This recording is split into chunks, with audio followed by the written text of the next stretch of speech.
All right, good afternoon, everybody. From the National Weather Service in Ruskin.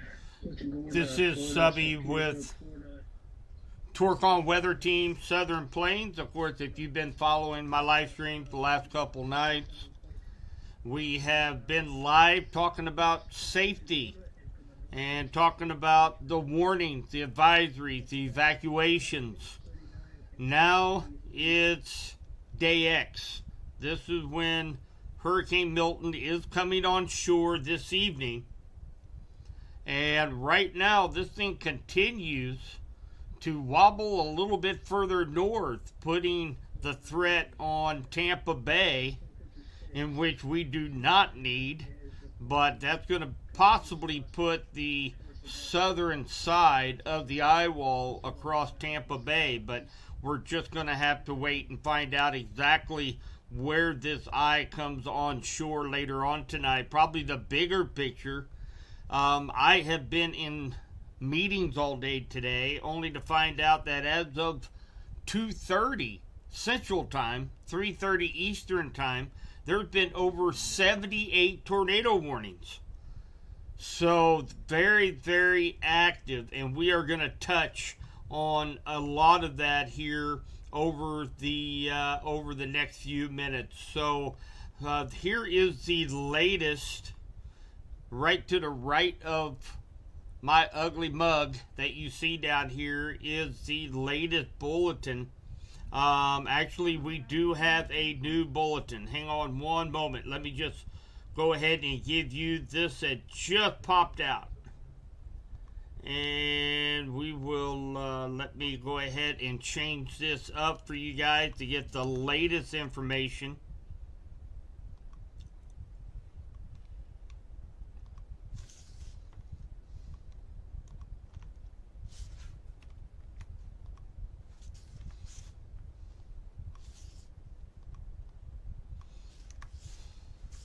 And there is going to be a lot of information that's going to be thrown out there to you guys. But this is the 5 p.m. Eastern update. Milton approaching the coast of west central Florida. Life-threatening storm surge, damaging winds, flooding rains expected across portions of central and southwestern Florida. As of 5 p.m., we're looking at sustained winds at 120 miles per hour.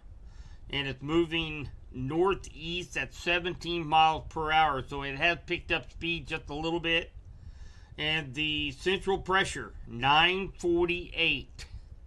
That's 948. If I'm not mistaken, I think it dropped a couple millibars since the 2 o'clock update.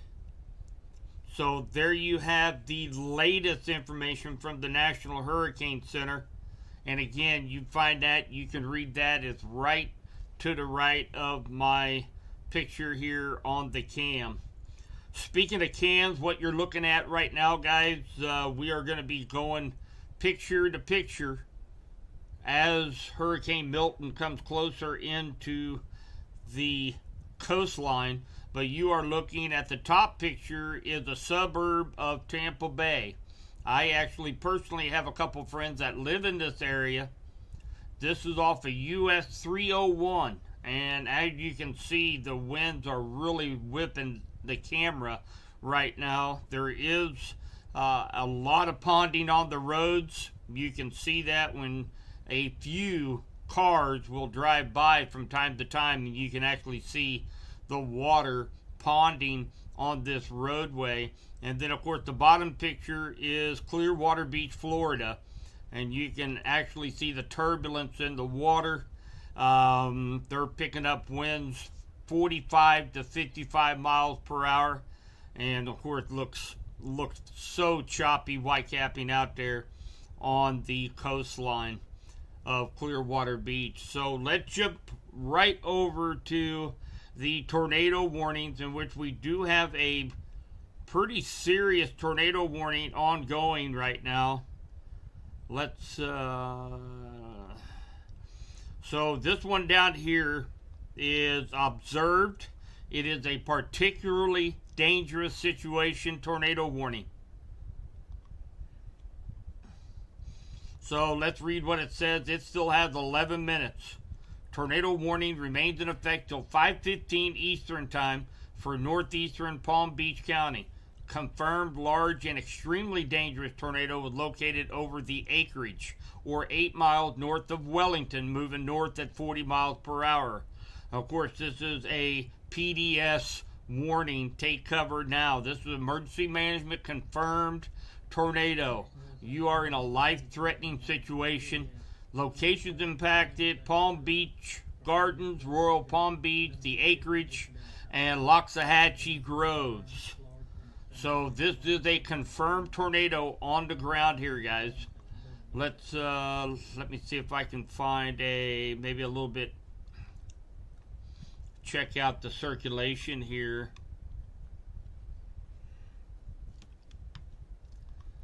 See what base velocity is doing. We're still seeing there is still quite a bit of rotation right here north of Royal Palm Beach. Right over the acreage. Right over the acreage. And of course, it's going to be heading across North Lake Boulevard, that's 809A, and heading up toward Highway 710, and North Palm Beach County General Aviation Airport. So another 10 minutes left on that PDS tornado warning. We're going to go through all the active warnings right now. And then, of course, we do have our Torcon weather team. They are on full alert. We do have our radar operators. We have our dispatchers. They've been busy all day today. And we're going to have them going in the background so we can update all the warnings as they come in. But we are going to start with the active warnings right now.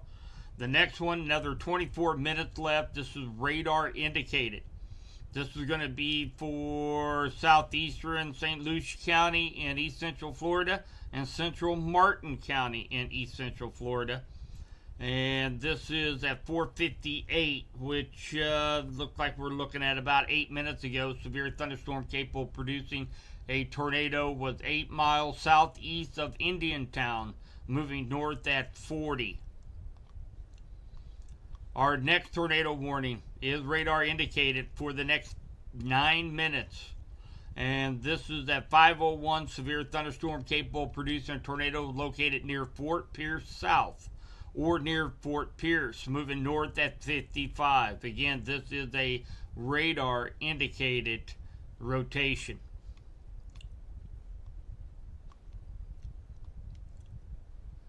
All right. So, looks like we have 4.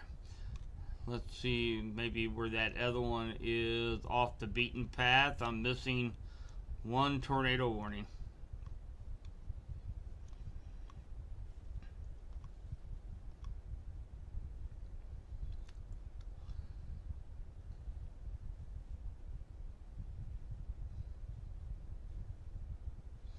Oh, that was continuing. Okay. We do have this one here is a PDS tornado warning as well. That's the one we just covered, I believe. Oh, yeah. So, this still shows radar indicated, but guys, there's very strong indication right here. This is going to be just southwest of Fort Pierce, just northwest of White City. Very strong rotation, and this is a PDS tornado warning. Particularly dangerous situation. Let's kind of zoom in on this. This is going to be paralleling, looks like Interstate 95.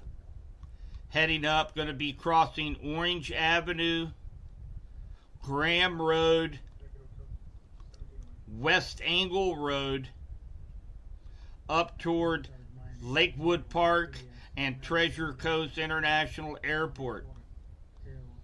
So if you live anywhere in that area, you need to take your tornado precautions. That is a very strong signature.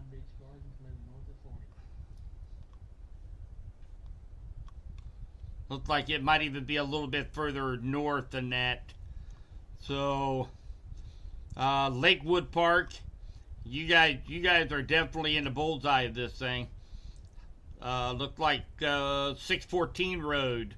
And again, running parallel to Highway 713, heading up toward Lakewood Park. So we've got Johnston Road.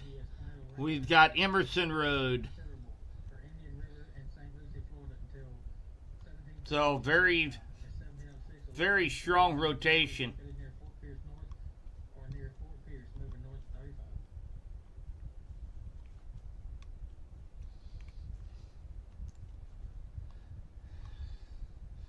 Definitely looks like we could have a couple debris signatures as well here. I'm going to wait for my radar to update itself. Very well could be a strong debris signature, possibly even a debris ball along North Kings Highway. That could very well be a debris ball. I'll turn that down. Yeah, that very well could be what that is, guys. Do not like to see that. But this is very dangerous. Very dangerous.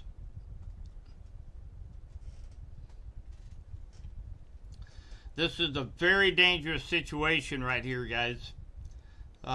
We've got a debris ball signature. And again, this is right on top of Highway 713. This is going to be along Immokalee Road, Emerson Avenue, Johnson Road, Seminole Road, North King Highway. Those roads run north and south. Next in line, Highway 614 that runs east and west. Now we start getting into a very populated area around Lakewood Park. This is definitely a particularly dangerous situation here, guys. Nino's Italian Restaurant, Lakewood Park. We have Lakewood Park Elementary School. It is 5:11 Eastern Time, so hopefully nobody has left. The kiddos are home. This is going to be crossing in Dryo Road. That runs, that's actually kind of an outer road to Highway 614 that runs east and west.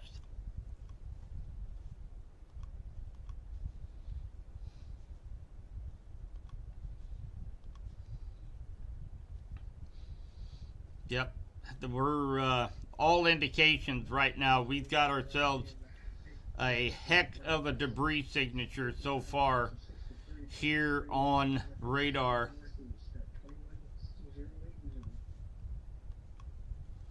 I'm going to keep that off.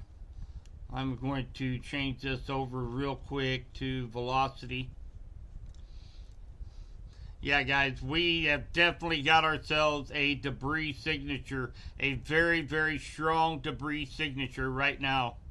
Lakewood Park, Harbor Branch, Ocean Institute.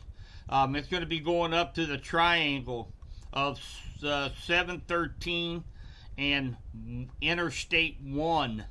This is going to be on the eastern side of Lakewood Park. If you are east of Johnson Road and Highway 603, if you are east of that road that runs north and south, you need to be in your tornado safe location immediately.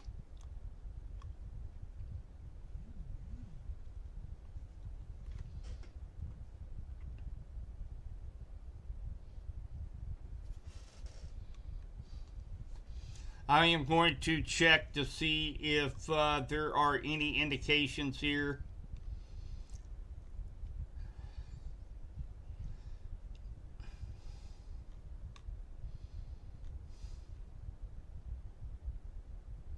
Fort Pierce North, visual confirmation going over the highway on the I-95 cam.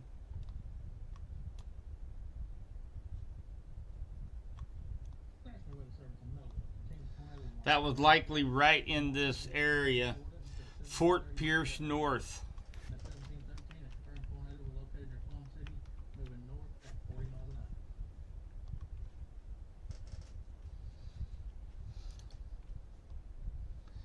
Yes, so they definitely had confirmation of a significant tornado that had crossed Interstate 95. Interstate 95. It is now up on the east side of Lakewood Park. Anybody in this area, we're going to be going across North Boulevard. Runs east and west. That is going to be going across there into Florida Ridge. And take a look at all these housing districts here, guys. This is not good. This is not good at all. We still have what looks like a debris signature. I'm going to jump back over. We use coalition coefficient radar. This picks up the sizes of the suspended raindrops, hail, debris, and that's how we kind of use that in conjunction.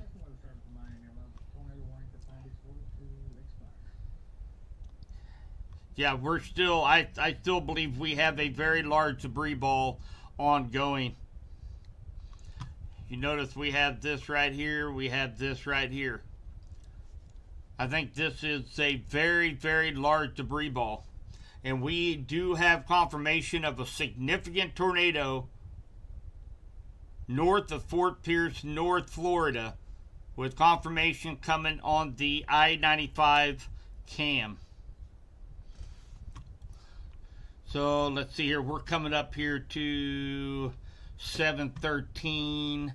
I am going to take a look at something here real quick.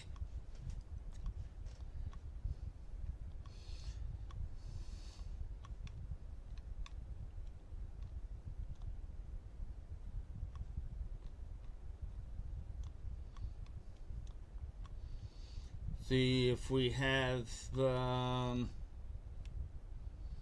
does not look like there are any cams except on 95.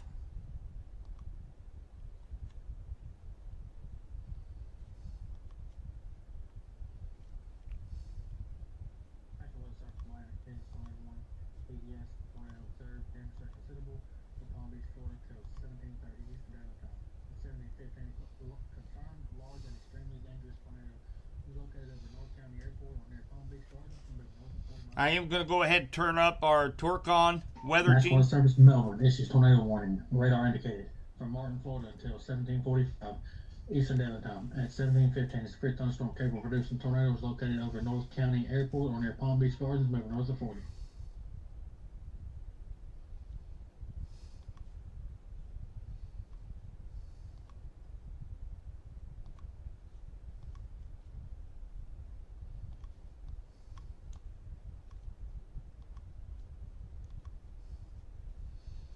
It does look like most of the cameras are out. Oh my goodness.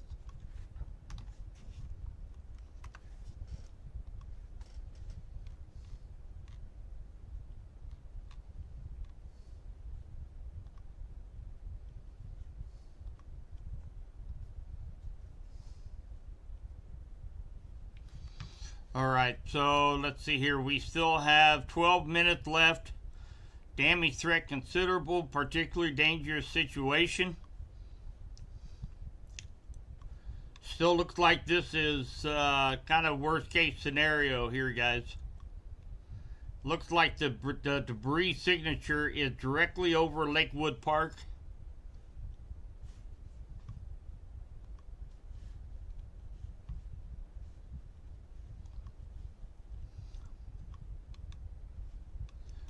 The center, if you live in the Florida Ridge subdivision, you need to be underground. This is a significant tornado confirmed particularly dangerous situation. This is a life-threatening tornado. If you're in the Florida Ridge subdivision, Poinciana Park, South Beach, Vero Beach, you guys need to be in your tornado safe spot, preferably in the basement underground. This is a strong, damaging tornado. And what you will hear in the background, you will hear our Torcon weather team radar professionals. These guys have been working extremely hard all day today, and especially with all of the tornado warnings that are ongoing. Man. Lakewood Park just took a direct hit. Just took a direct hit from a tornado. Lakewood Park. All right, so that was confirmation from our executive director of Torcon. Lakewood Park, a direct hit. Nobody talk for a second. Wellington has a large tornado on the ground. Large tornado on the ground.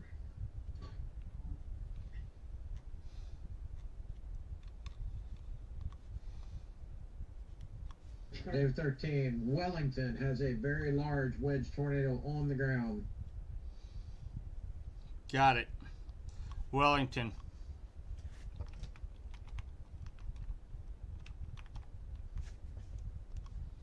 We are heading there right now. St. Lucie PD has been destroyed by a tornado. 60 minutes ago.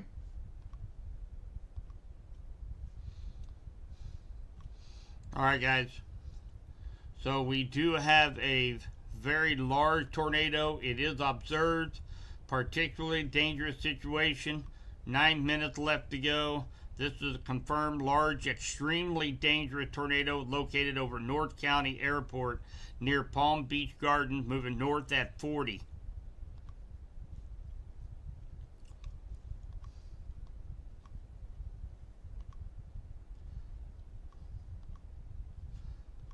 All right, so right now, guys, we have got 1, 2, 3. We have got 4 confirmed tornado warnings right now. We are going to go through them very quickly. We just went through the one near Wellington.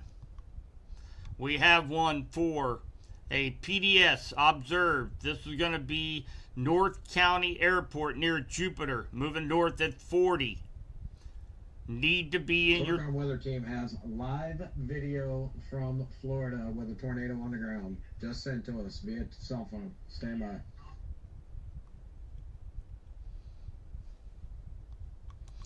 We do have observed tornado warning near Palm City, moving north at 40.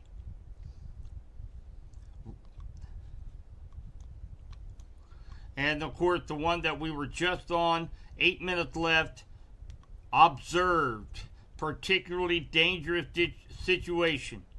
At 5:18, confirmed large, extremely dangerous tornado was located over Vero Beach Highland. Fort Myers has catastrophic destruction from a tornado.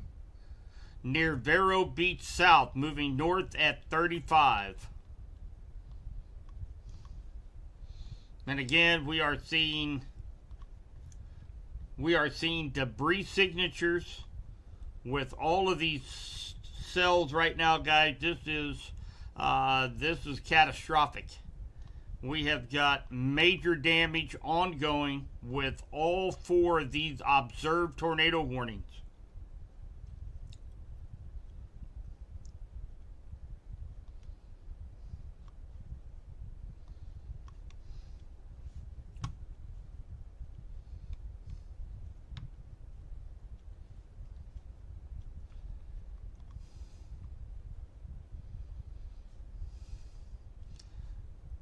All right, guys, so the one going Fort Pierce. Torcon headquarters just got video from 10 minutes ago of a live tornado on the ground. In Westlake. All right, guys, this is from I-95. This is from I-95. This is the one near Fort Pierce. Take a look at all of the debris that is being thrown up in the air. This is a large, extremely violent tornado. These are not your typical little spin-ups that last for 2 or 3 minutes. These are large and violent tornadoes. So we are not playing games today. These are very dangerous, life-threatening warnings that you have to get into a basement. These are large, violent tornadoes. All right, let's jump back through here. We've got 5 minutes left till 5:30, and this is for the North County Airport near Palm Beach Gardens. And again, this was the emergency management confirmed tornado, still confirmed as of right now. We also have another observed for another 20 minutes. This is going to be for southeastern Martin County. This was the one at 5:19, 6 minutes ago. A confirmed tornado located near North County Airport near Jupiter, moving north at 40. We also have another observed, and this is at 5:13, so this was about 8 minutes ago. Confirmed tornado located near Palm City, moving north at 40 miles per hour. And then we have our last one observed 5:24, 2 minutes ago. Tornado producing storm located over North River Shores or over Palm City, moving north at 30.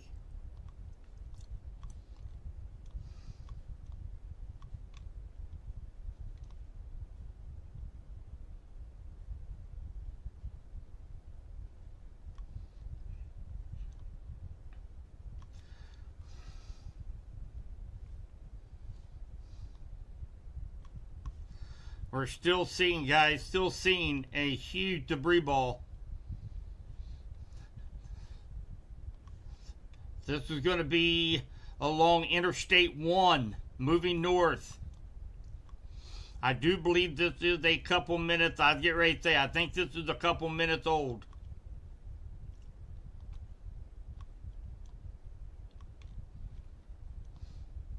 So we definitely have some serious tornado warnings on the board this afternoon.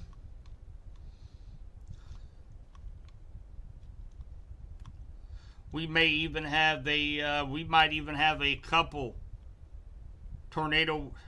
We might have a couple tornadoes just out of this one cell. We got very strong rotation right here, and that is Ryamar along A1A. A1A. And there's also some broader rotation near Cleveland Clinic, Indian River Hospital. So, Orchard Island, Indian River Shores, you guys need to be paying attention. If you're in this polygon, you guys need to be taking cover. If you are in a polygon, you need to respect it. You need to be in your safe spot. Definitely see some rotation here. This is going up.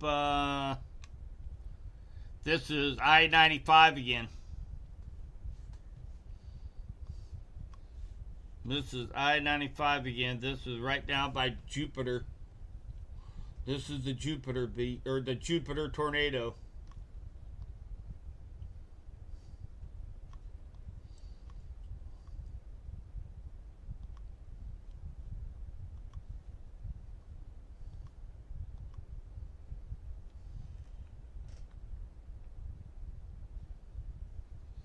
And that is Jupiter Island. Jupiter Island. See if we can bring up a shot on it. This is on I-95, just north of Jupiter Island. So the camera you're seeing here on the top right is located right here on the map, just northwest of Jupiter Island.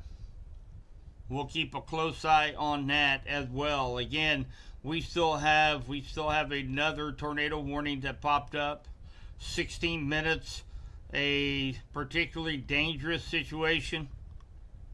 This is going to be for East Central Indian River County in East Central Florida. Confirmed large, extremely dangerous tornado located over Vero Beach, moving north at 30. So that's the one we had just looked at right here, guys. That's this cell right here. That is a brand new observed tornado warning. So far, all of these along the coast are confirmed.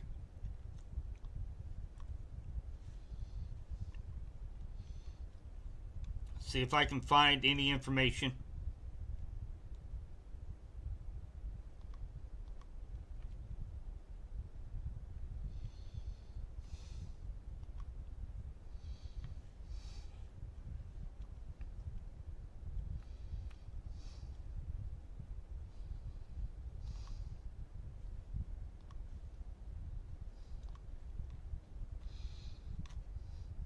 All right, they let that one drop. So let's take a look at these three here real quick. And keep in mind, I'm seeing some circulations out here. Water spouts, I am sure. And these are going to be rotating around. Look at all these water spouts, guys. This is just incredible. Here's another one right here that just popped up. We were just looking at. This is going to include Cape Canaveral. So that's for this particular water spout right here. Just northeast of Satellite Beach. Let's read what it says if we can. There it is. So tornado warning for Central Brevard County in East Central Florida. Severe thunderstorm capable of producing a tornado was located near Patrick Air Force Base, moving northwest at 40 miles per hour.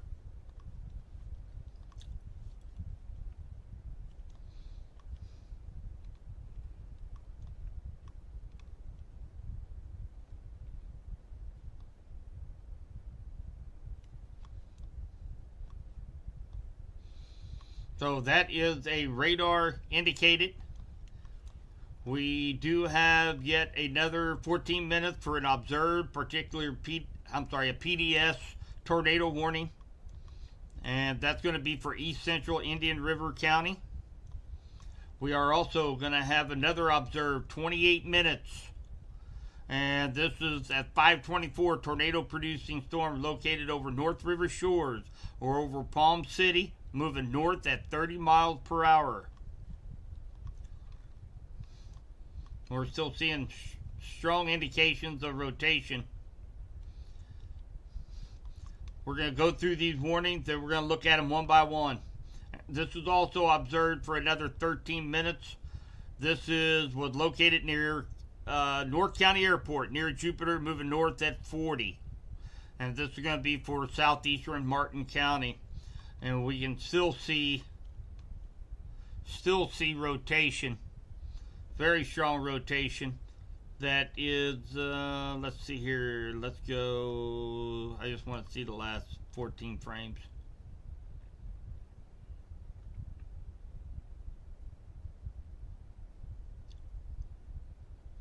Yep, so it's likely going to cross. There's a chance that it's going to cross right near our top cam along I-95. That's about the camera where we are at currently. So we'll be keeping an eye on that.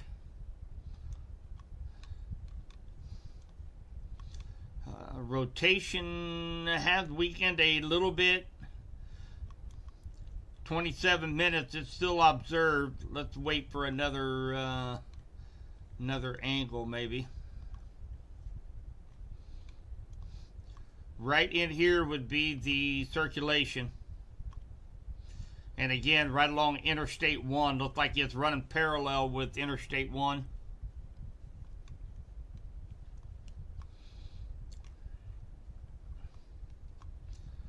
course, we got a very strong signature of a possible tornado of a. Call 3201 to dispatch. It is now actually an observed tornado now. Call 3201.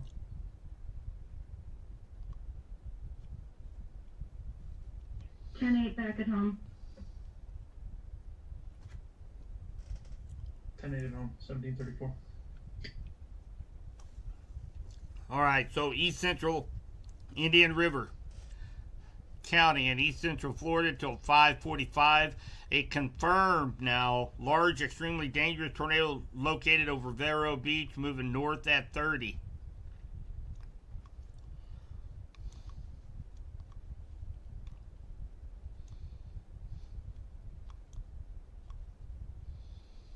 Indian Shores, you are definitely in the bullseye.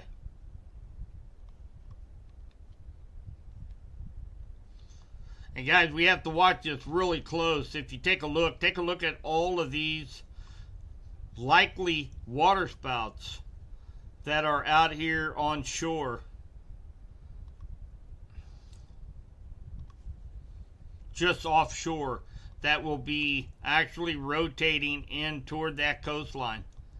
So anywhere between Titusville all the way down to about West Palm Beach, you guys need to be paying very, very close attention, because this side of the hurricane is notorious for tornadoes. Now, we've had several confirmed very large, dangerous tornadoes, which is a little bit out of character. A lot of times we see a lot of spin-ups that might maybe last 5 minutes. They might go for a few miles. They do EF0 damage. Some of these are very large tornadoes. We've seen that, the one that crossed I-95.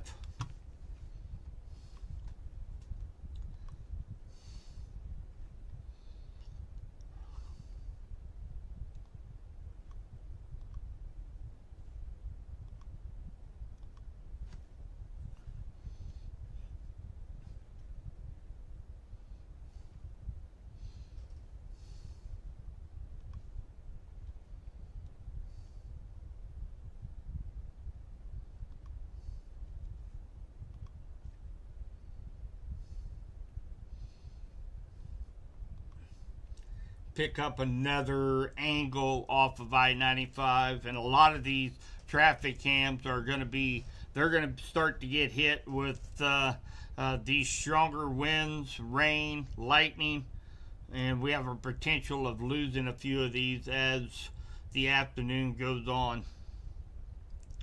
But again, we still have 4 tornado warnings along the east coast of Florida.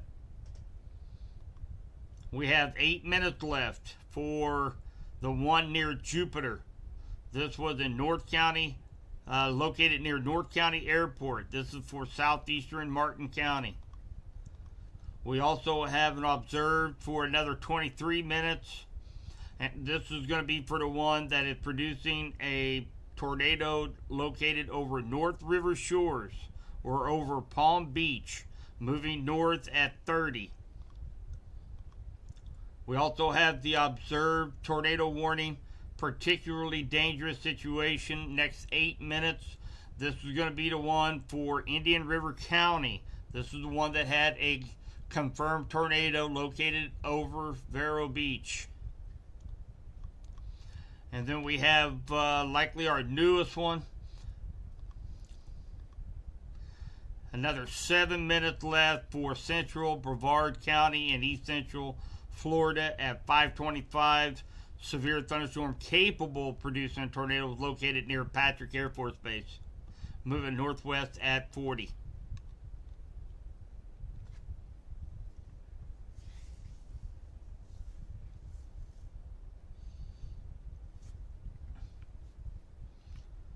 So in relation,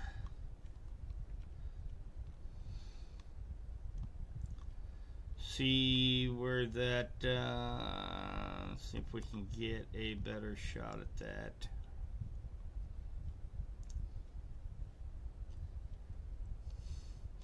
So our top top camera that you're looking at, or live cam, that is in relation. That is right here, right where my cursor is at. Let me draw. It is right there. That is where the camera that we are looking at. In that top picture. Right on I-95. There are some darker clouds starting to move into the picture. So we'll be keeping a close eye there. And of course on the bottom live cam, that is Clearwater Beach, Florida. And of course it's the waters are really starting to pick up down in Clearwater Beach, Florida. See if we have any more information.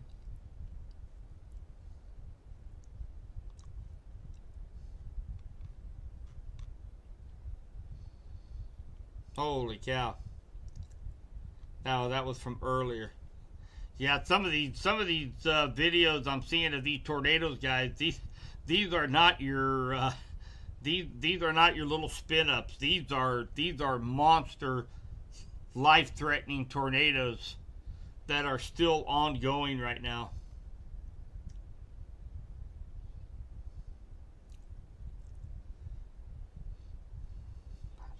.450.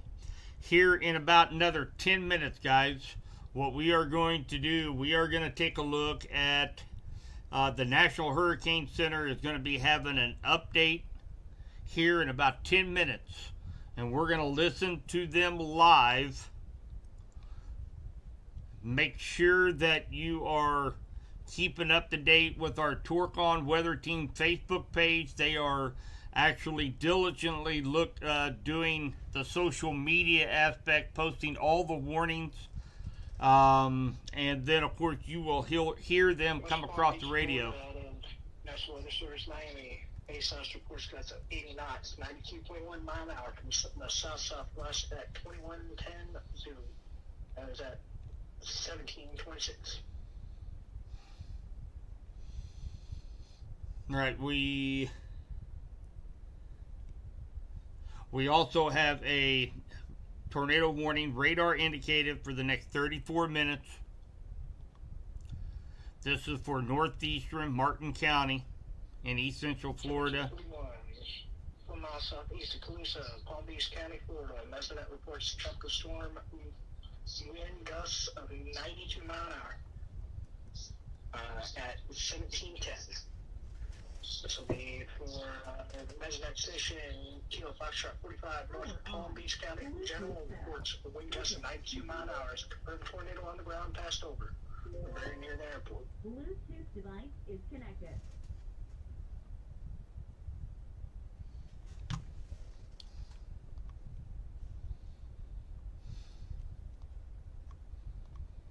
Three minutes left for the southern tornado warning for southeastern Martin County. 18 minutes left. See if they've updated this yet. This is still the one over Palm City. They have not updated that in the last about 18 minutes. And there's still 18 minutes left on this tornado warning.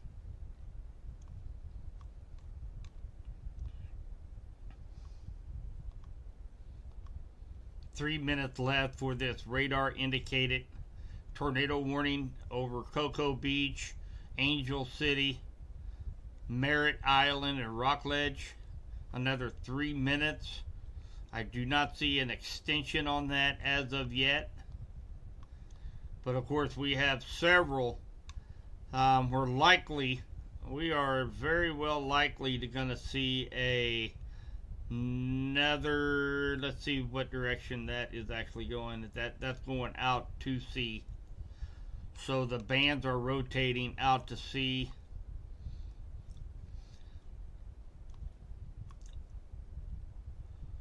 So we might catch a little bit of a break for the time being, but I guarantee you we have lots of damage on the ground.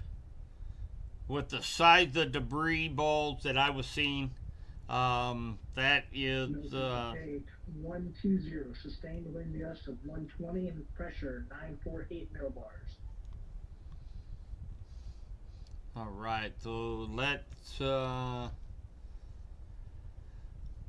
let's check in here. East, location 26.9 north, negative 83.4 west, advisory number 19 coming out at the 1700 mark.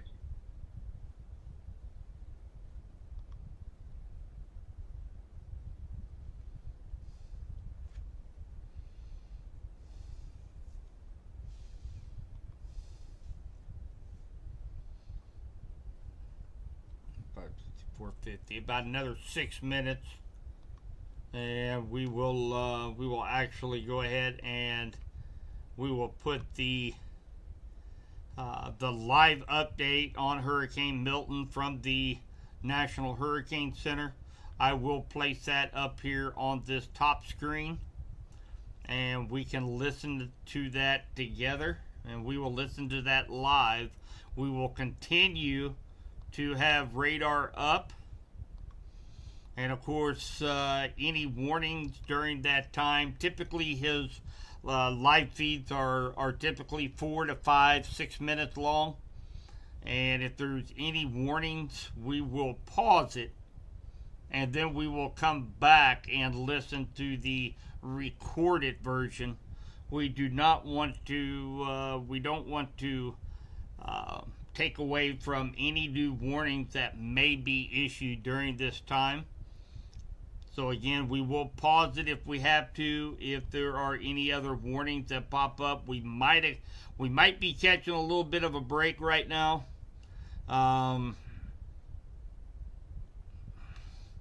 We've got, look like 2 left here on the board.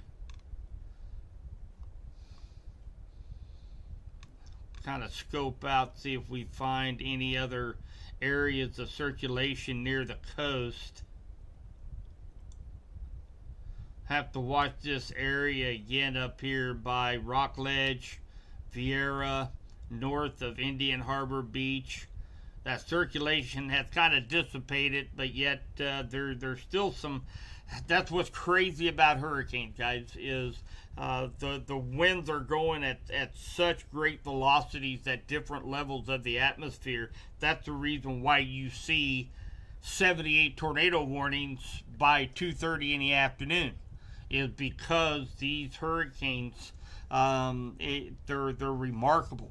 They really are remarkable, and that's coming from a Midwest boy here. So, you know, we're into naders and hail, and I don't know if I want to go through. I don't know if I want to go through some hurricanes. I think I might just keep myself up here in good old state of Missouri. That's So Florida, ASOS reports gusts of 50 knots, 57.5 from southeast at 21:35 Zulu. That is reported at 17:44 p.m.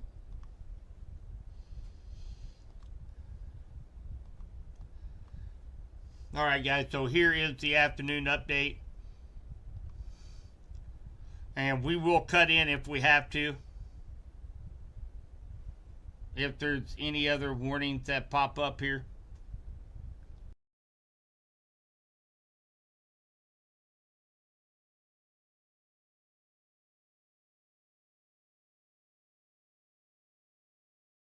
October 9th, coming on with the latest on very dangerous Hurricane Milton nearing landfall along the west coast of Florida this evening. Milton, a powerful hurricane with maximum sustained winds of around 120 miles per hour, currently situated about 60 miles to the west-southwest of Sarasota, moving off to the northeast at 17 miles per hour, so rapidly approaching the coastline of the west central Florida peninsula. You can see from the radar here a tremendous amount of rain spreading across the central and northern portions of Florida, heavy rainfall, flash flooding. We've had multiple tornado warnings across central and south Florida today, and that danger will continue into tonight. So we're going to break down the hazards one by one. First, we're going to focus on the life-threatening storm surge that is about to play out along the Florida west coast.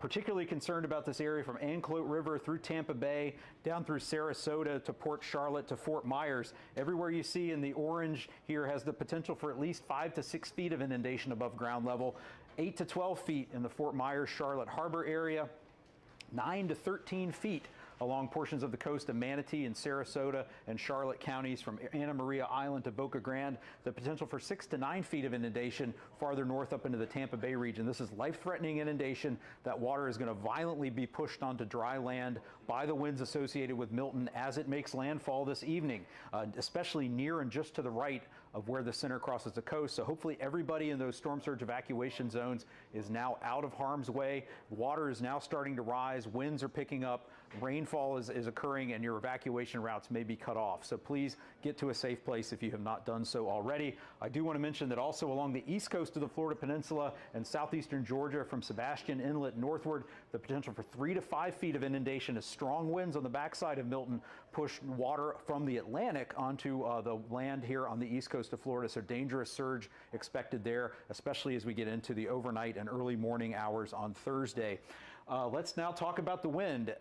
Again, we've seen this wind field of Milton grow as expected as the peak winds have come down a little bit. You can see the extent of the tropical storm force winds is quite large. We've seen the hurricane force wind field expand. The eye is growing in size here in the final hours before landfall. And we are expecting landfall as a major hurricane along the west coast of Florida in the next few hours. And the Milton expected to remain a hurricane as it moves across the Florida Peninsula and then emerges out into the Atlantic tomorrow. Again, hurricane warnings in effect for much of the state of Florida. From Bonita Beach northward to Suwannee River on the west coast, including Tampa Bay, Port Charlotte, Fort Myers, and from the Martin-St. Lucie County line northward to Ponte Vedra Beach on the east coast and everywhere in between, including places like Orlando, Melbourne, Ocala, St. Augustine. Much of the central portion of the peninsula, the I-4 corridor, is at risk from devastating hurricane force winds, especially in gusts over the inland areas that can cause structural damage, tree damage, widespread power outages, and a very dangerous environment and very dangerous situation is going to play out from west to east across the Florida Peninsula as we go from tonight into Thursday. So please be sheltered in a safe place out of flood-prone areas, and be sheltered in place away from windows and doors, away from any trees that could fall on you. Most fatalities due to wind occur due to trees falling on people, cars, or people in homes. Let's move on now to the rainfall threat, which is also substantial and also unfortunately focused in the same I-4 corridor from Tampa to Orlando to Daytona Beach. Expecting widespread rainfall totals of 6 to 12 inches, isolated totals as high as 18 inches in these areas. Some places have already seen 6+ inches of rain already, and we haven't even seen Milton's center make landfall. But near and to the left of the track of the center is where we're going to see that heaviest rainfall play out. And this area highlighted in pink is where we have the highest risk of that life-threatening and potentially catastrophic flash and urban flooding playing out tonight and Thursday. That includes Orlando, Daytona Beach, Tampa, St. Petersburg area, down to Sarasota, down to near Melbourne, with also risk extending north and south of that, maybe in a more isolated fashion. Next, I want to talk about the impacts of that much rain and what that kind of catastrophic flash flooding looks like. You will see water entering homes and businesses. People will be forced to be rescued and evacuated from flooded areas. You're going to have flooded roads that will make moving around and evacuation difficult. And it's going to be a very dangerous situation to be out and about. So again, another reason to shelter in place. And again, when you have this much rainfall and this type of flooding, places flood that don't normally flood. And so that's another thing to remember as we go through the night. Next, let's talk about the tornado threat, which has been substantial. It played out with many, many tornado warnings, many confirmed tornadoes occurring across central and southern portions of the Florida Peninsula.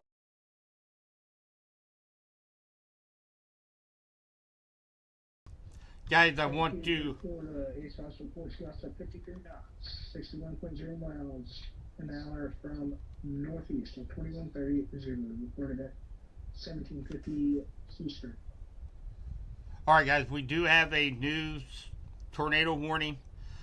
This is going to be for central Brevard County, again in east central Florida until 6:15 Eastern.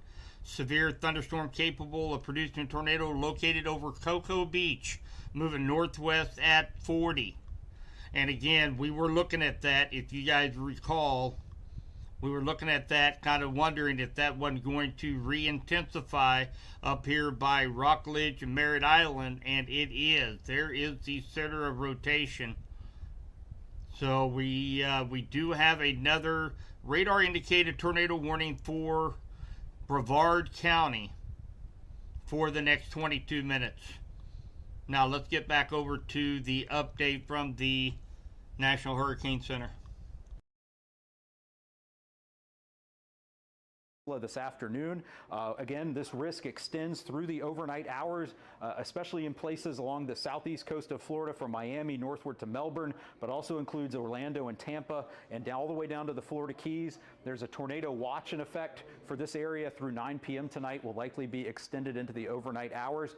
One important thing to remember is you can have multiple tornadoes or potential tornadoes impact you in the same area as these thunderstorms that we can see here on the radar imagery move over the same area on the east side of the circulation of Milton. Just because you've had one tornado warning and it goes past you doesn't mean you can't be affected by another potential tornado later on. So as we go through the nighttime hours, we want to have multiple ways to receive weather warnings through your phone alerts turned on your smartphone, NOAA weather radio. If you still have power, you can use TV. Reach out to your friends and loved ones if you see a warning issued. You want to be able to be alerted if a tornado warning or a flash flood emergency is issued, especially overnight, so that you can get to a safe location. Let's talk a little bit now about post-storm safety. We know the storm is just getting started, but in the aftermath of significant hurricanes like Milton, we lose a lot of people to post-storm accidents. So we want to talk about widespread power outages. How do you keep yourself safe? You want to use flashlights and not candles. You want to practice portable generator safety. We lose a lot of people to carbon monoxide poisoning from improper generator use. And you want to be careful with any food and water left in your home without refrigeration. Again, make sure that it's safe to eat. And then also be careful after the storm cleaning up. Don't overexert yourself. We have a lot of people succumb to cardiac arrest, heart attacks, other medical issues after the storm. And be careful with the cleanup equipment, chainsaws. And also you have to be careful in the heat, post-storm heat. It's still going to be Florida. It's still October. It can be very warm afterwards. So again, you want to be safe after the storm and not become a statistic. So let's wrap up as with these final key points for Milton before landfall in the next few hours. We're expecting a large area of destructive storm surge with inundation of 10 feet or greater above ground level along portions of the west central coast of the Florida Peninsula, accompanied with damaging waves, and water levels are going to rise rapidly in the next few hours as the eye of Milton approaches the coast. And strong onshore winds on the backside of the hurricane will also cause a rapid rise in water after the center makes landfall as well. We're going to see devastating hurricane force winds along portions of the west coast of Florida and across the peninsula to the east coast, especially in gusts as we go through the overnight hours and into Thursday. Devastating hurricane force winds, particularly where the eye of Milton comes on shore along the west central Florida coast. And again, the risk of strong tornadoes will continue through the evening hours across the southern and central portions of the Florida Peninsula. If a tornado warning is issued for your area, take shelter in an interior room on the lowest floor of your home. And then finally, the heavy rainfall and flooding threat will continue to play out through tonight and into Thursday in portions of Florida, especially that central Florida Peninsula I-4 corridor with the potential for life-threatening and catastrophic flooding. So please stay safe throughout the event. Keep coming back here to the National Hurricane Center at hurricanes.gov for the latest on Milton. You can get the latest local warnings and information for your area from your local National Weather Service office at weather.gov. Thanks for joining us. I'm Mike Brennan at the National Hurricane Center. All right, that was the latest from the National Hurricane Center. They have done actually a fantastic job this year with giving updates constantly throughout the course of these hurricanes. They have done a great job. They're good speakers. They're very fluent in what they talk about, and they don't beat around the bush. They tell it like it is. So they've done a very good job. Does look like we did get another... We did get another radar-indicated tornado warning. This is going to be for southeastern Indian River County, northeastern St. Lucie County, and east central Florida. 5:56, a severe thunderstorm producing a tornado was located over Fort Pierce Inlet, moving north at 35. So, looks like we are right here, obviously. Moving north, going to be coming onshore. So another 33 minutes left on that. We also, I shared a video, a Florida Department of Transportation road cam was hit by that tornado on I-95. And this was actually the camera that we had up. This was 2 cameras north of the camera that we had up when we was watching I-95. So want to show that to you here real quick. And we're going to play it.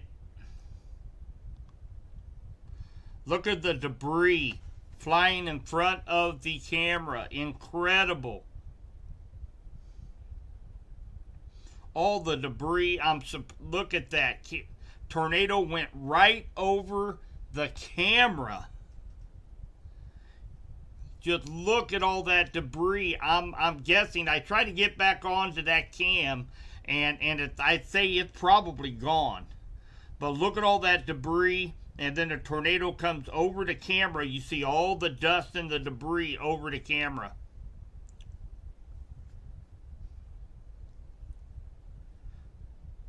Right about now is when the tornado actually comes across the camera. Wow. And that's when we lose the signal.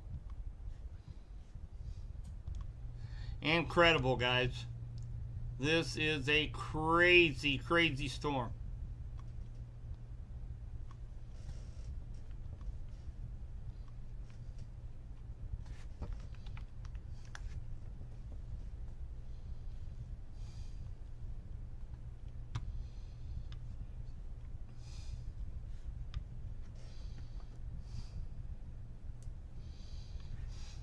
David 14.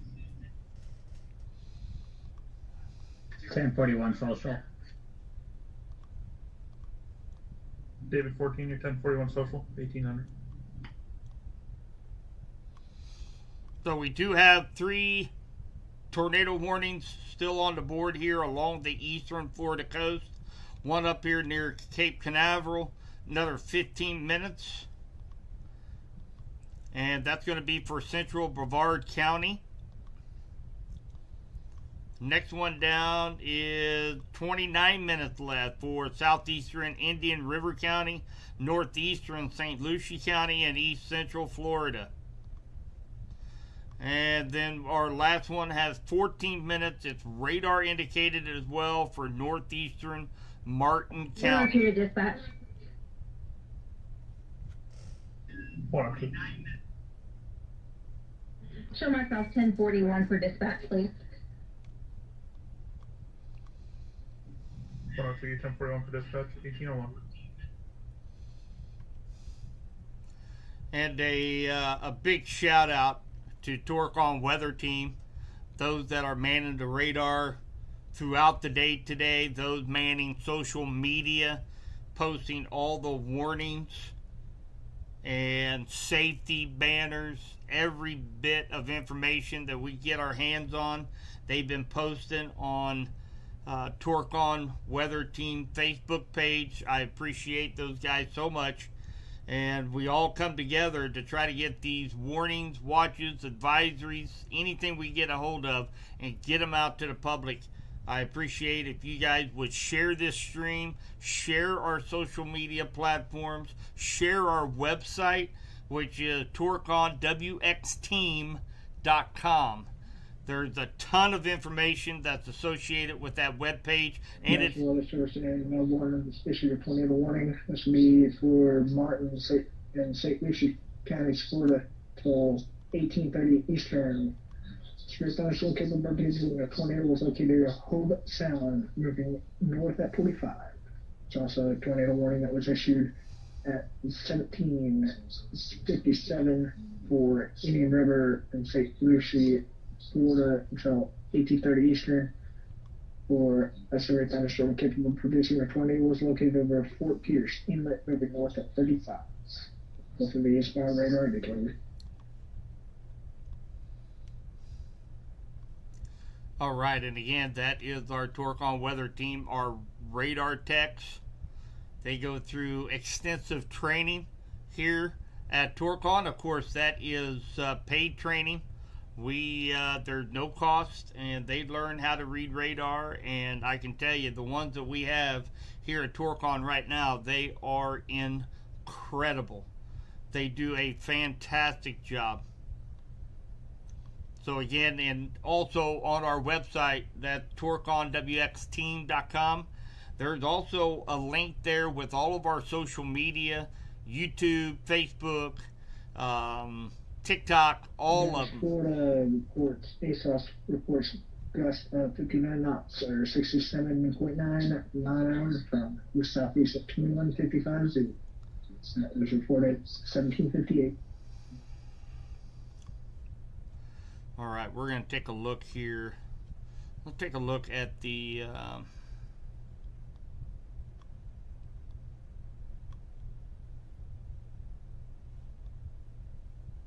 Brooksville, Florida, ASOS reports gusts of 52 knots, 59.8 mile-an-hour from the northeast at 2200 Zoo. Reported at 1804 Eastern.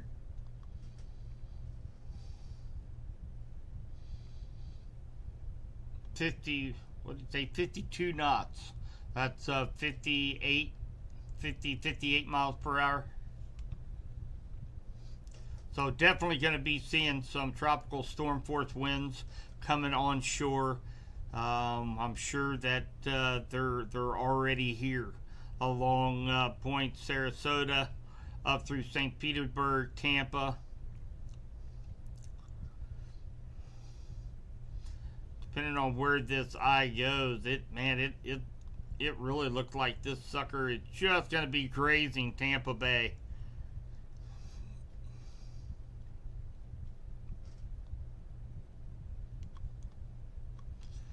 All right, so let's let me jump off of this here real quick.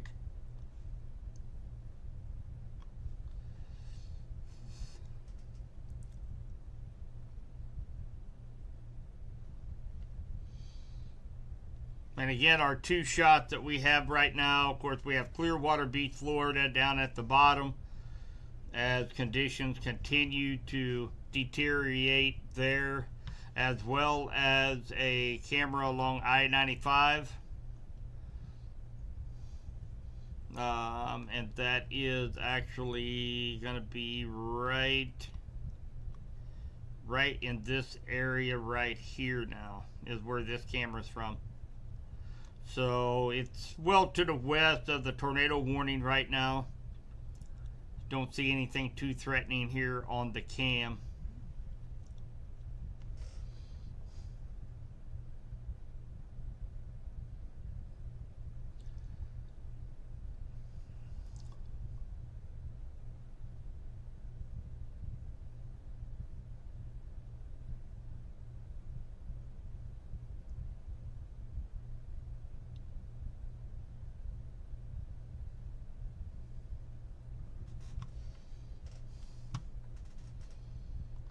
Let's see if we can get maybe something a little bit closer.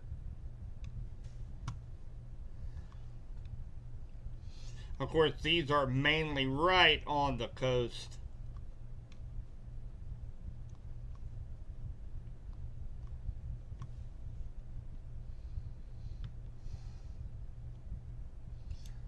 Let's jump at I-95 back down to Jupiter.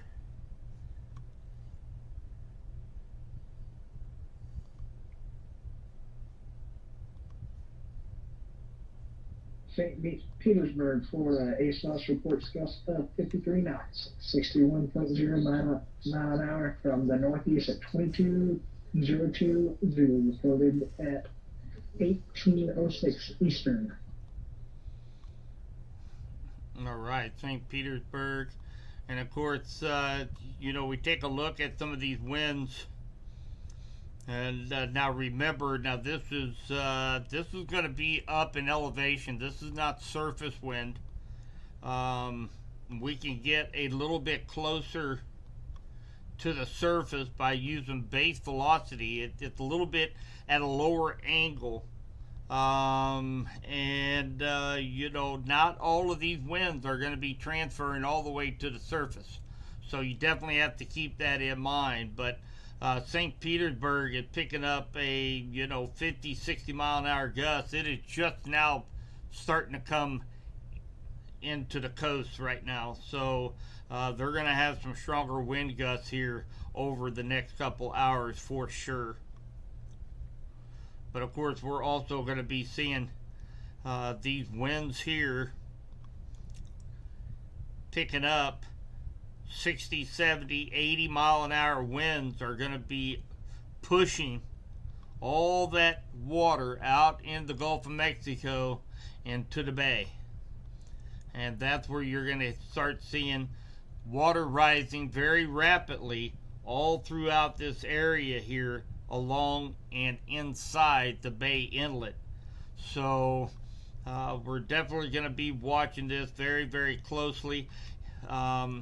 If for some reason the eye of the storm moves down to the south, where, remember, the winds go counterclockwise around the low pressure system, which is the hurricane, it might be able to force a little bit of this water out of the bay. And of course, then the bullseye of the storm surge is going to be down here around Inglewood, Rotonda West, Northport, in this area. So we're just going to have to see where the hurricane wants to go. All right, I'm going to check for any more information here. We do have a new cam I'm keeping kind of a close eye on. That is right here on 95, Interstate 95, right before the curve. So we'll see where this particular cell goes. There is some rotation up here just on the north side of 95. So we'll kind of keep an eye on that cam here over the next few minutes. So let's jump back over here to the tornado warnings. Another 5 minutes left of a radar indicated tornado warning for central Brevard County. 19 minutes left for northeastern St. Lucie County in east central Florida, southeastern Indian River in east central Florida. And again, another 19 minutes on that one. 19 minutes left for east central St. Lucie County, eastern Martin County. I think that is just an extension. Yep, east central St. Lucie and eastern Martin County.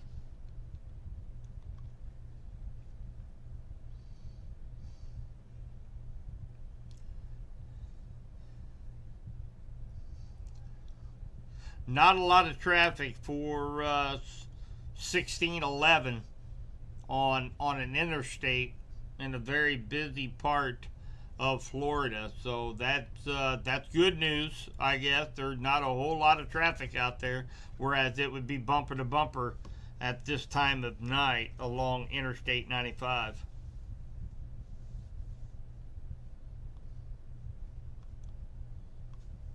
All right, check to see what we've got.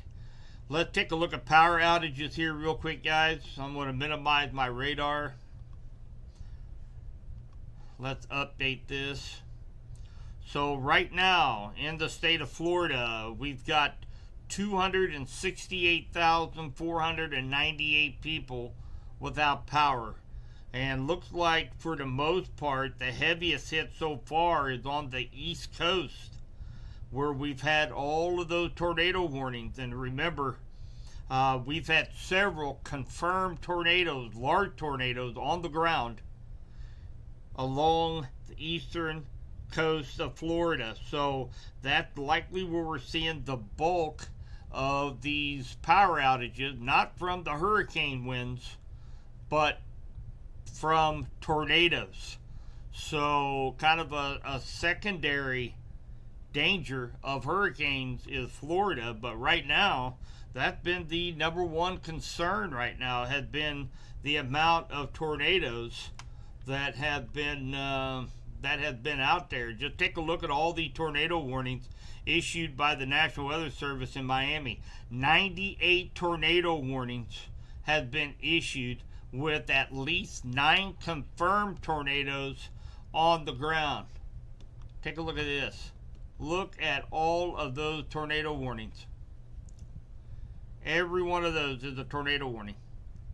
98 tornado warnings, at least 9 confirmed tornadoes in the National Weather Service Miami area.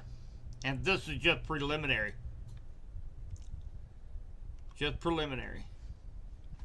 So again, 268,498 people without power in the state of Florida. Remember, a couple of those key websites, we've talked about them the last 2 nights, are right down here on the scroll. And of course, that's going to be the first one. Obviously, it's fl511.com. That's going to give you road closures, and just take a look at all the road closures they've got everywhere along the coast. They've got road closures now. And of course, this would be, if you're looking for an emergency evacuation route, this is a life-saving website. Also, 501 dispatch on Ops 2. We also have floridadisaster.org. All the information you can think of on Hurricane Milton is at your fingertips, including social media.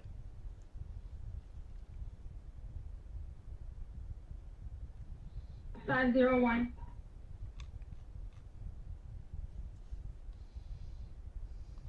A signal X-ray from Falls City, Nebraska, back to Wathena, Kansas.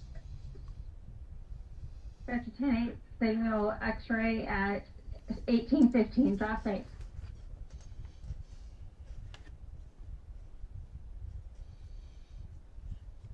Alright guys, I am going to check in on a couple areas here.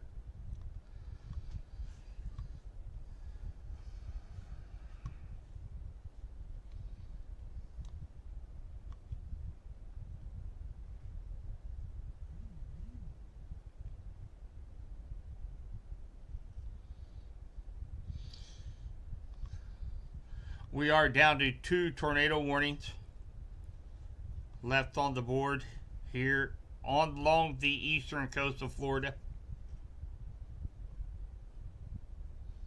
Sarasota, Burlington, Florida, ASOS reports gusts of 67 knots, 770.1 mile an hour from the east at 22:12 Zulu, reported at 18:16 Eastern.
I am going to put this is actually in one of the suburbs of Tampa Bay.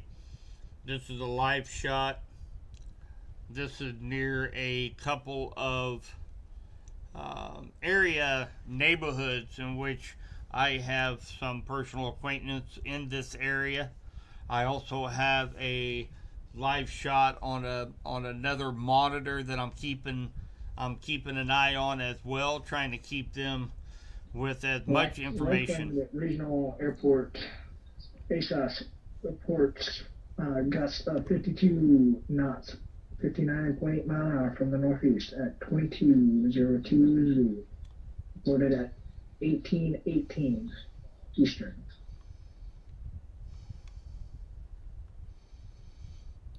So again, just trying to keep a close eye here in the suburbs of Tampa Bay over the next couple hours.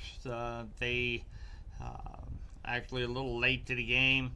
A couple days prior, there wasn't a gas station around, even though Gas Buddy said there was gas. They were all out of gas. They decided to go ahead and board up. Sarasota's pressure is falling rapidly, just as an FYI.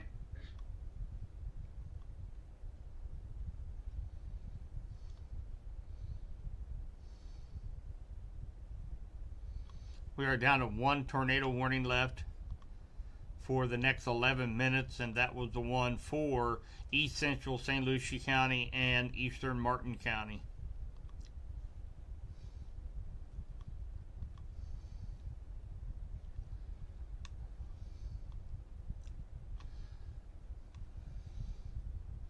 Looks like that area of rotation is right at Sailfish Point, east of Coral Gardens, east of Fruta, and east of Interstate 1.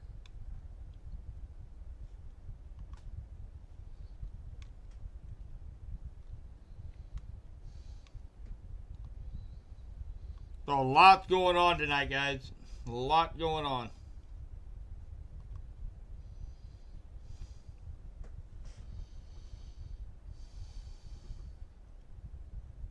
National Weather Service Melbourne cancels tornado warning at 18:19.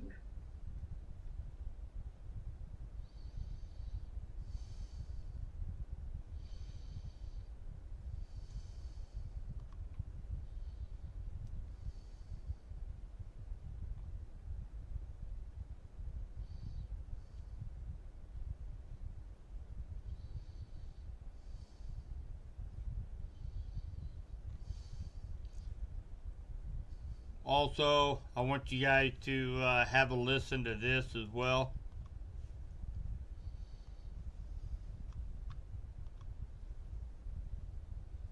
Perform safely. Stay strong. As Hurricane Milton approaches, we want you to remember safety is our top priority for you and for our first responders. So as the storm conditions worsen, when it becomes unsafe or life-threatening for our responders, we may have to temporarily suspend services. We'll be ready to respond as soon as it's safe. 911 will remain open. Call us if you need us, and we'll resume operations as soon as it's safe for our responders to move. Together, we'll get through this storm safely. Stay strong, St. Pete. All right, so that was from St. Petersburg, Florida. So all first responder operations will be paused, and for the safety of police, fire, medical teams, they will not be able to respond to emergency calls.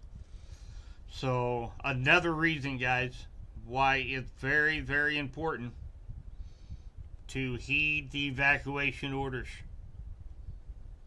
They are not going to risk the lives of other first responders to go save somebody who did not evacuate. And they've had plenty of programs in place over the last 72 hours. Free Uber rides, free shuttles.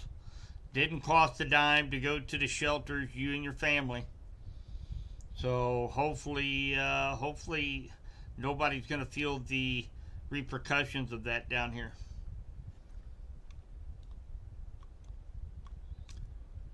And again, still seeing a lot of activity offshore. Several possible water spouts.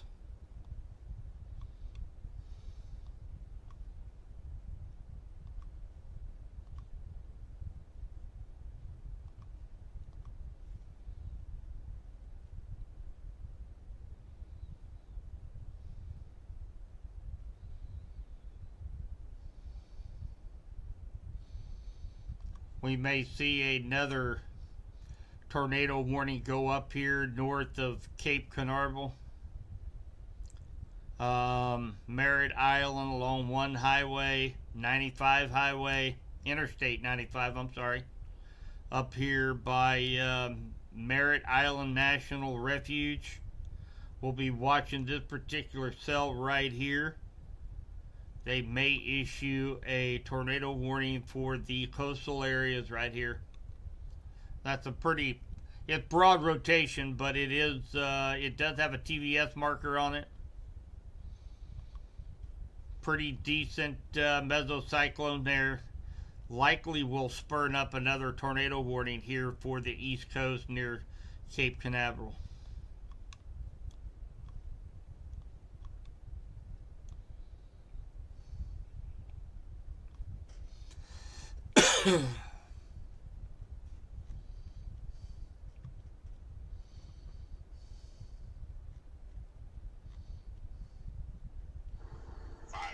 Dispatch on Ops 2.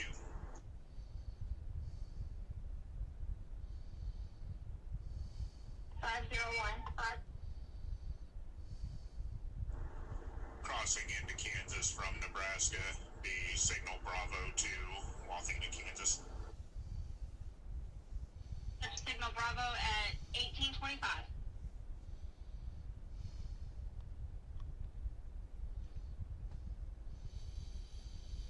Sarasota Police Department also making the same speech. They just had their last patrol vehicle return to headquarters. Florida, ASOS reports gusts of 64 knots, or 73.7 mile-an-hour from the southeast at 22:15 Zulu. Is coming out at 18:24 Eastern from the Ruskin National Weather Service.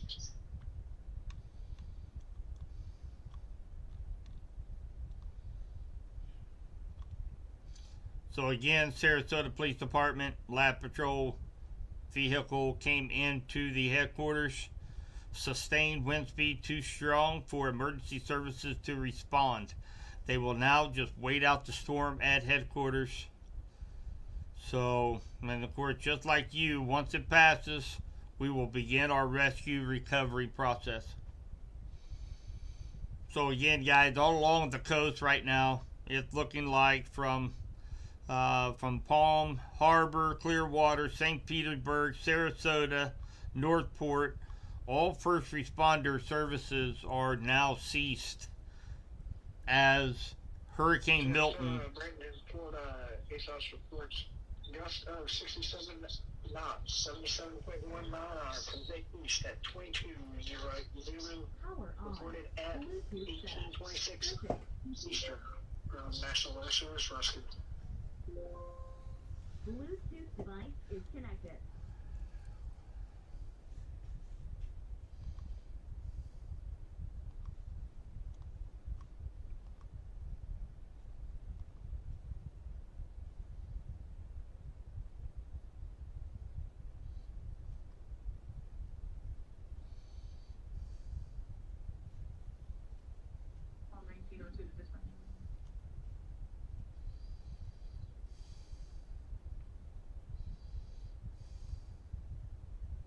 Call 1902.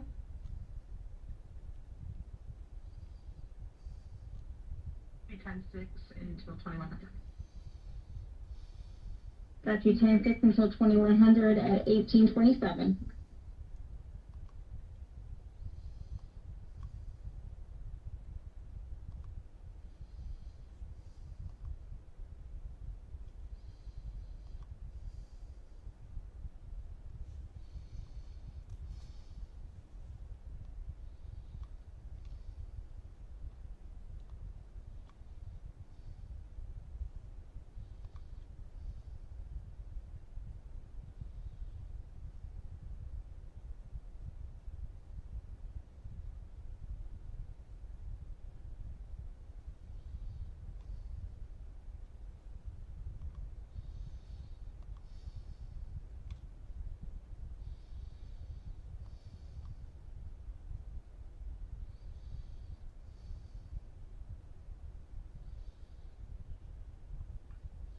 And so we still have broad rotation just off the East Coast, east of Cape Canaveral.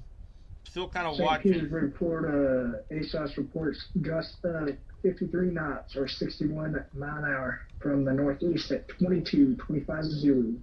This was reported at 18:28 Eastern.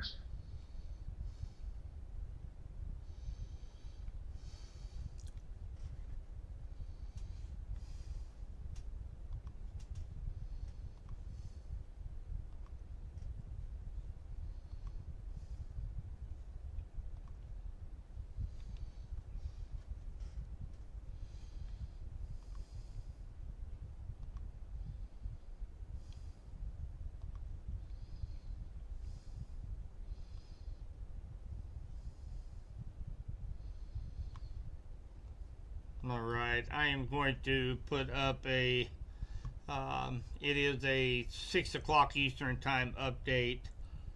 About 20 minutes ago, this was an update. We had a lot of stuff going on at that time. I'm going to go ahead and update this.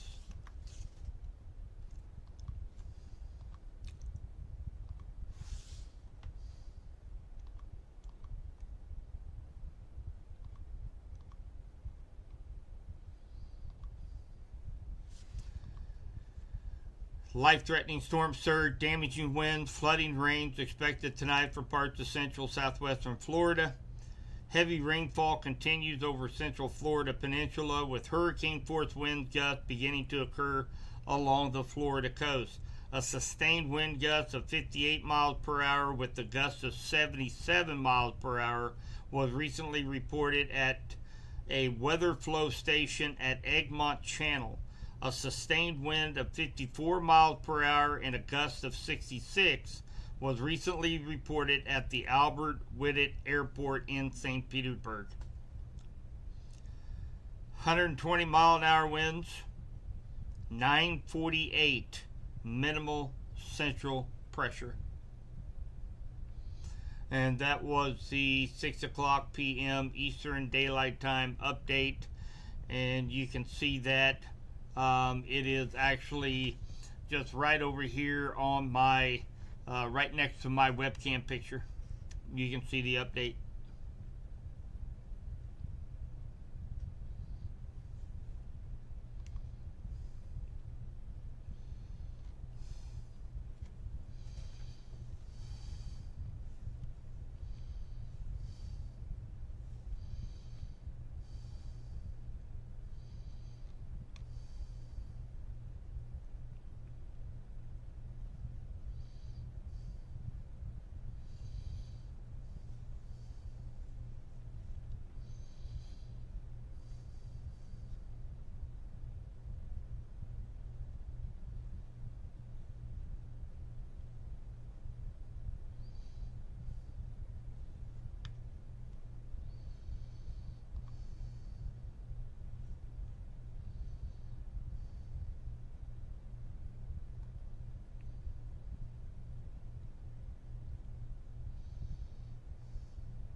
And just a reminder, guys, shelter within shelter, hide from the wind. Sheltering is just as important during extreme hurricane winds as it is during tornadoes.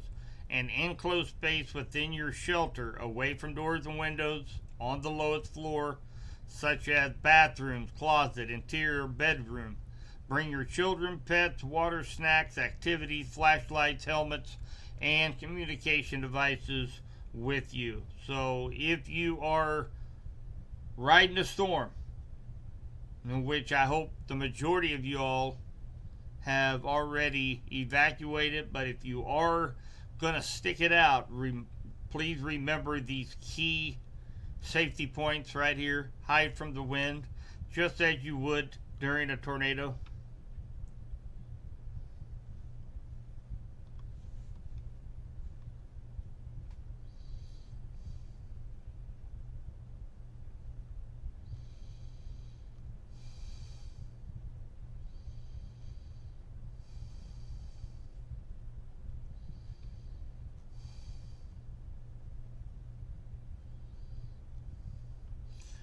And of course, there's a lot of reports of damage from these tornadoes, guys.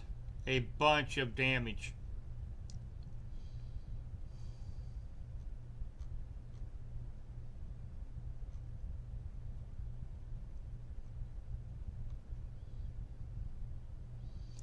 The St. Lucie, Florida Sheriff's Office was struck by the tornado. They have several patrol cars that is under a pile of iron right now.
Okay, so they do have the new flood hazard outlook just come out from the National Weather Service.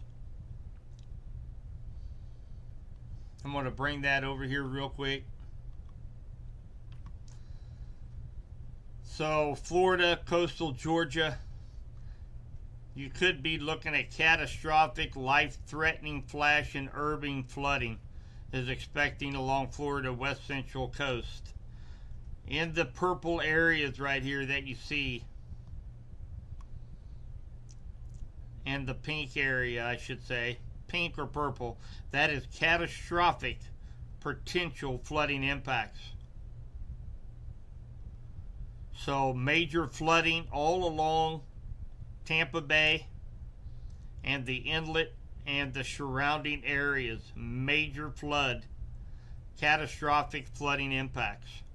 And this is actually going to be valid through 10/17 of 2024.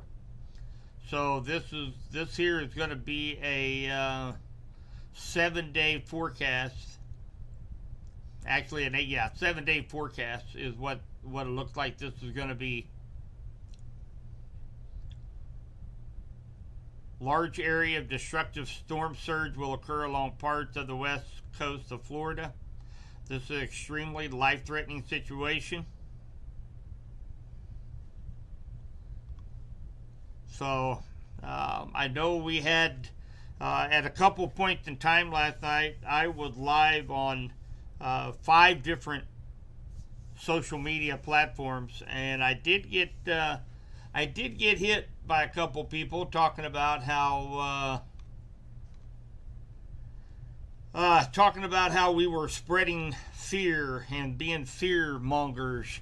You know, it wasn't. Our point the last 2 nights going live was to be able to get safety information out, to let people know what they can expect, evacuation orders, all out ahead of this. I mean, yes, this thing had weakened since it was coming up through the Caribbean into the Gulf of Mexico. It was, I believe it got up to the 2nd strongest hurricane.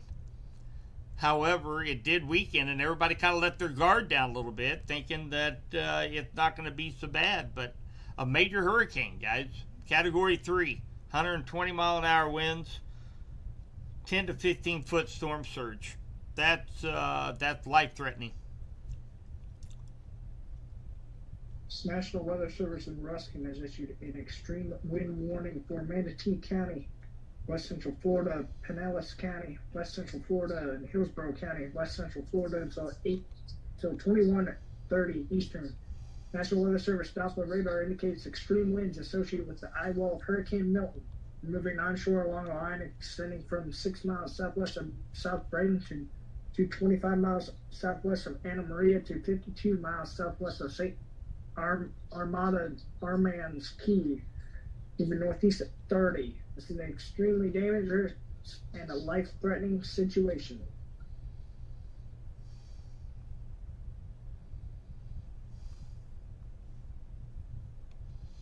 And I am just now jumping over. We've had so much information coming through. I am just now getting over to chat.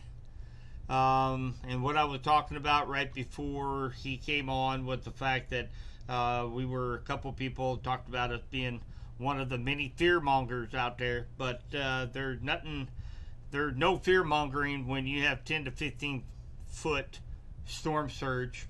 I don't care if the hurricane did weaken, we're still going to have impacts of a major hurricane onto the coast. So let me jump over here. Good evening, Misty. You have family in Florida in path of the hurricane. Man, your family has been out ahead of so many storms over the last 8 months. It seems like no matter where that storm is, you have family or friends right there. Man, horrible luck there. Well, I hope they stay safe.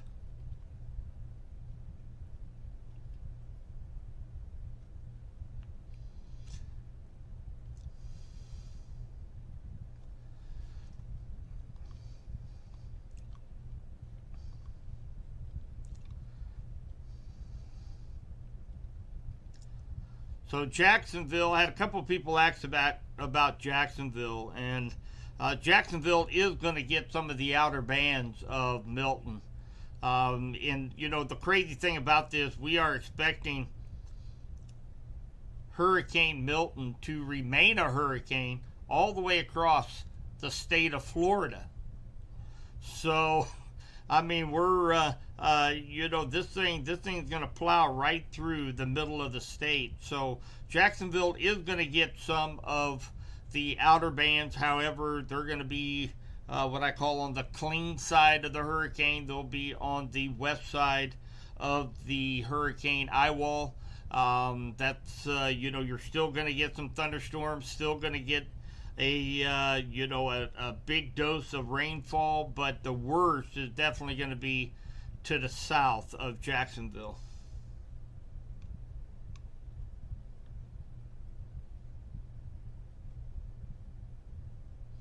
Hi, Dana, Kyla.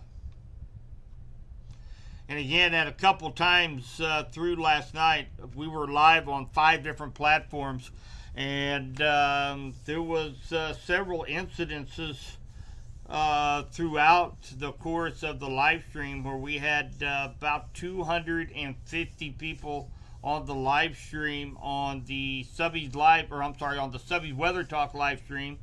And then we had a few on the other social media platforms as well. So we do appreciate you guys watching, sharing the feed, sharing all of our social media posts that our social media experts are working diligently to get all the warnings out. And again, guys, I'm here for you guys. I mean, none of us get paid for this. This is something that is a passion of all of us. And our utmost concern is to make sure you guys stay informed and protected. If you live in Missouri but might have friends, relatives, that family that are down in the Florida area, or even if you don't, share the stream, share our information. One of your friends in your Facebook list has friends, family, or relatives in Florida right now. So make sure you share this information. We would definitely appreciate that. Trying to get as much information out to everybody as we can. So again, about 45 minutes ago, the latest update was we had 120 mile an hour sustained winds. And we had a minimal central pressure of 948 millibars. It is moving northeast at 15 miles per hour. And the location was about I 50. did post the extreme wind warning to our social media page because that's very, very important to get out there. The 50 miles west-southwest of Sarasota, Florida, and 150 miles southwest of Orlando, Florida.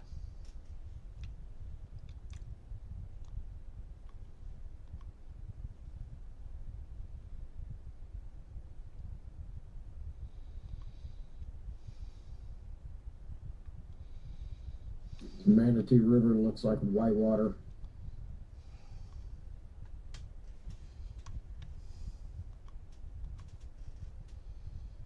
Yeah, on our Facebook pages, anytime I see videos such as that, I've been clicking share and posting them.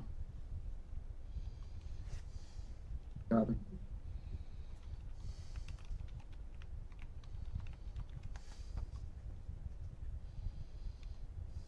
From a meteorological perspective, it's impressive watching it doing what it's doing. I'm not going to lie, but at the same time, it's like heartbreaking watching it at the same time.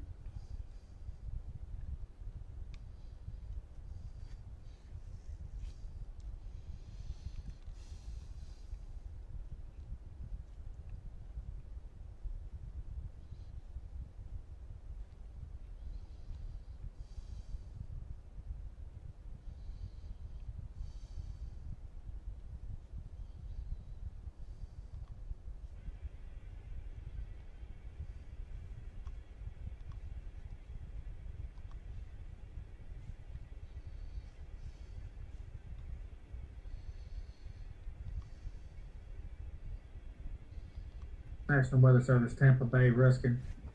St. Petersburg, Florida, via ASOS reports gusts of 53 knots, 61.0 miles per hour from the northeast at 22:23 Zulu.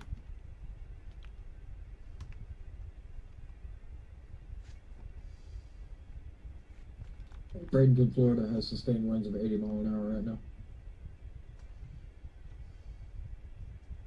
Sarasota, Florida has now suspended all 911 services.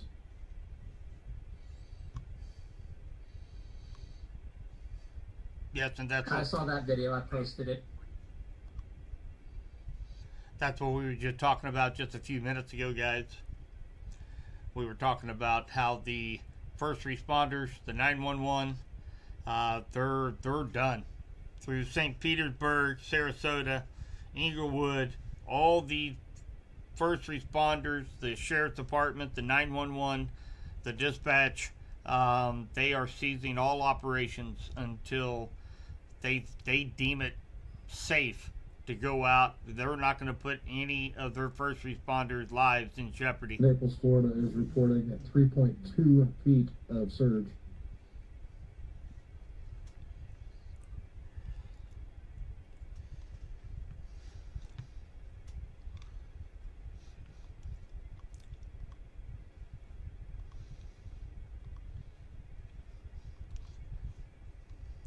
So, of course, they did talk about this. I'm under assumption everybody did hear that. St. Petersburg, Clearwater Beach is what we're seeing down here at the bottom screen. Extreme wind warning. Now, I am not seeing that coming up here on Radar Omega. I'm not seeing that anywhere. However, that is definitely what we have going on right now.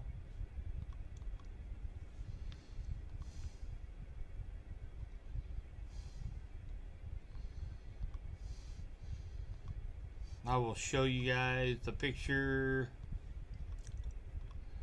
This is what we've got. This is the extreme wind warning, and of course it's gonna take care of from Palm Harbor all the way down to Bayshore Gardens. This is going to include St. Petersburg, Tampa, Temple Terrace, Brandon, Riverview, Sun City Center, Duet, Keysville, Knights, Plant City, Piney Point, Wabonia, Bradenton. So this is for an extreme wind warning. Extremely dangerous hurricane winds. Move to an interior room now.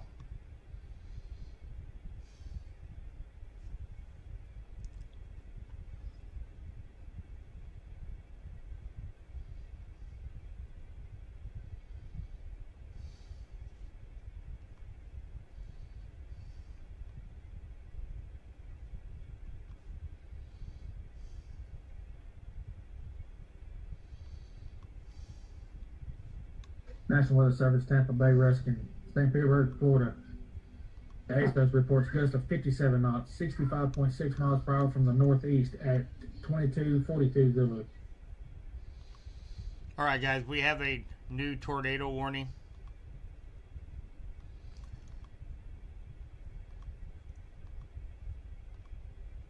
This is radar indicated for the next 26 minutes.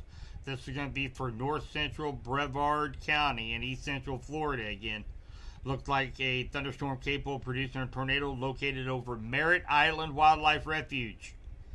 I don't know if you guys remember, we just talked about that a few minutes ago. And here is that broad rotation that is possibly putting down a tornado. So this was just offshore a little ways. Now it's made it on shore.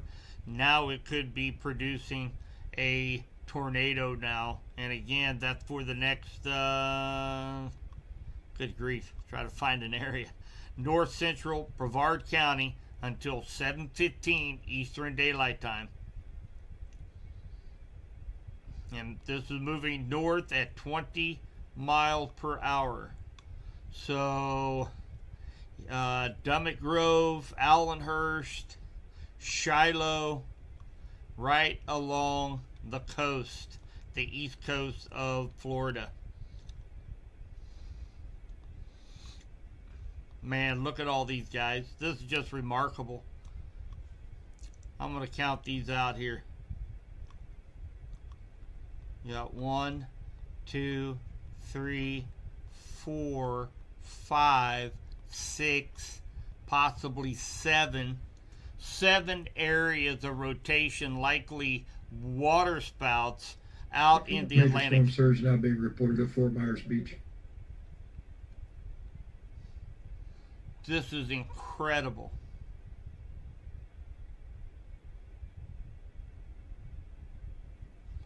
And this is what was actually over southern Florida earlier today. 1701.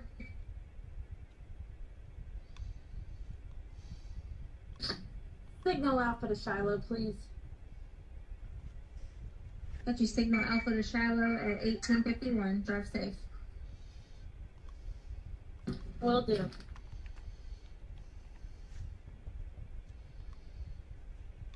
National Weather Service of Melbourne issues marine warning. Water spout possible. Wind 49 knots for Flagler Beach and Volusia Brevard County line. 0 to 20 nautical miles.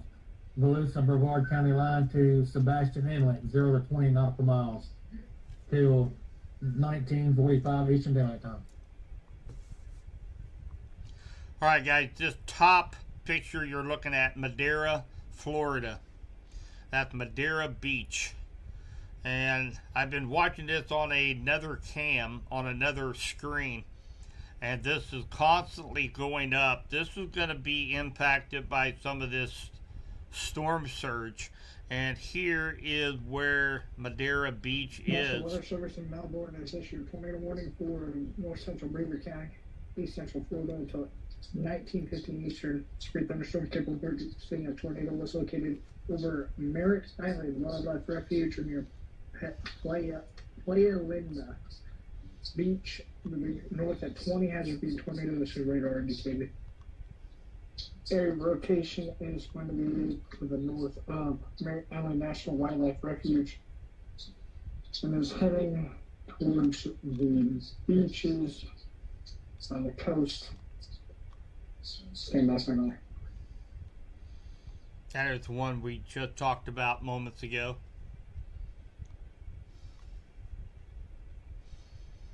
And again, we'll be watching Madeira here on this dock. and see how high that storm surge gets on this. This is typically dry until you get right down here to the end of this pier. Now we definitely see the water going underneath of the dock right now.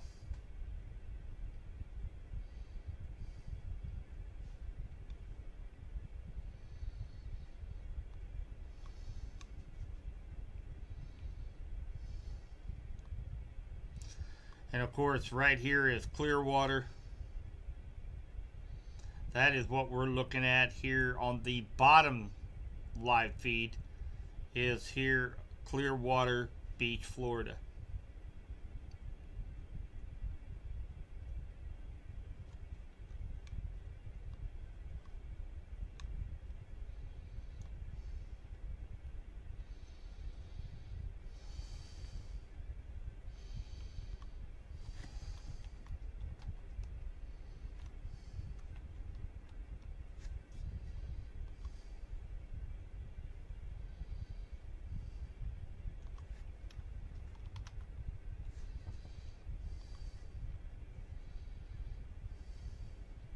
Current sustained wind reports: West Palm Beach, 92 mile per hour. Palm Harbor, 87 mile per hour. Davenport, 77 mile per hour. Sarasota, 74 mile per hour.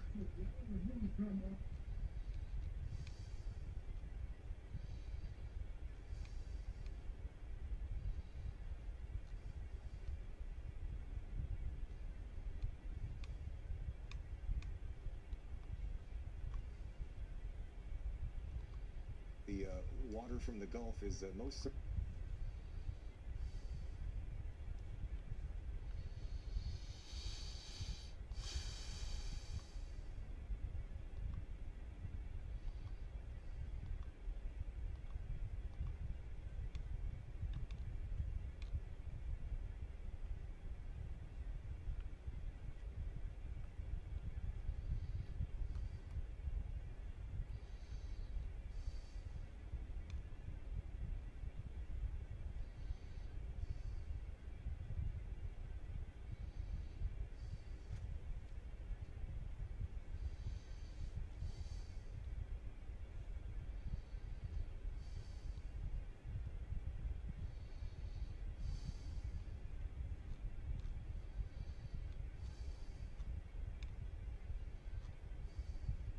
National Weather Service, Tampa Bay, Ruskin.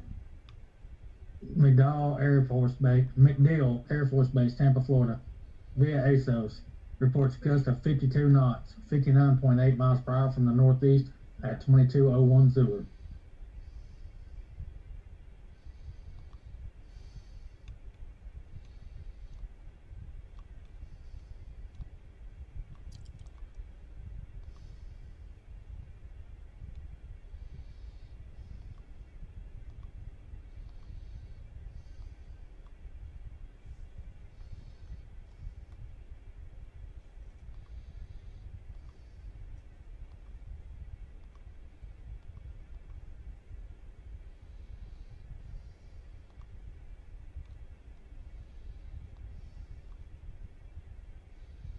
Alright guys, so it looks like right now we're getting an update here. Looks like maybe right in this area. Trying to find the area rotation is quite tough right now.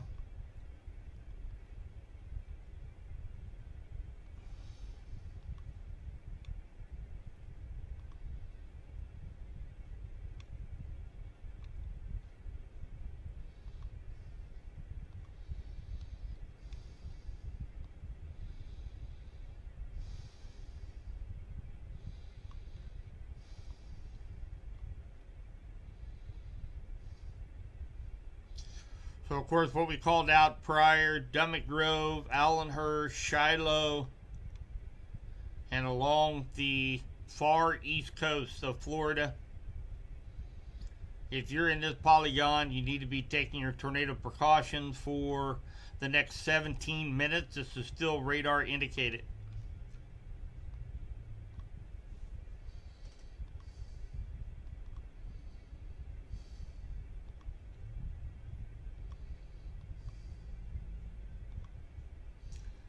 just a reminder, we've got an extreme wind warning for the entire central Florida west coast, including Clearwater, Largo, St. Petersburg, Tampa, Piney Point, Keysville, Plant City, Knights, Temple Terrace, Brandon, and this is until 9:30 Eastern Daylight Time. Extremely dangerous hurricane winds. Move to an interior room now. Exposing over almost 3 million people.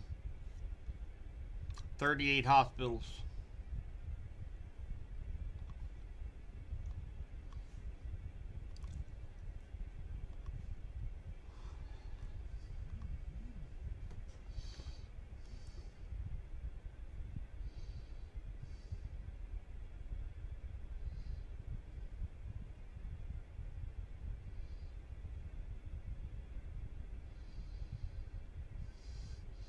Just going through some of the information here, guys.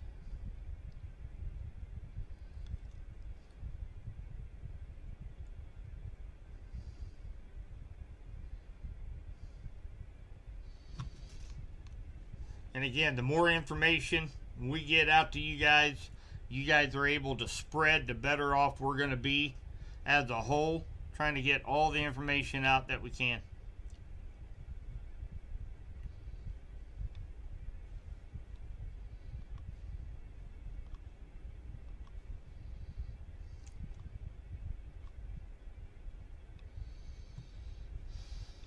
National Weather Service in Melbourne cancels the tornado warning for Brevard, Florida. Well, that's likely the reason why I was having a hard time trying to find a center of circulation. I couldn't find one. Very broad, but I couldn't find one. So that's good news. So we are down to 0 tornadoes. 0 tornado warnings on the board right now here for the state of Florida, but we still have plenty of time left, guys. And remember, you know, we take a look out here off the coast. Well, we were circling each one of these areas of rotation that very likely are water spouts. Let's put this in motion. You notice these things are eventually going to come back around and hit the coast just a little bit further north. So Daytona Beach, Palm Coast, you guys are going to get your turn. Not that you want it, but remember, these things are the outer bands that are going to be rotating counterclockwise around Hurricane Milton.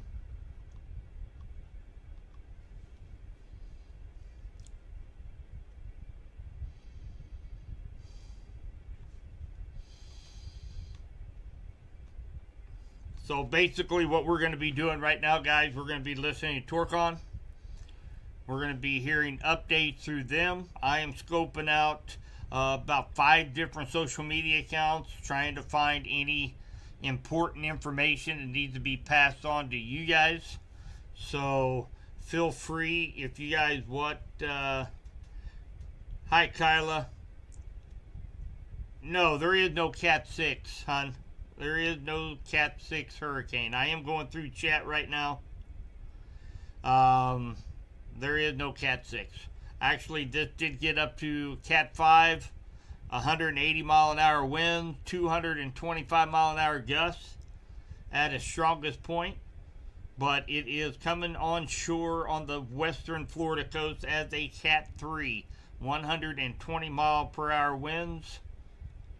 So that is what we're dealing with tonight, Kayla. Hi, Paul. You got 2 crews from Clinton, and we're almost to Clarksville. How long should be wait around here before heading to Manatee County in Florida? Let's see. You're in Clarksville. I know where Clarksville's at. Clarksville's right up here.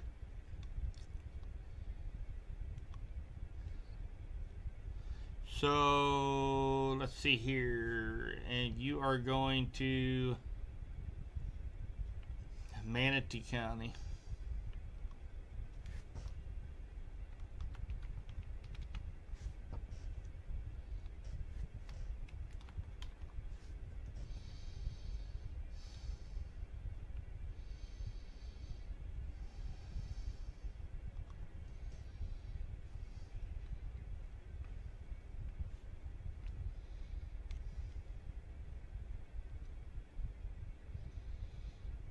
All right, Paul. So that's yeah. So that's going to be down right there at by Sarasota. Well, here's the thing. You guys are probably in good shape if you guys wanted to. You guys could head down to say like Tallahassee. I'm not sure exactly which. Let's see here. Which way are you guys going to go? You guys are likely going to go. Yeah, I mean, you can actually go down to Madison, Quincy. You guys can actually go all the way down here and get into Florida. You're probably going to be looking at well into tomorrow night before you're going to be able to safely drive down into this area, Paul.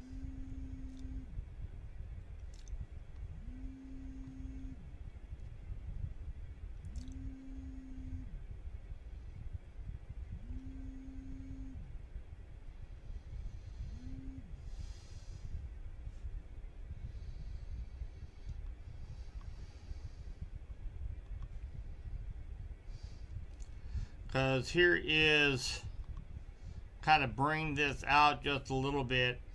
You know, some of these bands are going to be rotating in. Now these are going to be these are likely going to be rain, thunder showers, thunderstorms in this area. If it was me, I would go ahead and go from Tennessee down here to down around Madison, Quincy, right in this area, and stage there. Florida ASOS reports gusts of 60 knots or 69.1 mile an hour from the northeast at 23:02 Zulu, reported at 19:06 Eastern.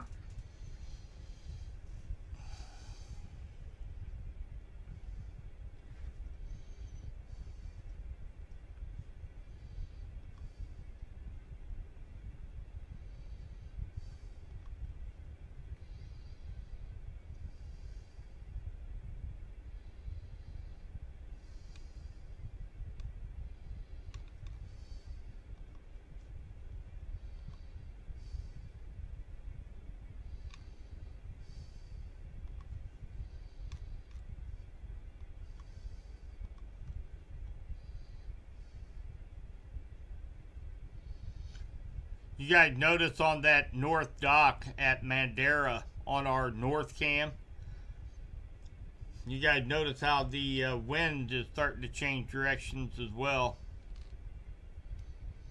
It was coming at the cam, now it's coming from behind the cam.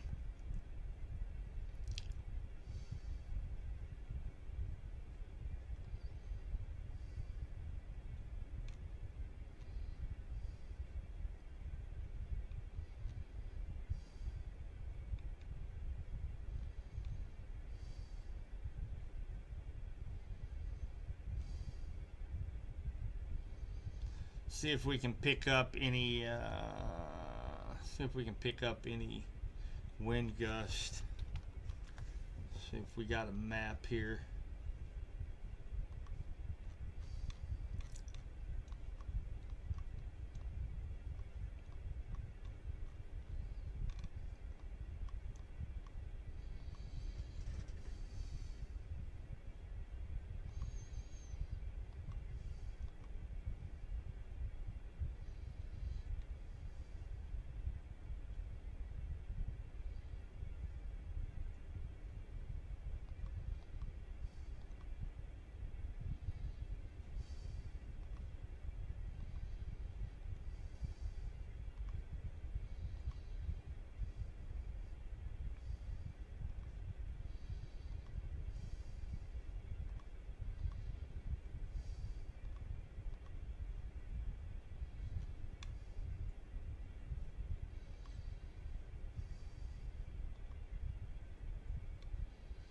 several wind gusts in the 40 to 55 mile an hour.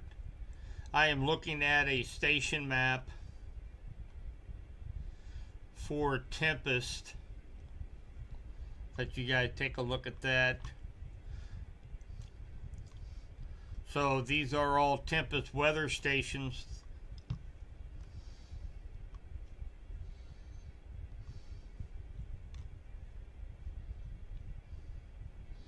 .21 mile an hour,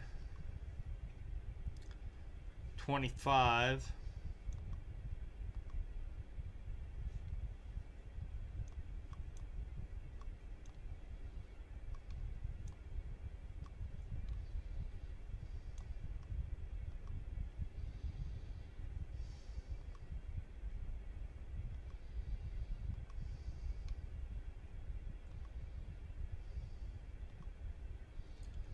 .30, 24 knots.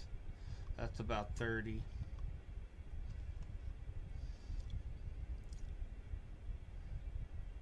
Oh, we do have this right here. This is right at Gulfport.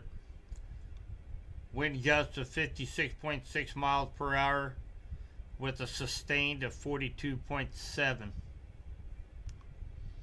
And this is just west of St. Petersburg. You gotta keep in mind, if we don't have that's 31 mile an hour, if some people do not have power down here. So that might be old data as well.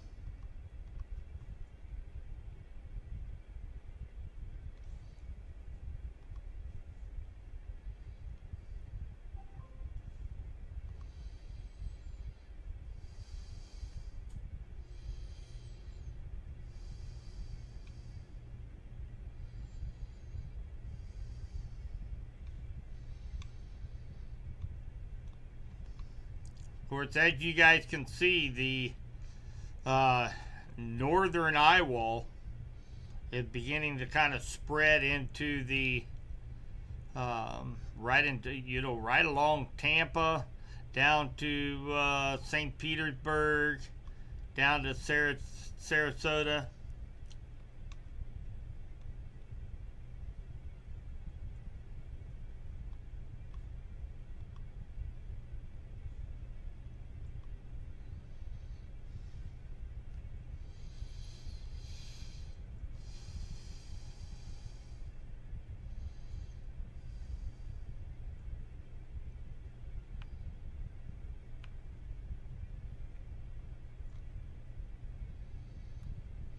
You can definitely see on the Clearwater cam, the bottom picture, you can definitely see they're really starting to get some of those winds. There's Clearwater right here. That's what you're seeing down here on the bottom cam. And of course, Madeira had a kind of a directional wind change, and they are close by.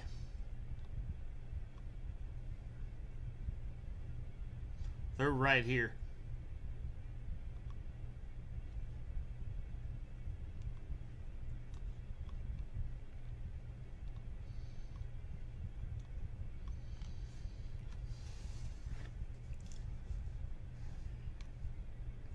Still seeing a lot of damage out there from the tornadoes from earlier.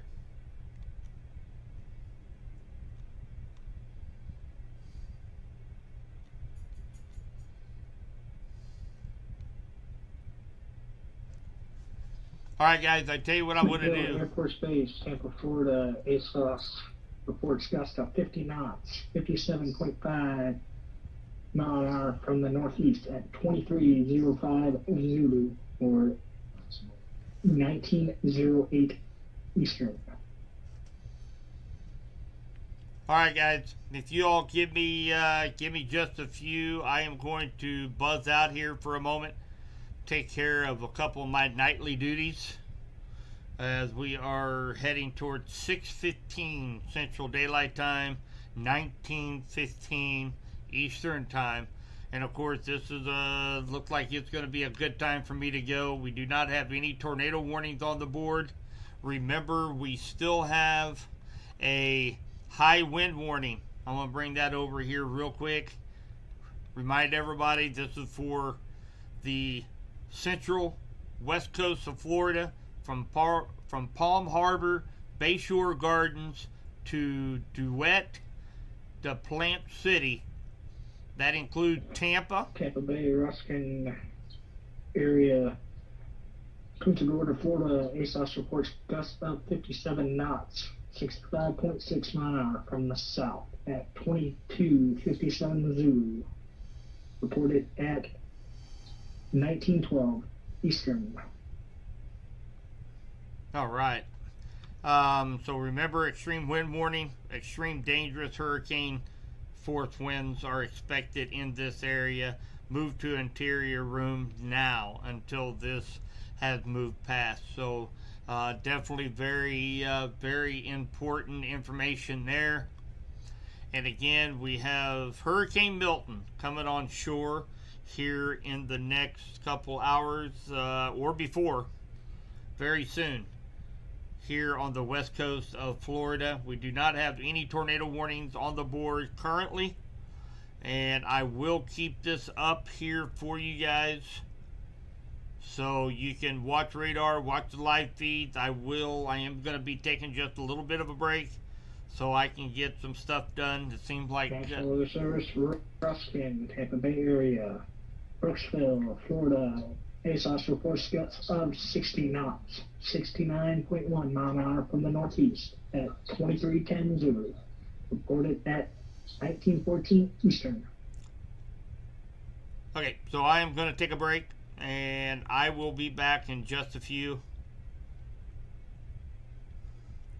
And of course, if anything pops up while I'm gone, I will jump back on here real quick and get that warning read out. I'll be back with you in just a couple minutes, guys.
All right, guys. Thanks for your patience.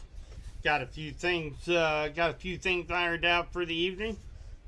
Number one thing, get the dog fed and put to bed. He was definitely letting me know that it was time for him to be fed. He was sitting on my foot for the last 20 minutes. So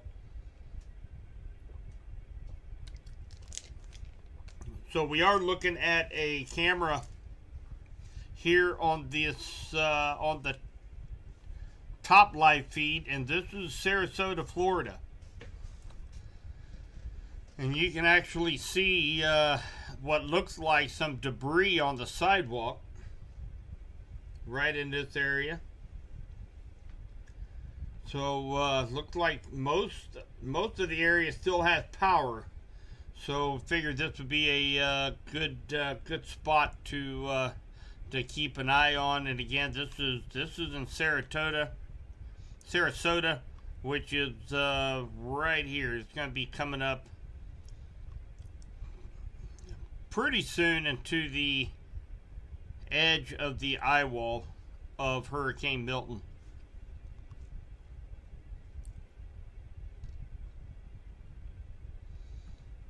Hi, Uncle Tim.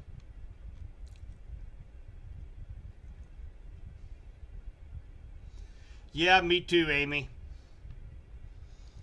And again, I've got, I do have some compadres that they decided they wanted to go ahead and they lacked the fuel. And despite what they were saying on social media, Gas Buddy, they were out of fuel.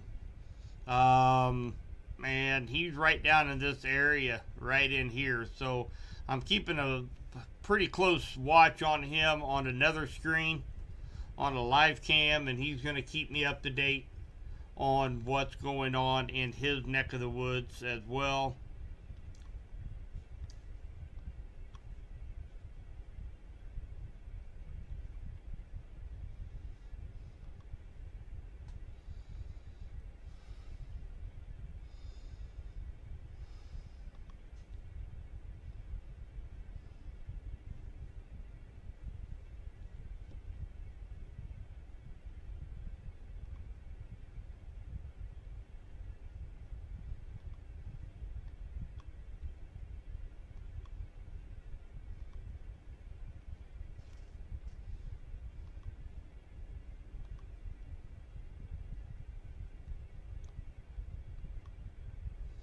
So the good news is we have not seen any additional tornado warnings out here on the East Coast, but I have a feeling that we're going to start seeing them again in the hordes up here once it gets some of these areas just off the coast rotate back inland near Daytona Beach, Palm Coast, St. Augustine, Gainesville. Let me just jump out here, and the reason why I say that is, let's take a look at, so Mercy, that's a very large, that looks like that's a monster out there. So we've got National Weather Service, Tampa Bay area, Ruskin. In St. Petersburg, Florida, ASOS reports gusts of 77 knots, 88.6 mile an hour from the northeast at 23 to 26 Zulu, reported at 19:30 Eastern. 2 minutes ago, 88 mile an hour winds. So you see we have several areas of rotation off of the coast out here in the Atlantic. And these will eventually be rotating around. And we could see another influx of tornado warnings here over the next few hours.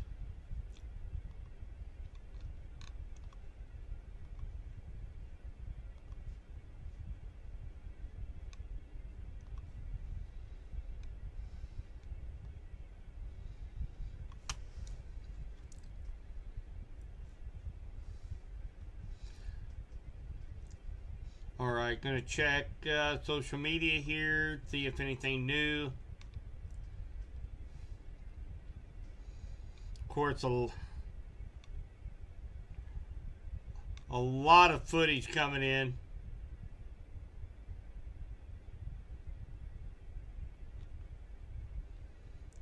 Of tornadoes on the ground from earlier. A lot of damage, and man, these things were trucking, guys.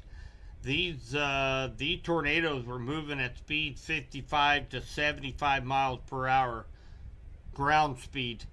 I mean, they're flying.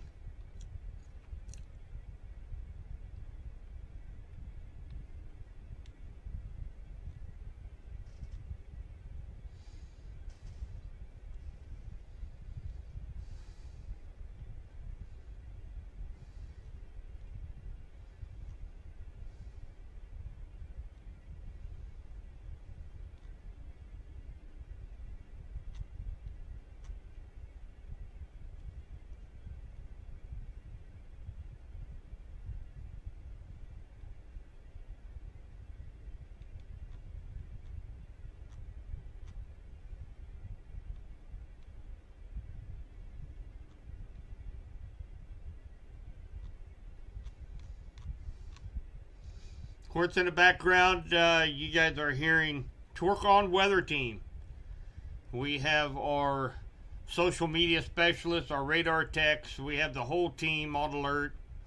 They have been over the last 48 hours and continue through the night tonight. Definitely want to give them a shout out for their hard work. They're doing a fantastic job. Just tonight, looking here at the analytics, Subby's Weather Talk has had 494 viewers. And then our other social media platforms had several viewers on them as well. So we are getting information out. I would encourage you guys to share the information. Even if you don't have any family or friends in Florida, some of your friends might have friends and family in Florida, and we can keep them up to date with all the latest conditions, warnings, advisories as we go through the evening.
All right, we are going to jump over here. We're going to check out, see what the current power outage.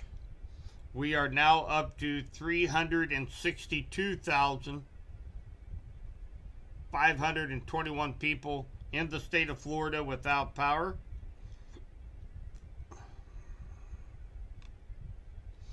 So that number continues to go up as time goes by. We were sitting, I believe it was about 225,000 without power about an hour, 15 minutes ago. So we're constantly getting more and more power outages. Of course, we can expect a bunch more power outages, especially as those hurricane force winds continue to move into the Florida coast. And we got to remember that there is an extreme wind warning out for the central western coast of Florida, from Palm Harbor down to Bayshore Gardens, Duet, up to Nights.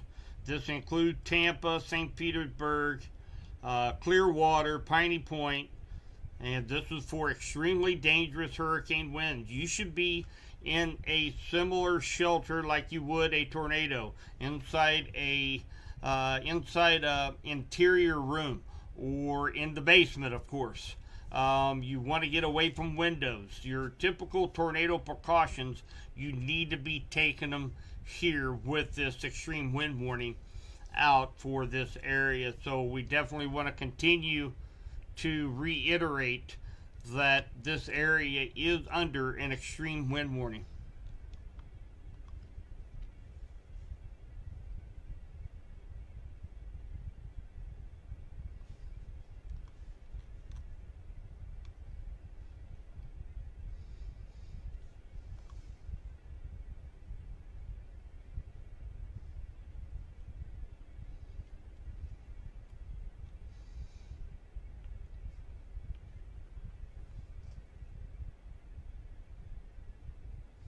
Alright guys, so it looks like we do have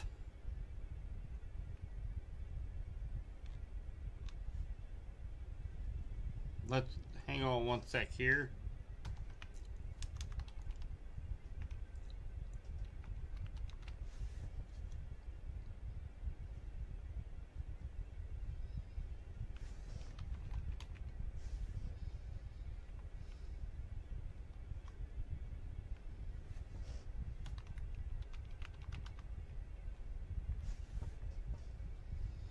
Give me just a second here. Let's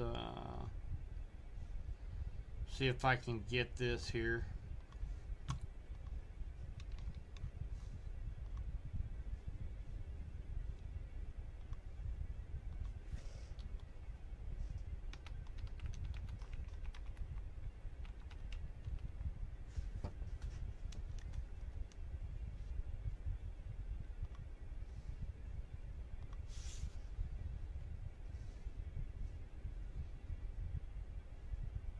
The mobile.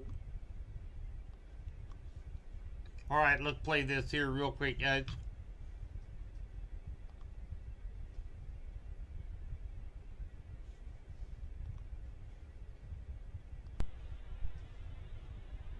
Make sure they're taken care of. If you have not already left, as I just said, as the governor just said, you need to stay inside, stay safe, and stay put. Make sure the house if I got storm surge. The answer is no.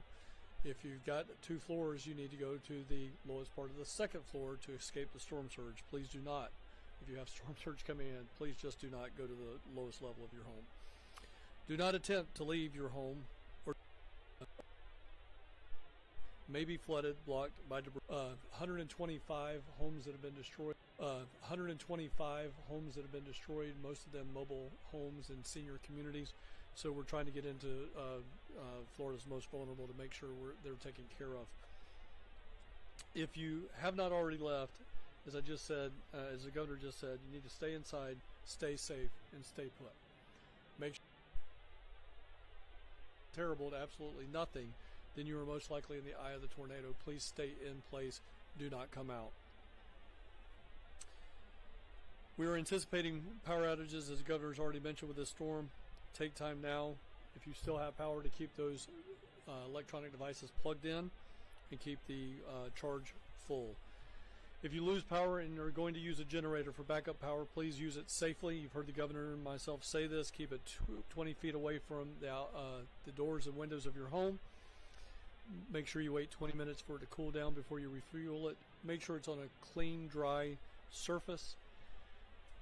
And then be sure to have a carbon monoxide monitor in your home. After the storm has passed your area, it is critical that you listen to local authorities for guidance on when it is safe to go outside or to return home. Do not venture out.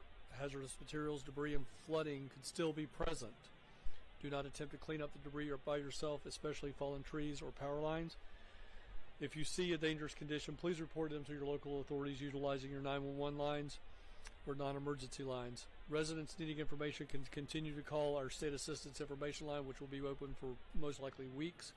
That number is 1-800-342-3557. That's 1-800-342-3557.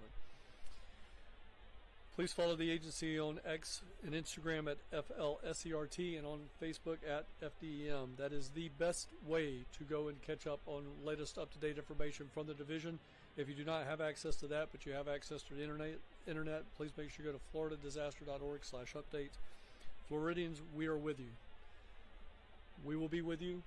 The state of Florida is leading the way on this charge. Please know that we're coming as fast as we possibly can. There's going to be places that we just cannot get to until the winds die down. But as I've already mentioned, there are strong winds. There are banding rains.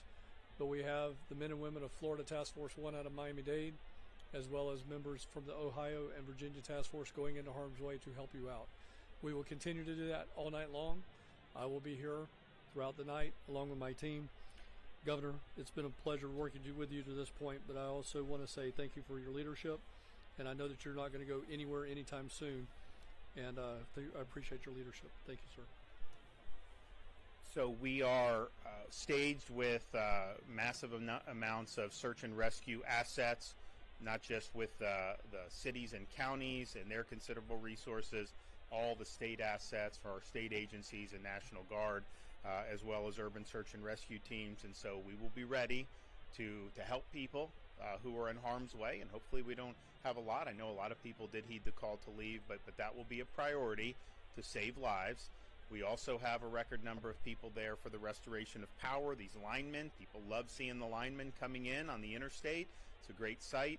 They will get to work, get their power resumed as quick as possible, and then we have massive amounts of fuel on standby that we can use, but we also want to make sure these ports get up and running. I mean, we'll see what the damage is to Manatee and to Tampa.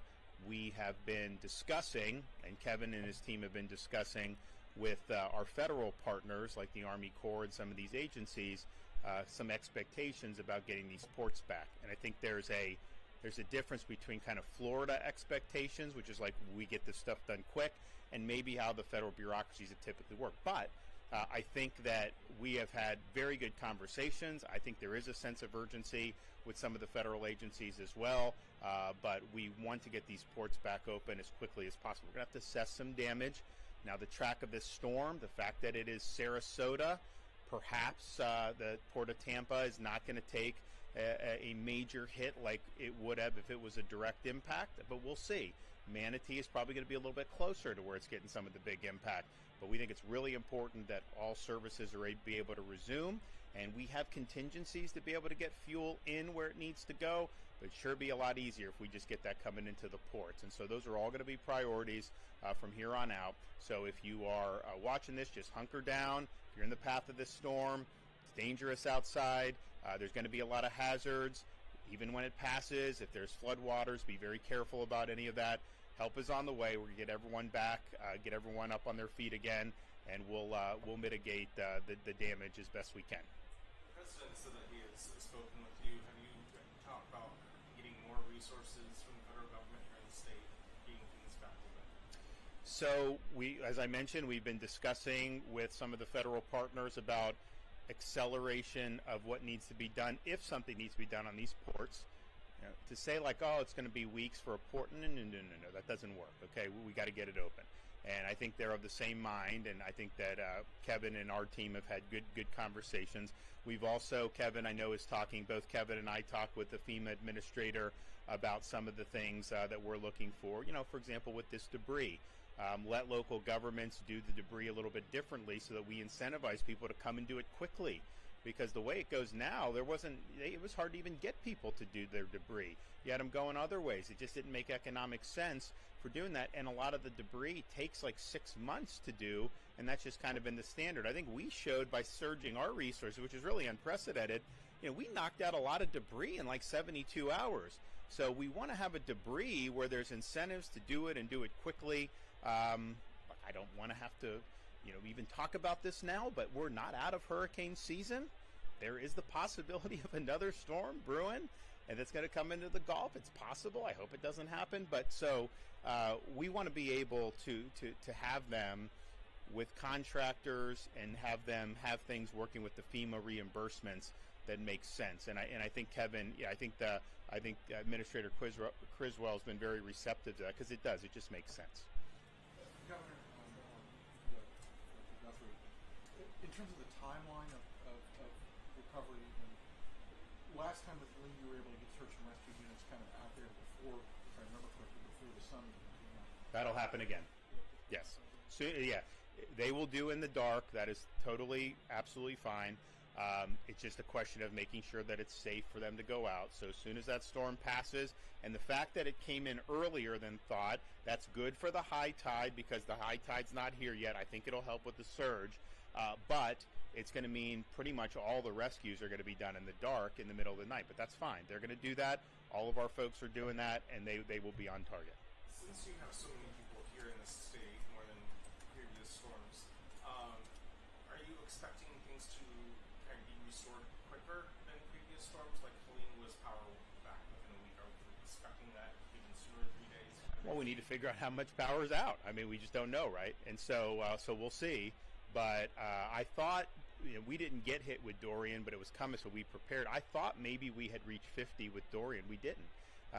We reached in the 40s. We did 40,000s for Ian in the 40s. This is the first time we've crossed 50, and so I think that that's good. I think there's a lot of people that are excited about going to work. I know Floridians really appreciate these guys when they get out there. And if you look, the fact that it's going Sarasota across, that's heavy Florida Power and Light territory. Those guys are a well-oiled machine at this. They do a really good job. A lot of their infrastructure handles the storms very well.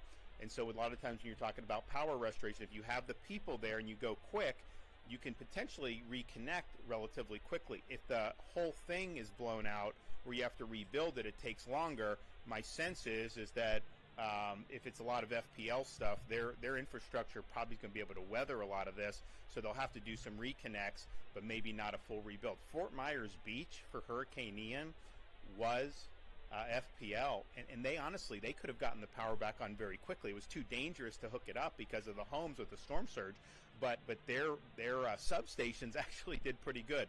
So I think it remains to be seen with that. Now, in terms of the search and rescue personnel, I'd like nothing better than to be here tomorrow night telling you we're sending all of it back to the States. I would love that, to say, you know what, we did whatever we needed to do, just like Helene, and then 12, 24 hours later, it was fine, thank you, and you guys go back home. We would love to do that. I'm hoping that we're not going to need them to be long, but it's just going to depend on what the damage is. So we'll see. I mean, look, these storms, it's like how many, what population, how many people, how much infrastructure, and this thing has come up. It kind of went east into Sarasota County. I don't know where they're going to say the landfall was. Maybe Venice, from what I'm looking on the radar.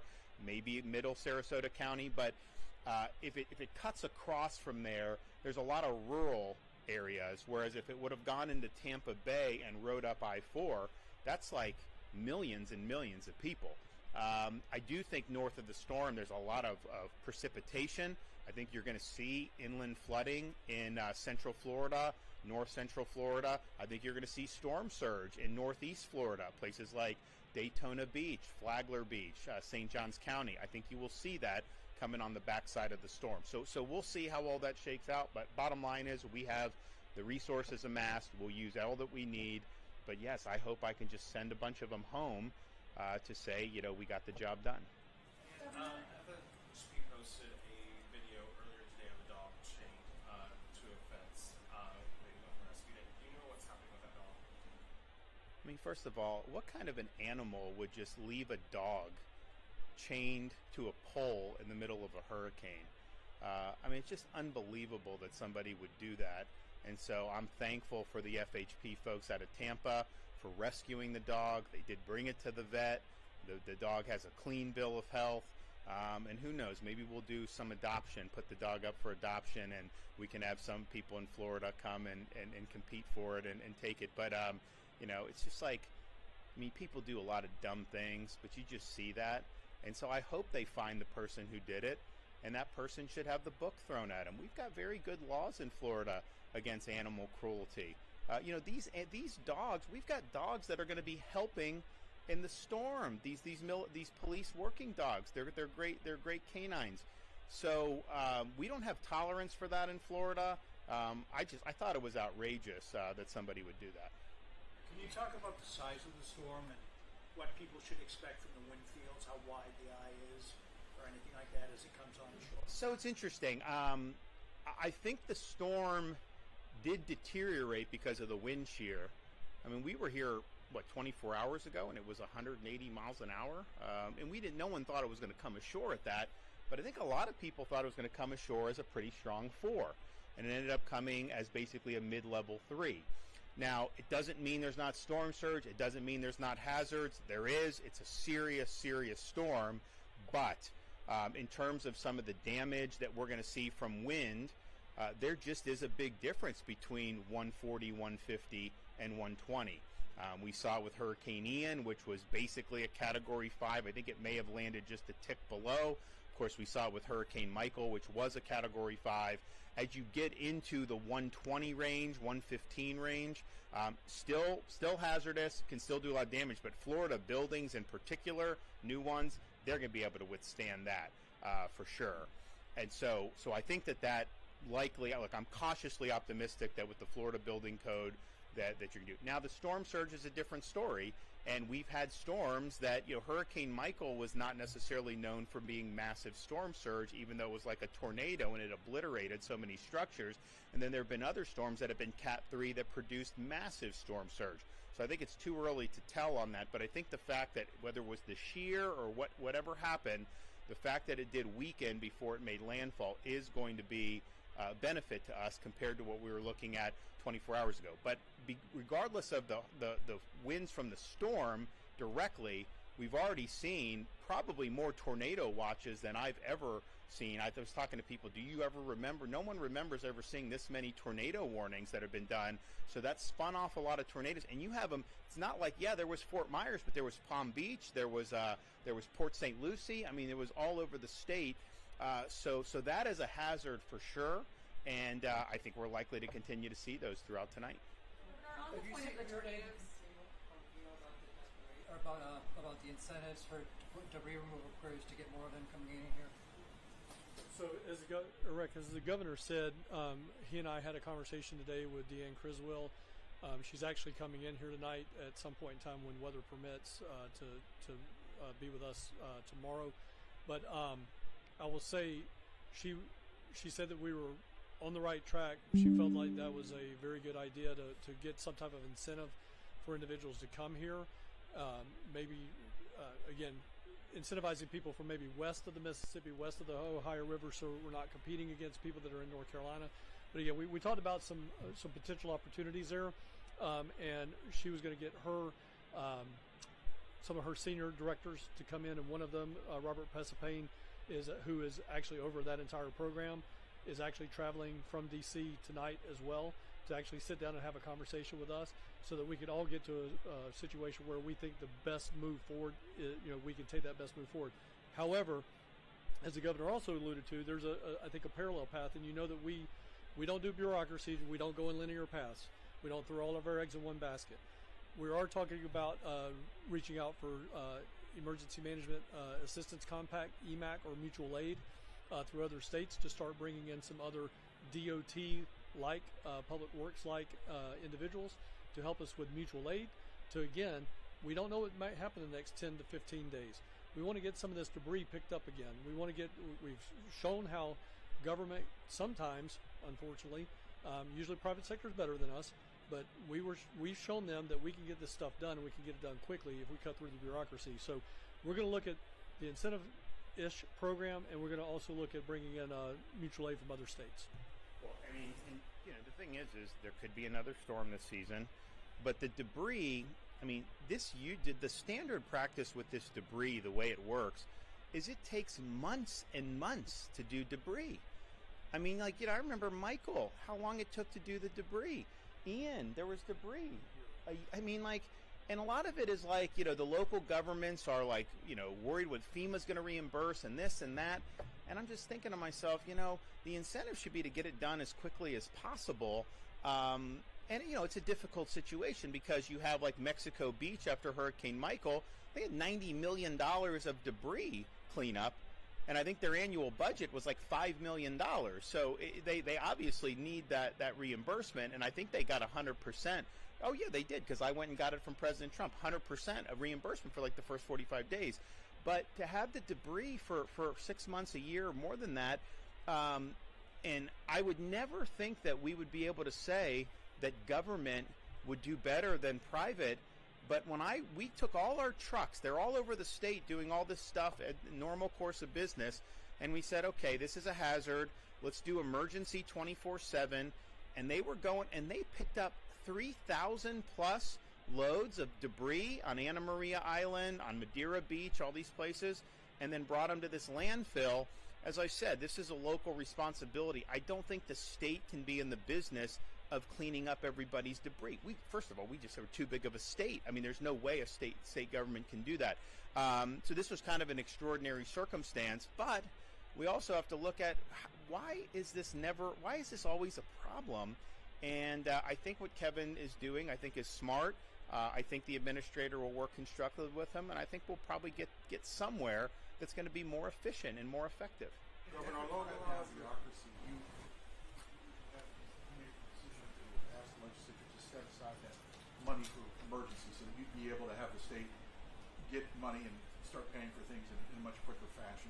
The budget system indicates that so far you've gone through about $250 million, which is about half of what you got. I mean, you guys. Well, yeah, we'll be fine. Yeah, I mean, if we exhaust that, I still under emergency, I still can do, and we'll do that. And I would say, this will probably be a 90-10 storm, you think, or? We're gonna ask for it. Yeah, so we'll end up asking for 90-10 for a lot of this stuff, and it just takes a while, but we know we'll get it. I mean, we're still getting reimbursement for some of these past storms, so it's just the way it is. But yeah, we're fine. We have what we do, and look, when you deal with these storms, you got to make a decision. We never want to spend money that is not going to be effective, of course. But I think the question is, are you willing to spend money to be prepared?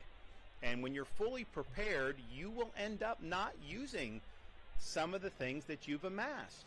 I mean, who knows? Maybe we instead of having 2.4 million restorations like we did with Helene, maybe we'll have less than that with this.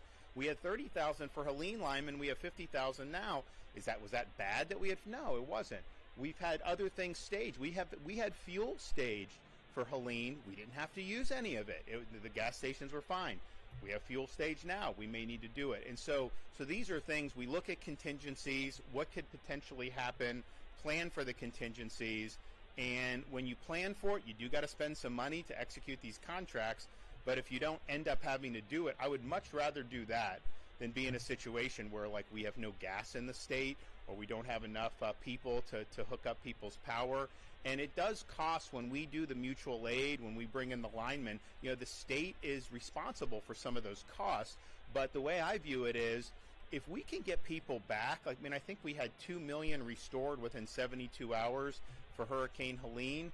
That gets everyone back on their feet and the state gets moving again. That pays for itself. If you have power out, the standard used to be people be out of power for 3 weeks or 4 weeks. That is not, I think that's bad. I think that hurts the economy. I think that hurts the quality of life. So that's just how you got to do it. Our view is let's just be prepared. That's why we have the fund. And you're going to be better off being prepared ultimately than if you're not willing to do it. Search and rescue. I know it's a big emphasis for the state. What happens if 911 goes down, God forbid, or cell towers go down, and people can't reach the hotline or 911 to call search and rescue? What should those families and those individuals do? So the enhanced or next gen 911 system that is in place throughout the country, it's overseen by the Department of Management Services, but at the same time, the mechanics of it is if a county goes down, if a county cannot receive those 911 calls, it's going to roll over to another county. So there is a redundancy that is numerous layers deep that will end up getting that 911 call. When that 911 address pops up on a dispatcher screen, it's actually going to tell them where the home service is at. So it will say, for instance, just say for grins and giggles, it's Punta Gorda. It's answered in Hendry County. It'll show up Punta Gorda. So the people in Hendry County know automatically, okay, I'm actually receiving a call from another area. There's something wrong. They're still going to, all of our dispatchers are trained, our 911 coordinators are trained underneath a Department of Health certificate. So they have all the same standard training throughout the state of Florida. That is a required statute. So they can take that call just as good in Hendry County as they can in, say, Charlotte County. They'll transfer that information. We have redundant systems all across the state. We still have World War II, Cold War era technology that are copper lines that go from every single emergency management agency in this city, or I'm sorry, in this state, to another emergency management. So that'll come in, they'll get the information, they'll pick up that, hotline, call that next county over and say, this is what's going on, and then people will respond to that. Well, also, I mean, I think what you've seen in past is there is the redundancy, but then if someone does need to be, if there's 10 feet of storm surge somewhere, you go rescue, and then they'll, like our boats, like they'll go around and check on people, they'll do all that. So you're going to see a massive effort as soon as it's safe to do so to check in the areas that were the hardest hit by surge if there's anybody in distress, because someone may not be able to call. Now, even if the 911's working, they may not be able to do that. And you see somebody that's sitting on their roof, someone's going to go and pick them up. I mean, that's just how we roll.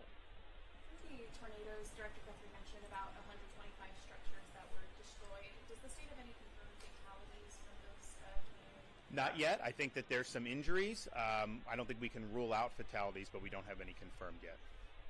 Do you have a number on how many people are in county shelters or those state supplemental checkpoint shelters? So I appreciate the question. I did a 5:15 call where we were getting some real-time numbers updated. I'm going to say it's probably close to 100,000. We had a lot of counties that their numbers went up exponentially. Earlier today, we put 31,000 out there. But for instance, Hillsborough reported a couple of maxed out. Pinellas reported a couple maxed out. But every county that reported something maxed out still said, even though it was a single shelter, still said they had plenty of capacity in their system. So we're nowhere near capacity that we have, which was well over 220,000 beds as of our earlier briefing today. But I would estimate it's probably around 100,000 and maybe growing. And I think and it makes sense that it grew a lot today, because the storm wasn't expected to hit until tonight. So you don't need to be there. Like a lot of people, why would you be there on a Tuesday night? They'll just go Wednesday morning. So we anticipated that would happen. We have capacity. I think when you're talking about storm surge on these barrier islands, a lot of those folks have the wherewithal and the means to be able to go somewhere else, hotel, family, friends. And so they're probably not the prime candidates that are going to go to shelter. I think a shelter is a lot of times some of the elderly, some of the people that may not have as much means, and that's there for them. And I think people have utilized it well. Okay, thanks so much.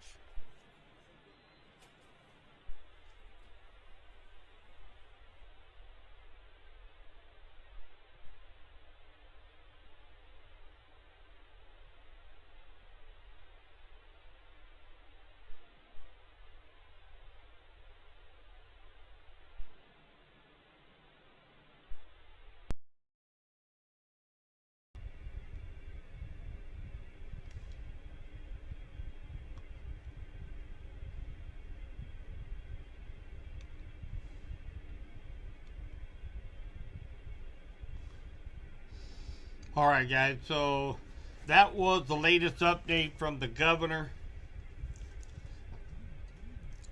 You can tell there's a little bit of politicking in there as well. We won't get into that on this particular feed. So what I'm doing now, top right.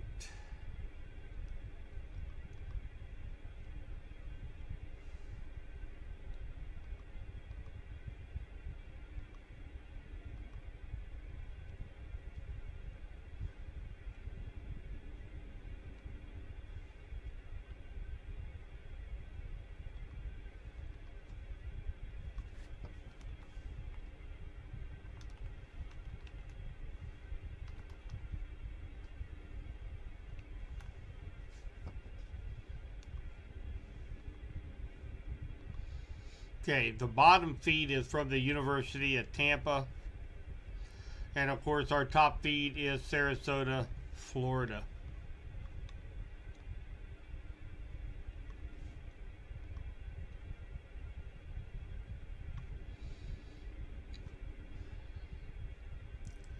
which it does kind of look like right now. Sarasota, if you look at the top live feed, I think they are beginning to get into the eye as things are really beginning to things are really starting to quiet down there on that live feed.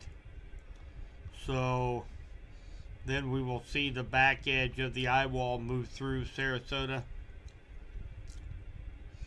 Tampa, of course, they're getting pummeled by the outer bands on the west side of the eye wall.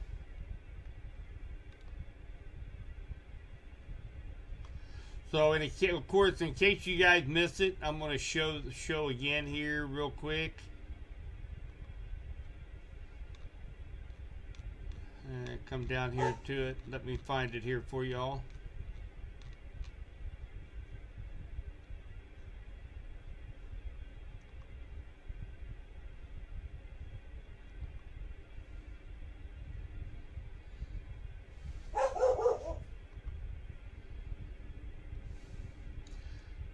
So back on I-95, this was about 2 hours ago.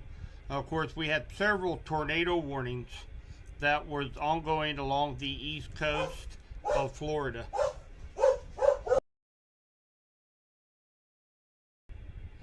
Give me 1 second, guys.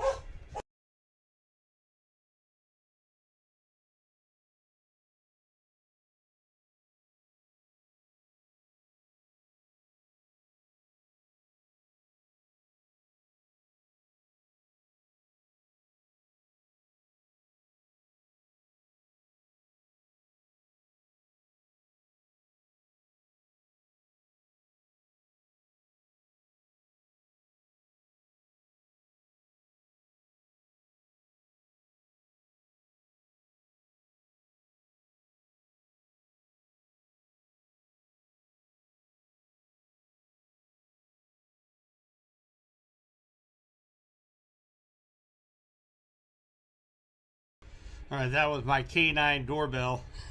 Somebody had a neighbor at the door. I want to show you guys, we were looking at some Florida Department of Transportation webcams. And this was on I-95. And actually had a tornado go across the camera. I'm going to show you guys in case you missed it from earlier.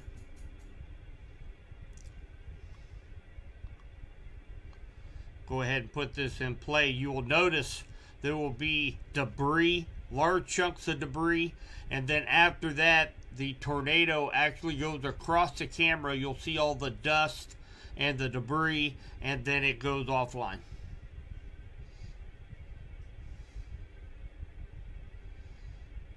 Now you see all the dust and the debris coming into focus, and then you lose the camera.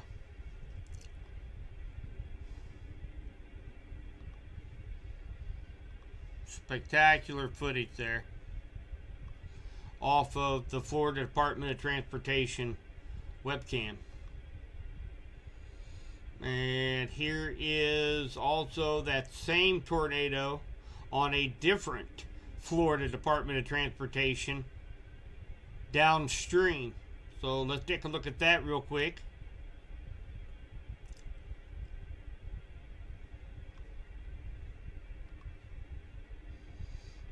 We'll play that. Look at the size. That's not just a little spit up tornado. That is a very destructive tornado that went across I-95, and I'm sure we will be seeing a lot of damage reports coming in. Sarasota, Bradenton, Florida. Basehouse reports gusts of 72 knots or 82.9 mile an hour from the east at 23:54 timestamp at 2010 Eastern. Power on. Bluetooth setup. Searching. Bluetooth device is connected. Fascinating video found on Florida Department of Transportation tonight. And again, these are were very violent tornadoes. These weren't your little spin up, run of the mill, last 5 minutes, do EF0 damage.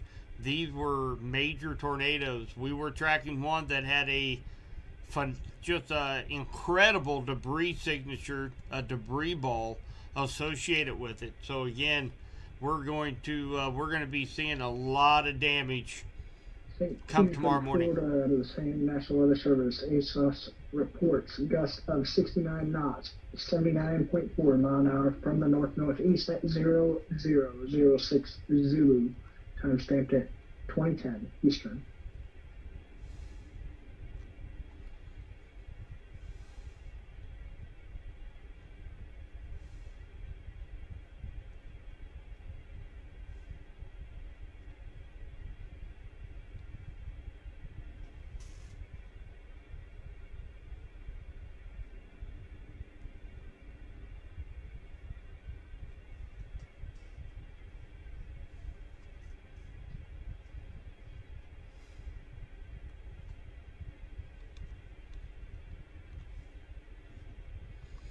All right, checking through, making sure we do have a new update. From the same National Weather Service, Winter Haven, Florida, ASOS reports gusts of 51 knots, 58.7 mile an hour from the east at 23:55 Zulu, time stamped at 2012 Eastern.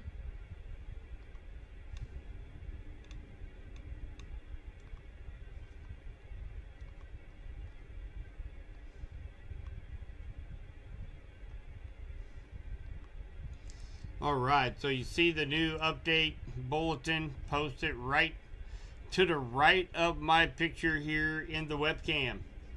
So Milton close to making landfall on the coast of west central Florida. Life-threatening storm surge, damaging winds, flooding rains occurring across portions of central and southwestern Florida. Right now we still have 120 mile an hour Cat 3 sustained winds, and the central minimal pressure 954 millibar.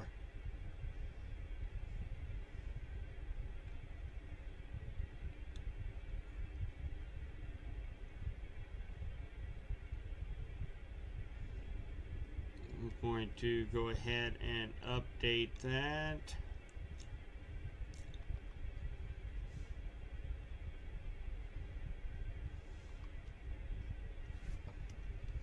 It was 952 last hour. So it has come up a couple millibar. I updated our scroll down at the bottom with the information. All right, let's take a look here at the East Coast.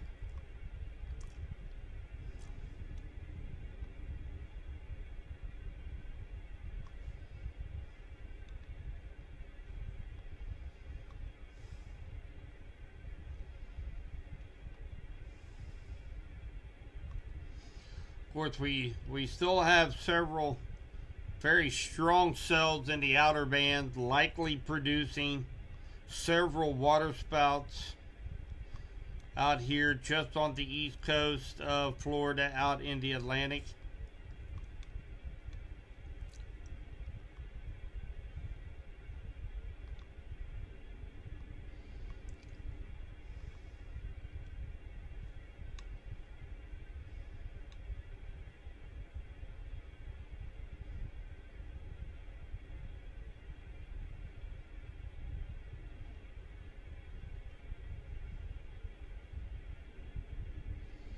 They're still moving off mainly at the about a north-northwest movement of these cells out here. So everything is relatively uneventful. I will not say the Q word out here on the eastern coast right now.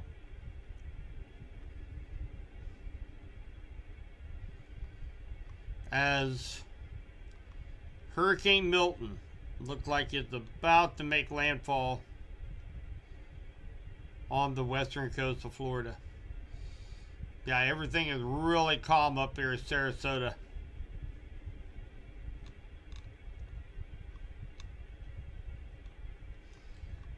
right here on 41, right here on the coast is where this top live feed is coming from. So things are really quieted down in Sarasota right now. But of course we will have the backside of the eye wall be coming through here over the next hour.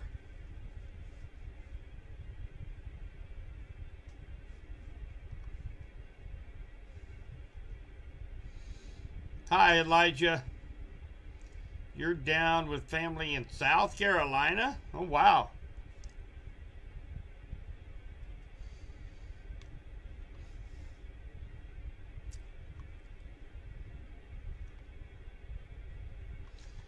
There are some tornado or National Weather Service in Ruskin, Tampa Bay area. So there's tropical storm warnings out for southwest South Carolina.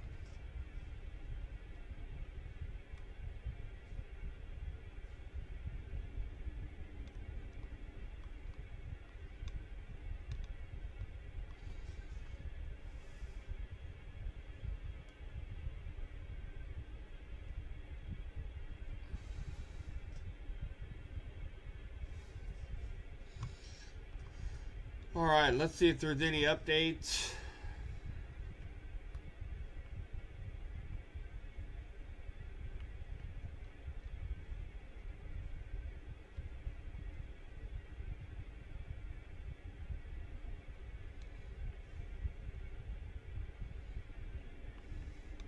National Weather Service in Ruskin, Tampa Bay area.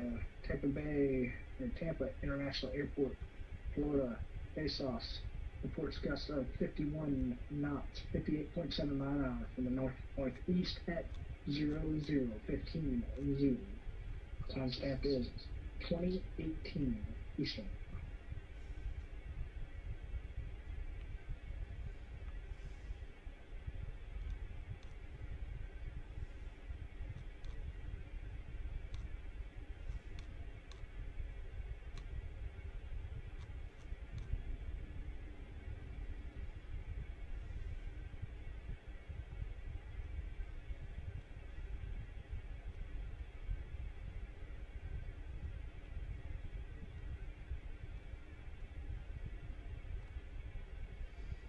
Of course, there are several reports here in the center, in the eye wall.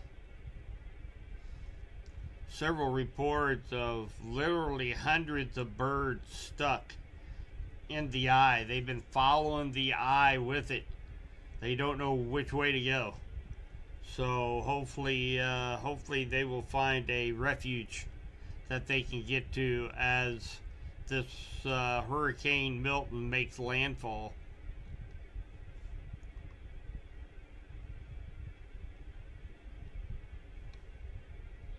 National Weather Service in Melbourne, Daytona Beach Regional Airport in Florida. ASOS reports gusts of 50 knots, 57.5 mile an hour from the northeast at 0016 Zoom. Timestamp at 2020 Eastern.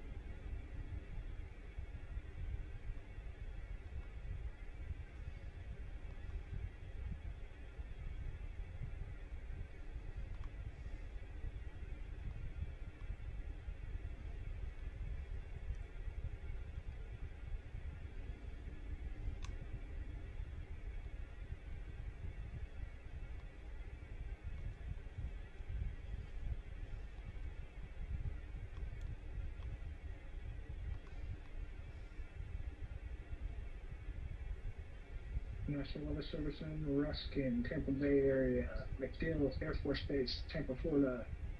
ASOS reports gusts of 50 knots or 57.5 mile an hour from the northeast at 0020 Zoo. Time stamped at 2021 Eastern.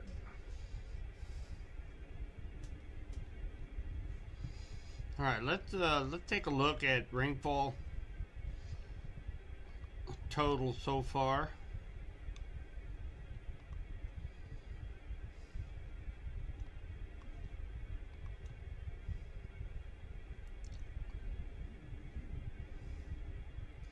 So radar indicating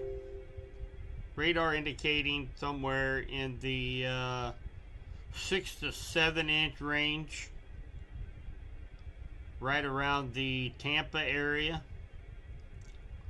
A little bit less as you head outside of that circle so far, and of course looking at anywhere between 10, 11, 12 down around St. Petersburg, down and then of course out to see some projections up to over 15 inches of rainfall just off the coast of Florida so far. So rain is definitely going to be an issue. Not just you're going to have a say Tampa have a 6 to 9 foot storm surge on top of already having 7 inches of rainfall on top of already saturated ground. So that's where we're getting all of our flooding problems coming in tonight with this. So definitely something that is can be very catastrophic if not prepared. So that's the reason why we have been on here. We've been live streaming the last couple nights, trying to get as much information, warnings, advisories, try to get as much information out there to you guys as possible between all of our social media platforms.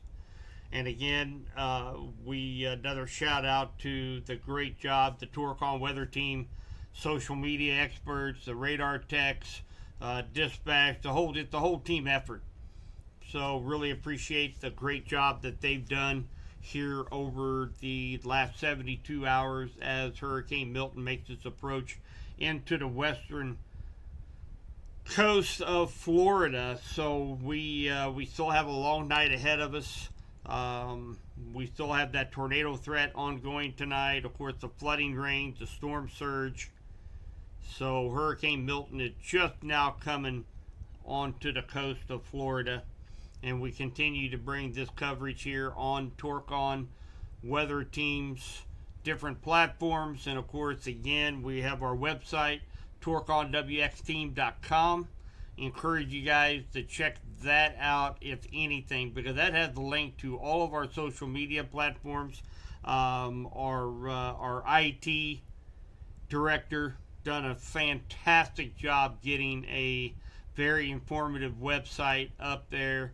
I actually have we got some great podcasts that you can go to. We have all the latest warnings and watches, advisories posted as well. So definitely encourage you guys to go check out our website. I think you will be very much impressed with the website. And of course, our social media platforms, that's our bread and butter. Our Facebooks, our TikToks, this is how we get information out there to the masses, is by our social media platforms. So looks like Sarasota just got their power back on. If you notice, they had a transformer blow. I don't know if you guys caught that. We can rewind it. There's a transformer blown here about 25 minutes ago or so. But it looks like that was quick. So looks like we just had a bunch of lights just come back on the far side of this street coming down through the middle of Sarasota. So that's good news. They're using this time when things are kind of calm as the eye wall begins to come on shore to get some of this done before the back edge of this of the hurricane's eye wall comes onto shore. And of course, you can have very, very strong winds and torrential rains and storm surge with that aspect of the backside of the eye wall coming across. So, and again, of course, you preach to the choir. You go through a hurricane, and all of us. Oh, there's another transformer that just popped there in that top live stream there at Sarasota. just saw a live stream pop. So, but you know, you think you're in the oh, hey, it came back on again. There we go. So Sarasota is having a heck of a time trying to keep the power on. But hopefully. This is Ruskin, Tampa Bay area, Brooksville, Florida. ASOS reports gust of 62 knots, 71.4 mile an hour from the north-northeast at 00250. Timestamp at 20:28 Eastern. So again, Sarasota having a hard time trying to keep the power on. So far, they are winning that battle right now in Sarasota. Of course, the bottom live stream, you're seeing the University of Tampa. And of course, they are, let's jump back over to radar. Of course, they are just getting hammered with torrential rainfalls right now on one of the heavier outer bands coming across Tampa.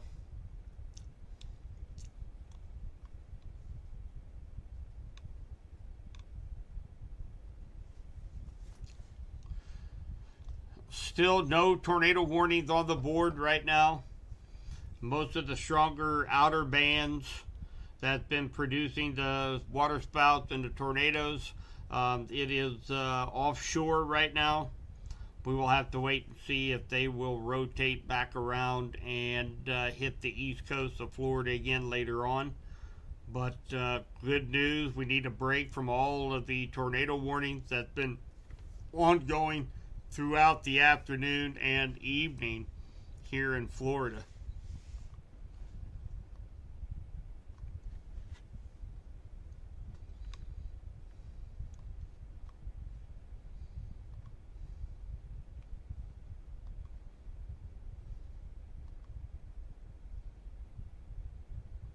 National Weather Service, Melbourne, Kissimmee Municipal Airport, ASOS reports gusts of 51 knots or 58.7 mile an hour from the east-northeast at 0006 Zulu. Timestamped at 20:28 Eastern. Hi, Austin. About 8 minutes ago, it was right on the coast. Right down in here. From the looks of this top camera, that's in Sarasota, Florida. Everything looked pretty calm up there. Just a light, gentle breeze. Doesn't even look like it's raining right now. So I'd say we are in the midst of seeing landfall up here on the coast of Florida. Awfully close.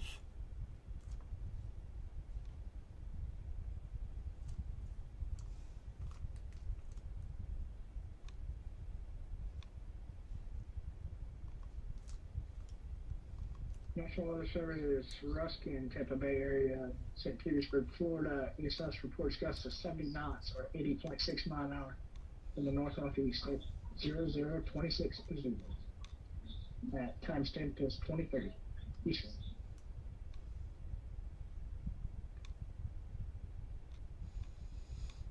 Also on my Subby's Weather Talk on Subby's advisory page, which is our Torque on Southern Plains page as well. We do have Hurricane Milton has made landfall at 20:31 Eastern Time. Hurricane Milton has made landfall at 20:31 Eastern Time at Siesta Key, Florida, as a Category 3 hurricane. All right, there you hear the official word. We do have landfall. Official landfall. Copy landfall.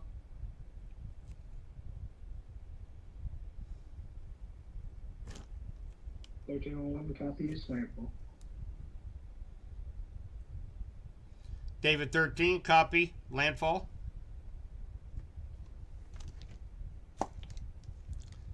One copy.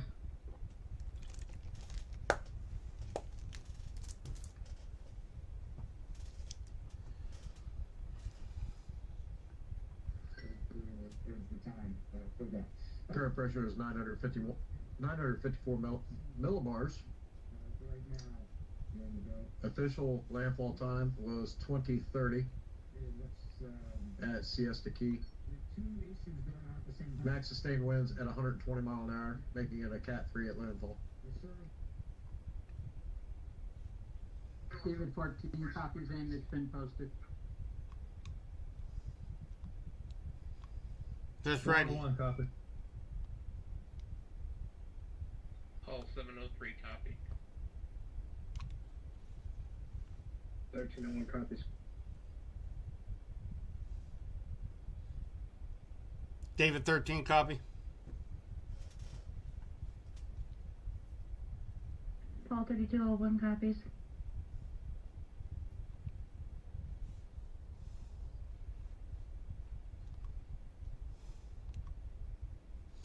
So this right here where I've got circled here, guys, Siesta Key, that is where it made official landfall as a Category 3 hurricane.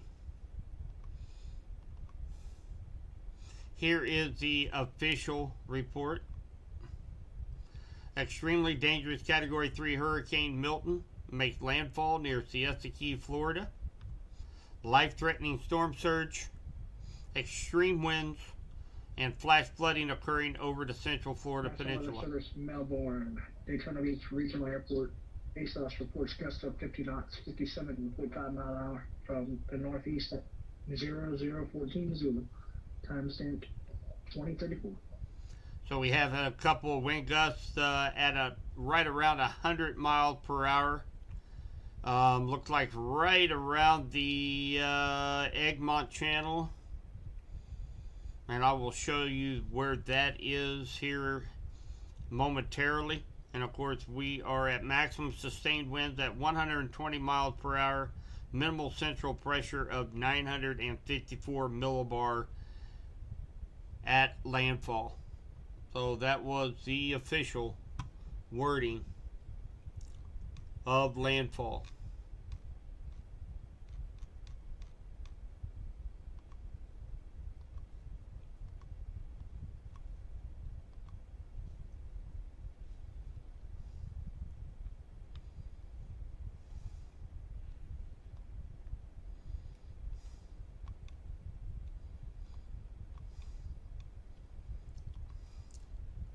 Tampa, of course, is still in a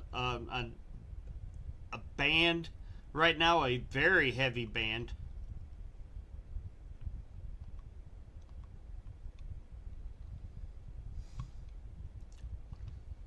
Torrential rainfalls. You can see here from the University of Tampa live cam here, that is the bottom one. You can really see that wind whipping. Horizontal rain coming across the campus right now. So it is just plumb ugly in Tampa currently.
Of course, my phone is just blowing up right now with all the news reports of the landfall.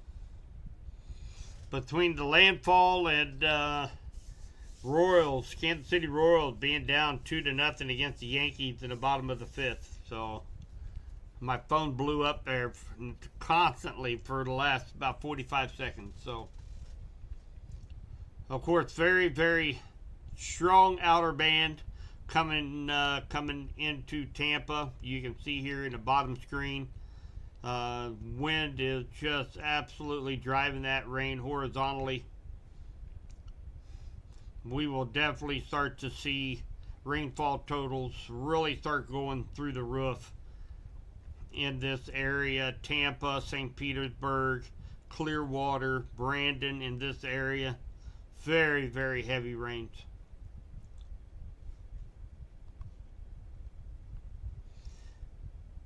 Hi, Austin.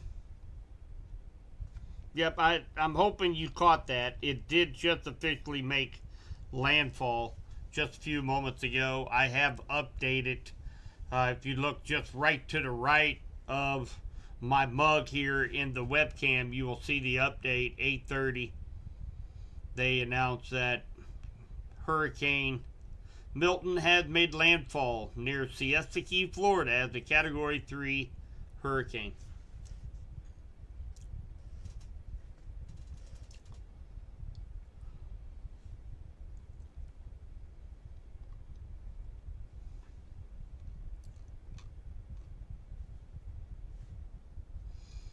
Alright, let's just zoom out just a little bit. Start to put some of this into perspective, and you're starting to notice some of these outer bands starting to really kind of rotate back around. And so those of you that might not be getting very much right now, Sarasota, Northport, Inglewood, Arcadia, don't worry, more is coming. Don't let your guard down.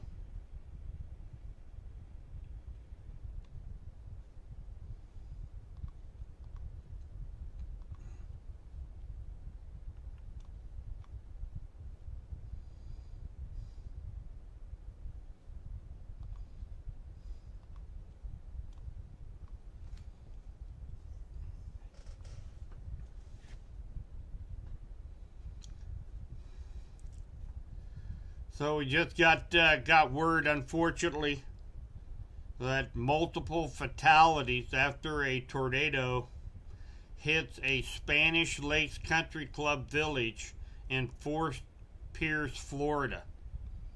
So extremely bad news coming out of Tampa Bay Ruskin, Tampa International Airport in Florida. VA ASOS reports gusts of 64 knots, 73.7 miles per hour from the north-northeast at 0026 Zulu. So definitely bad news coming out of Fort Pierce, Florida. Sheriff's Office, multiple fatalities at a Spanish Lakes Country Club village in Fort Pierce. So extremely bad news. Hopefully we will continue to see that in the downward sense. Hopefully that's the last report of any casualties or fatalities associated with Hurricane Milton.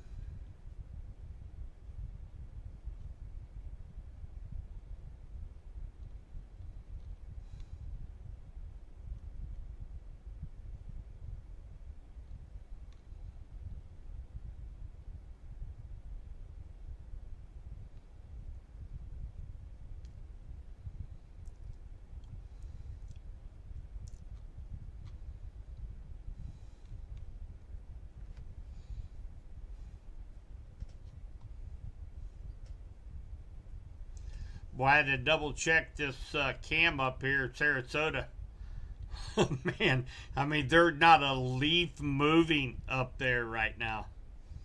And of course, they are pretty much coming into the eye wall, or I'm sorry, into the eye of Hurricane Milton. Very, very quiet up here in Sarasota, Florida, but again, they don't want to let their guard National down. Weather Service in Melbourne, Hernando, Florida.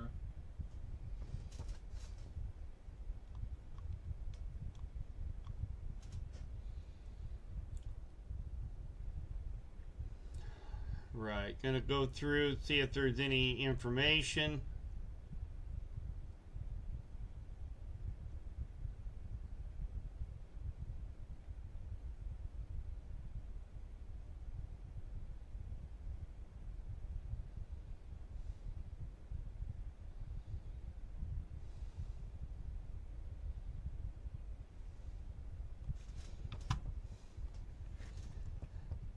Only other information, Royals tied it up 2-2 in the 5th inning.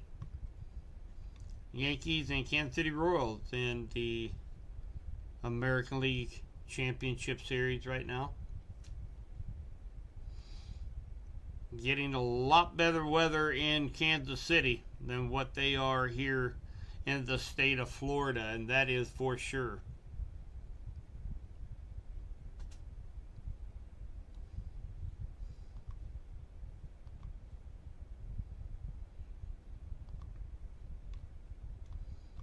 Boy, look at these turbulent cells out here in the Atlantic.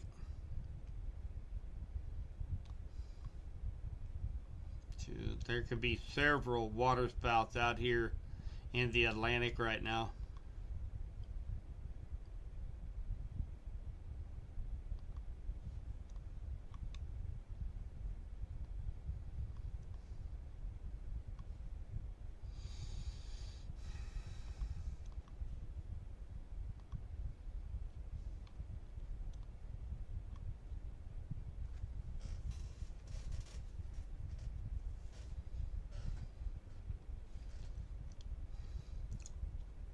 Alright guys, so again, we just kind of a recap. We do have landfall that happened in Siesta Key, Florida, as a Category 3 major hurricane made landfall moments ago in the state of Florida in Siesta Key. We've got a very strong band that is still ongoing and going through Tampa, Brandon, Riverview, down in the North Ruskin Division, Adamsville. Torrential rains ongoing.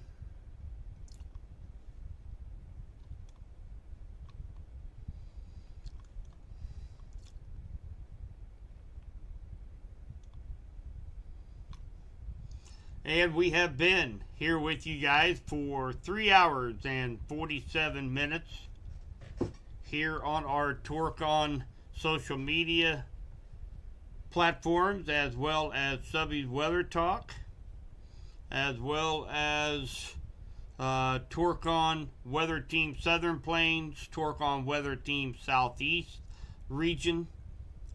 All of our platforms, we have been trying to keep you guys up to date on the latest information. Yeah, there's several reports on the storm surge, Austin. Let me see what I can pull up.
Of course, we're also looking, Austin, at anywhere between 10 to 20 inches of rainfall on top of, say, an average of 6 to 10 inches of storm surge. I'm sorry, 6 to 10 foot of storm surge on top of already saturated ground, and that set the stage to a lot of flooding on top of the storm surge as well. Man, look at that camera in Tampa. Horizontal rain.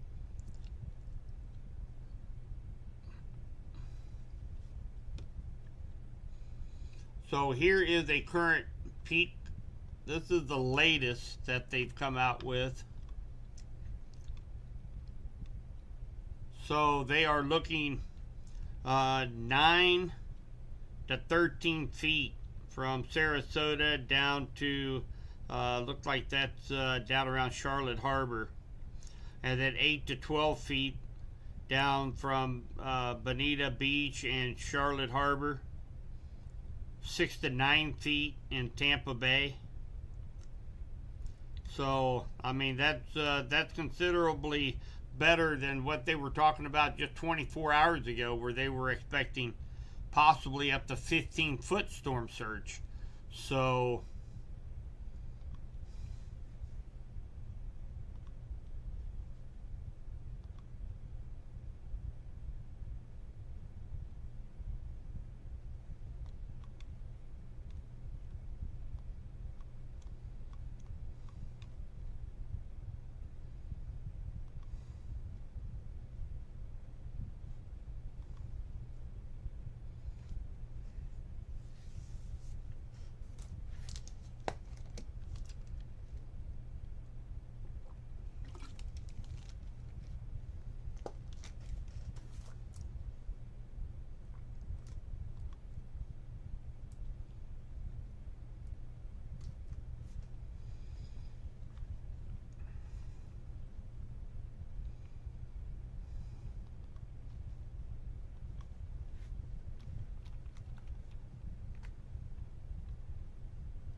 since Sarasota is in the eye of Hurricane Milton, thought we would change over and get a couple live feeds from this outer band that is coming through Tampa. Just as you can see, just torrential rainfall, as well as 50, 60, 70 mile an hour sustained winds with that.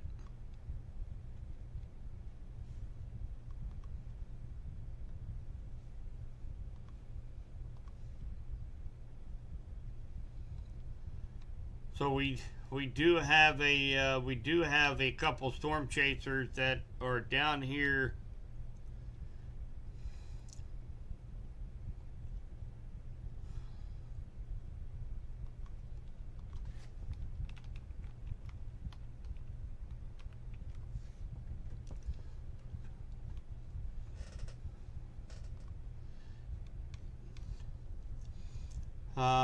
Brad Arnold, storm chaser.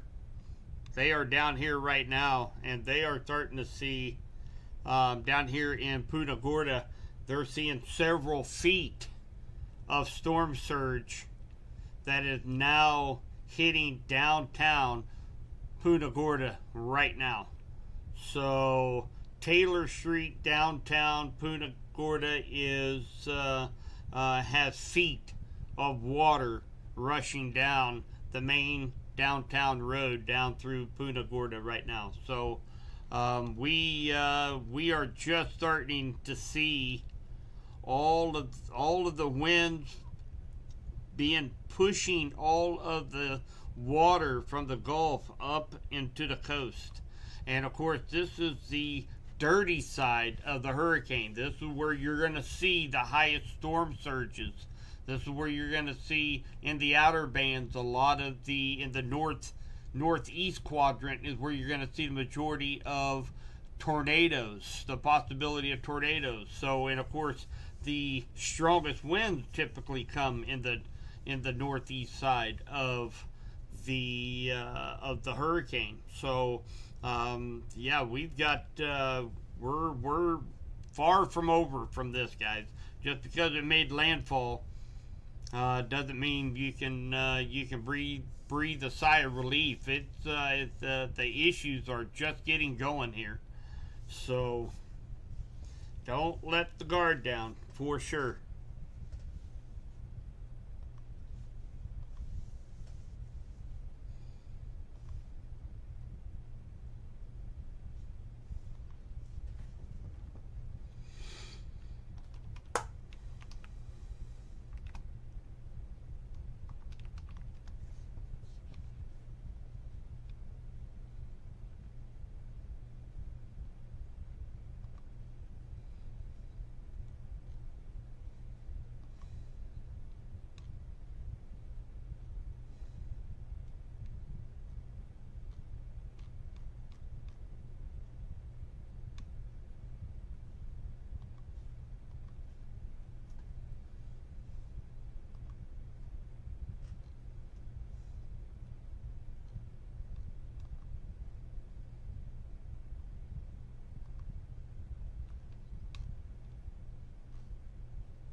One moment, guys.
All right, thanks for your patience, guys. Man, did you guys see those wind gusts up here on these cams here in Tampa? I bet that was ever bit 90 mile an hour. It had those light poles just swaying like nobody's business. That was crazy. Oh, did I just see a power flash there? Possibly.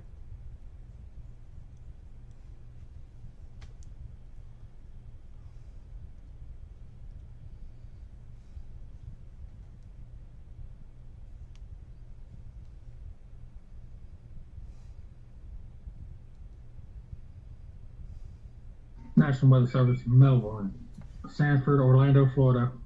VA says reports gusts of 55 knots, 63.3 miles per hour from the east-northeast at 0053 Zulu. National Weather Service, Tampa Bay area, Ruskin, Fort Myers, and Southwest Florida.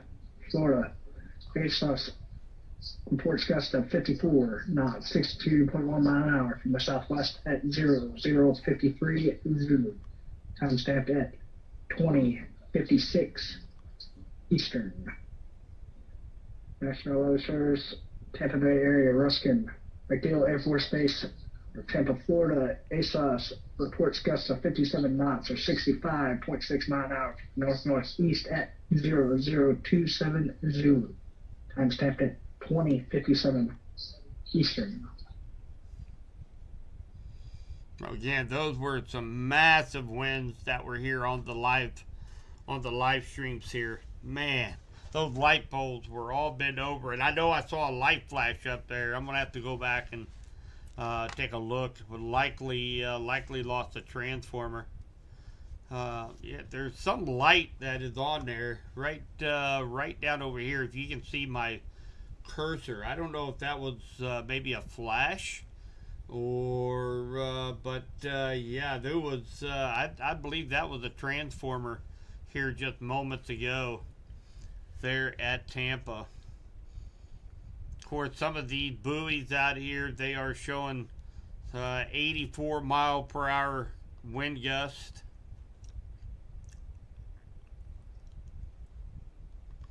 Not picking up. Jacksonville issued flood warning valid at October 12th at 0000 Eastern Daylight Time for Santa Fe River near Olino State Park until further notice.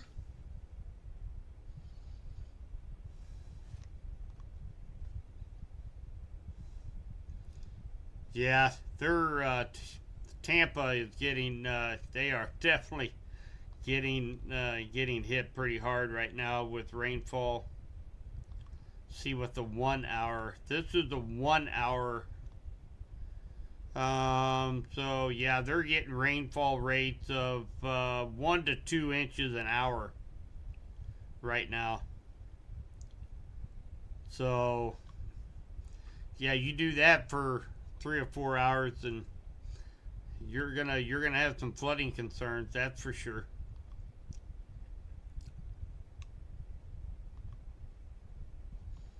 Yeah, we're already starting to see.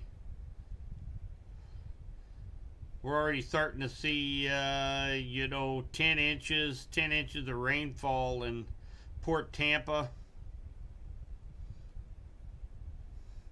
St. Petersburg. 10, 11 inches of rainfall already.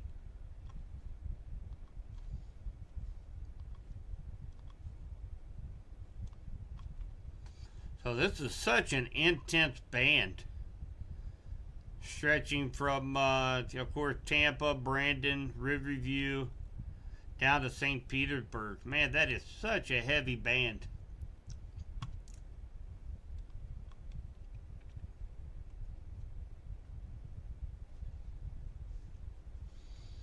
Let's take a look at the overall size of this thing. And of course, you guys know that as this hurricane actually was coming on shore, of course, it was weakening. People started kind of let their guard down a little bit. But what you have to remember, the reason why it began to weaken as it come up closer to the west coast of Florida is because it began to encounter wind shear. And so what happens, you got this real nice tight eye of the hurricane that's spinning like a top, and that wind shear will cause it to tilt. And when it begins to tilt, it begins to like wobble, just like you would say a top that you're spinning on a table. And it begins to bend a little bit and wobble, and it starts kind of spewing out on the outer bands, and it begins to weaken some. And that's exactly what happened. But what happens in a case like that is that those heavy winds will begin. National Weather Service in Melbourne. They will cause it to stretch out, so that wind field actually gets bigger. So you have a larger area of tropical storm force winds, at least, spreading.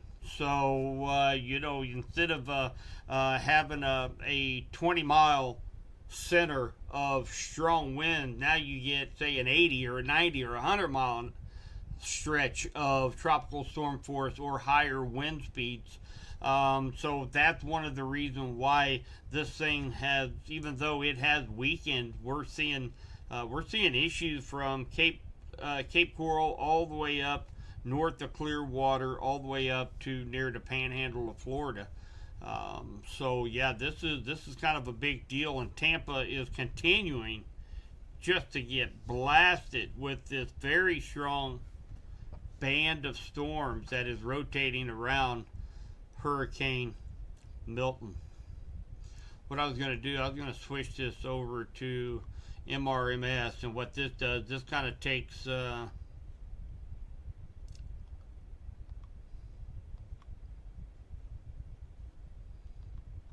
what this does, this kind of gives a little better perspective of how big it is. It's going to actually take a look at all of the radar sites around instead of just one individual radar site. And you notice there's not a whole lot on this southern end. Everything is right up here into the Tampa area with very strong bands that is rotating through Tampa and areas near Tampa.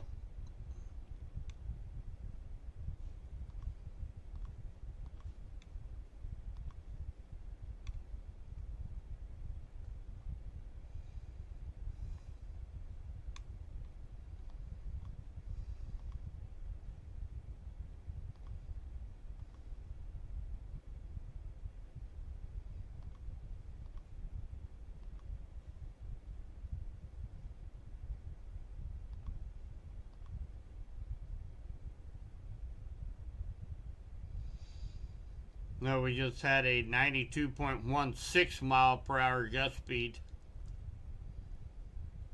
right here in the bay. Likely shooting straight on up. Going straight down. These winds can do a lot of damage.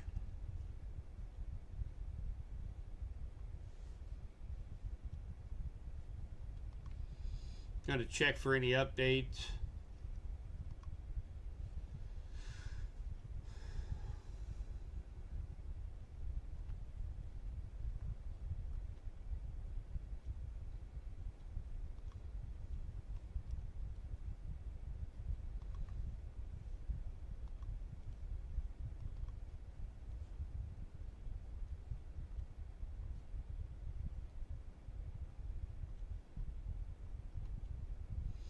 Boy, St. Petersburg. Look at some of these rainfall rates. Holy cow. This is St. Petersburg right here. 5.09 inches of rainfall in 1 hour. 5.9 inches of rainfall in 1 hour. That's an incredible rainfall rate.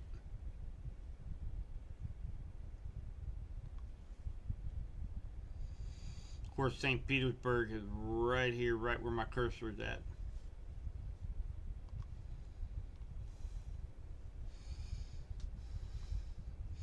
Let's take a look at power outages. We were at 362,000. Wow. Now we are at 1,115,000 people plus without power. And looks like the hardest hit is right around that Sarasota area. Right on that west or that east side of the eye wall.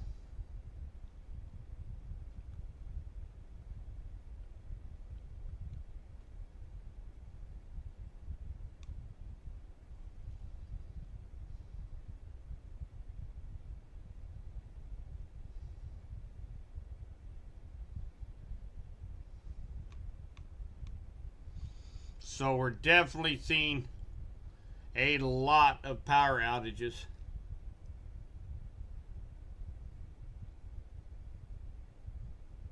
Well, I don't know if we're gonna lose that top cam.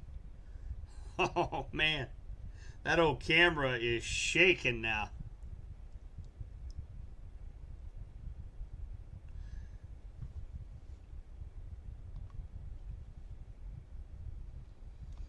So again, you know, we went over the last couple nights. We talked about safety and what to prepare for, and obviously the flooding, the storm surge.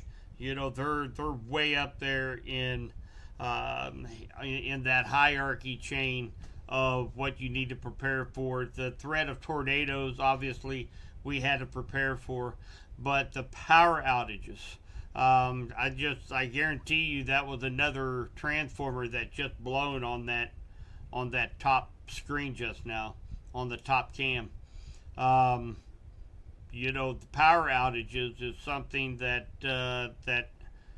you know, you're so concerned about the flooding, so concerned maybe about the tornado potential, so concerned about so many things, and you kind of forget about the power outages.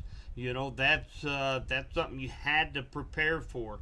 We really try to push that the last 2 nights as far as having extra batteries, having your phone charged, having you know, of course, having flashlights, and be wearing your shoes in case power goes out, have a backup generator. All these things we were kind of really pushing it over the last couple days just to prepare, because we knew that regardless of what happened, no matter if it came in as a strong Cat 4 or a Cat 3 like it did, that there was going to be a ton of power outages associated with Milton. We'll give it just a minute. Looks like we might have lost the. Nope, there it comes back.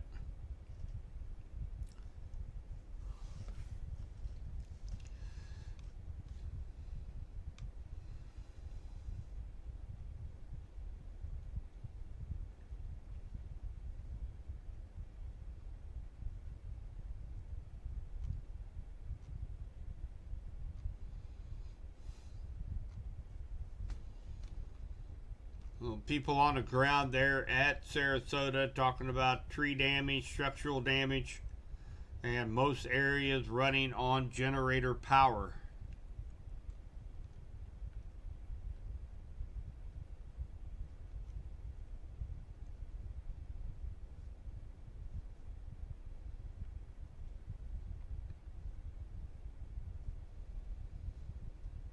Let's see, a Skyway fishing pier. Let's find out where Skyway, or what was it?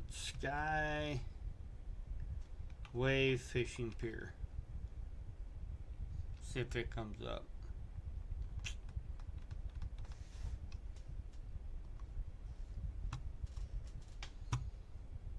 They just had a gust of 102 miles per hour.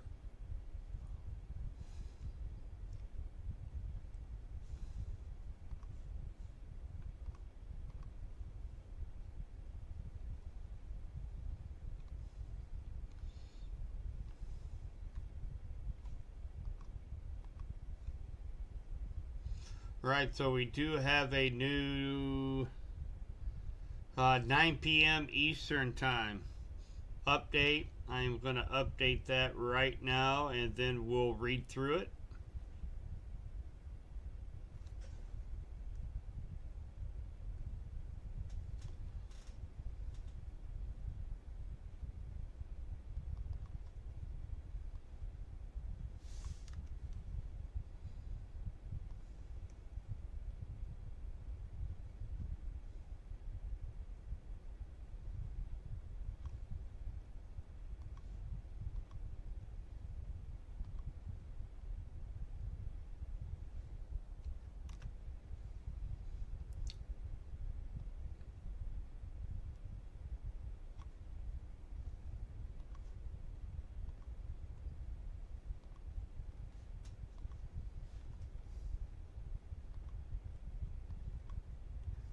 National Weather Service in Melbourne, Leesburg Municipal Airport, Florida. BA Service reports gusts of 52 knots, 59.8 miles per hour from the east-northeast at 0200. All right, so I just posted the 9 p.m. Eastern Time update. Life-threatening storm surge, extreme winds, flash flooding continue as Milton moves inland along the Florida coast. So right now it looks like 115 mile per hour winds sustained, and looks like the minimal central pressure is at 956. So they had a wind gust of 93 miles per hour at Albert Whitted Airport in St. Petersburg. Also a gust of 100 miles per hour at Egmont Channel. That's Egmont Channel. And also had a gust of 102 at the Skyway Fishing Pier. So that's what I was trying to find. I'm not 100% sure where the Skyway Fishing Pier is, and we'll take a look at that here in just a moment. Find out where that is. So that is your 9 o'clock update.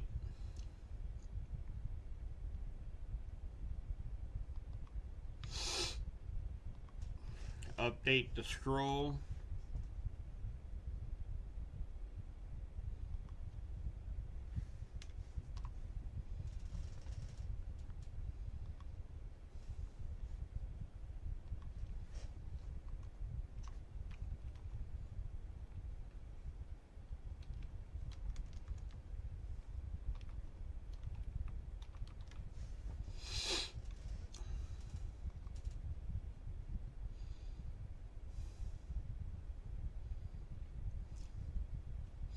So it is beginning to kind of teeter. National listeners in Tampa Bay area, Ruskin, Winter Haven, Florida, ASUS reports gusts of 50 knots or 57.5 mile an hour from the east at 0106 Zulu, timestamp at 21:14 Eastern.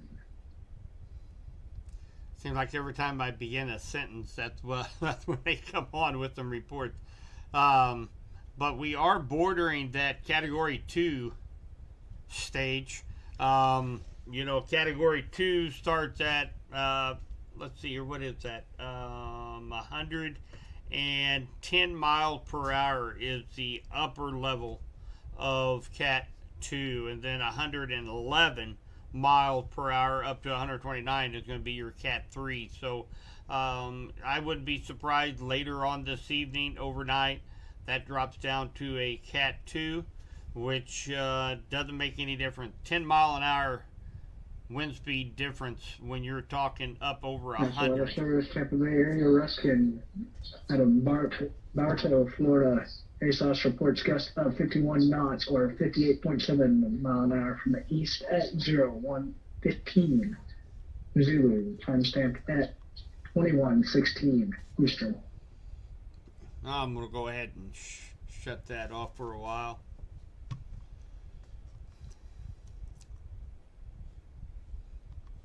And again, thank you guys for being on the live stream. I know a couple points in time right before landfall, we had a bunch of people in our live streams. Subby's Weather Talk had a few hundred people on there, so thank you guys so much.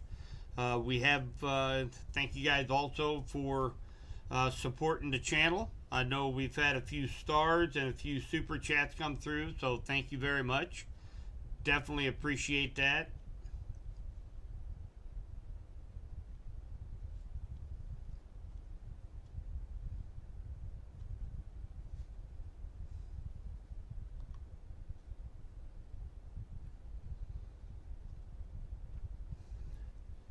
That was at Skyway Fishing Pier.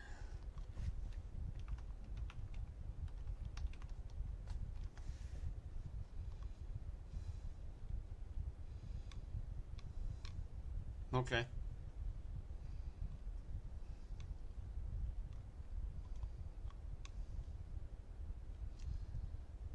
This right here is Skyway Fishing Pier.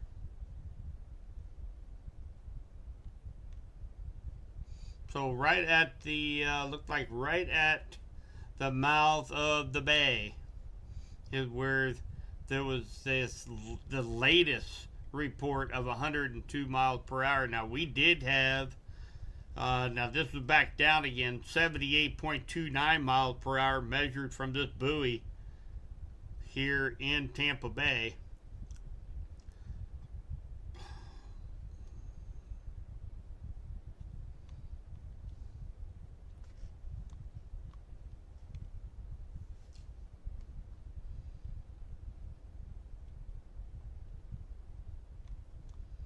Man, just incredible bands of precipitation ongoing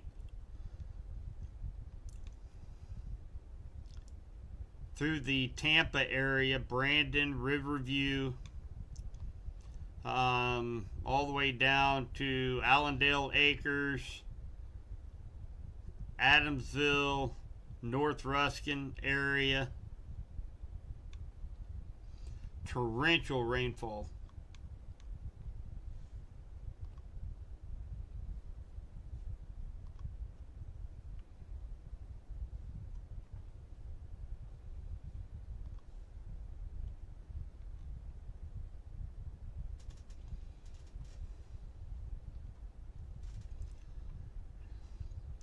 You know, just kind of wondering. You guys remember that? That footage that we showed on Twitter, where that camera come across.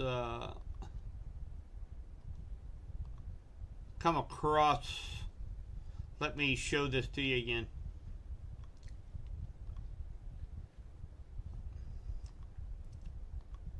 Right there. I was looking at this again.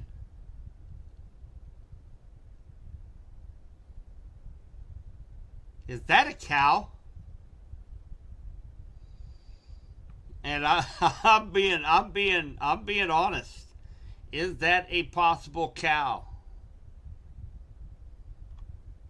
You can almost see the leg right here coming down. So there's two more legs right there.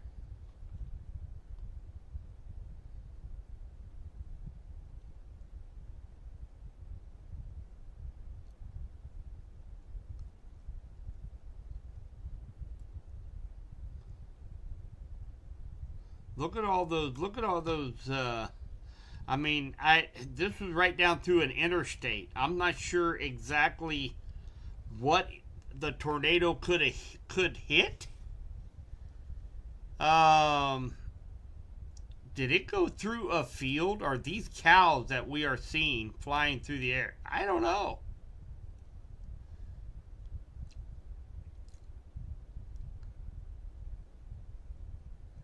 This one frame, right? I mean, that almost looked like a head of a horse right there.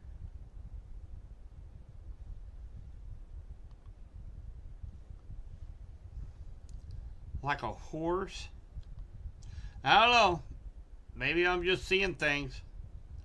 But I've watched this so many times now that it just makes me wonder if this isn't some kind of livestock. I'm trying to think of what it could be.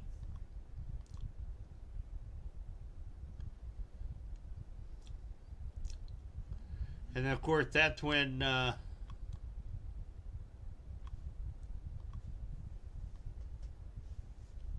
we start to get all the dust, and the tornado actually comes across and takes the camera out.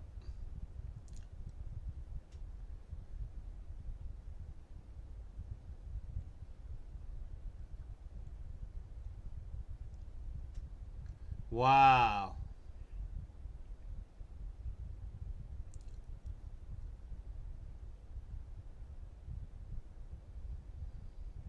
Well, you notice also there's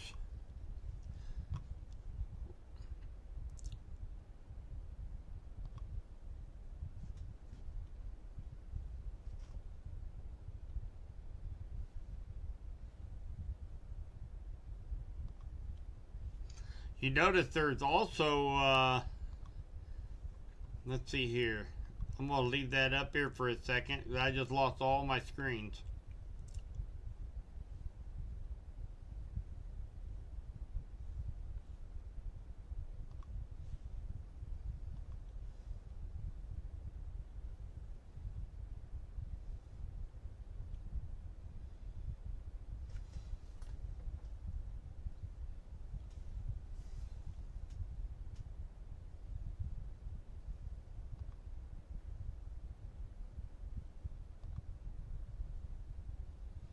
Sorry about that, guys.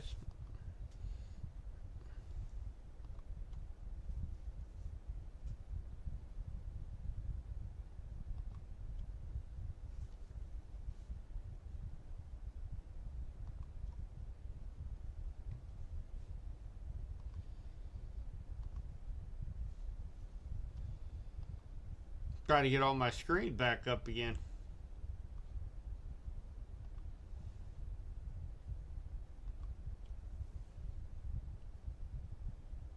Boy, that was horrible.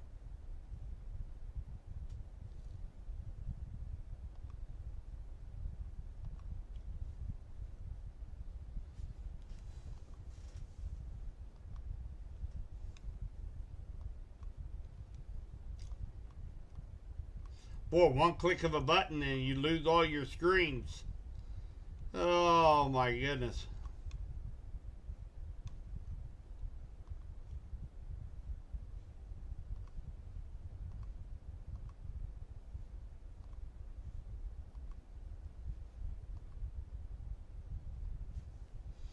See if we get another one up there. So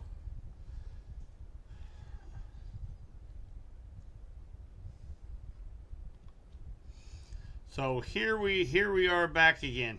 So again, what we were discussing is whether or not this was just, you know, possibly bags or something. But take a look at this. If this does not look like livestock, possibility of a cow, that would be incredible if we saw cows going across. Right there, you see legs here, there's legs.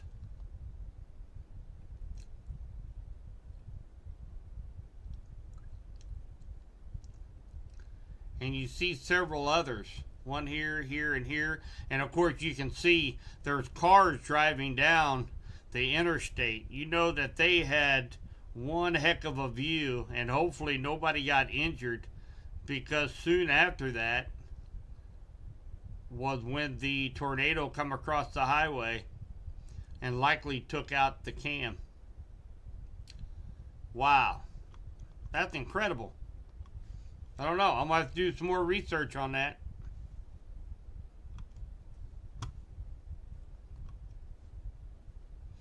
We have cows. I don't know. That's odd. That's really, really odd. That's pretty interesting, though. I might have to do a little bit of research on that, see if any farmers are missing any cows. Of course, we had multiple tornadoes that were confirmed that touched down in the Vero Beach, Florida. There's devastating damage throughout Vero Beach. And of course, I did mention this earlier that there were confirmed fatalities at a country club. So, and this was over on the East Coast. This was, let's see, I think that was Fort Pierce, was where they had confirmed multiple fatalities. And of course, we never want to hear that.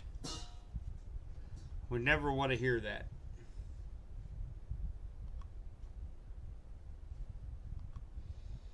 If we get a Tampa, let's see if we can get a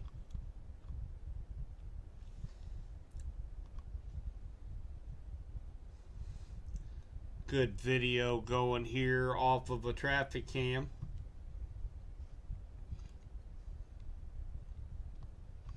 See if we can't find one here in this very intense band.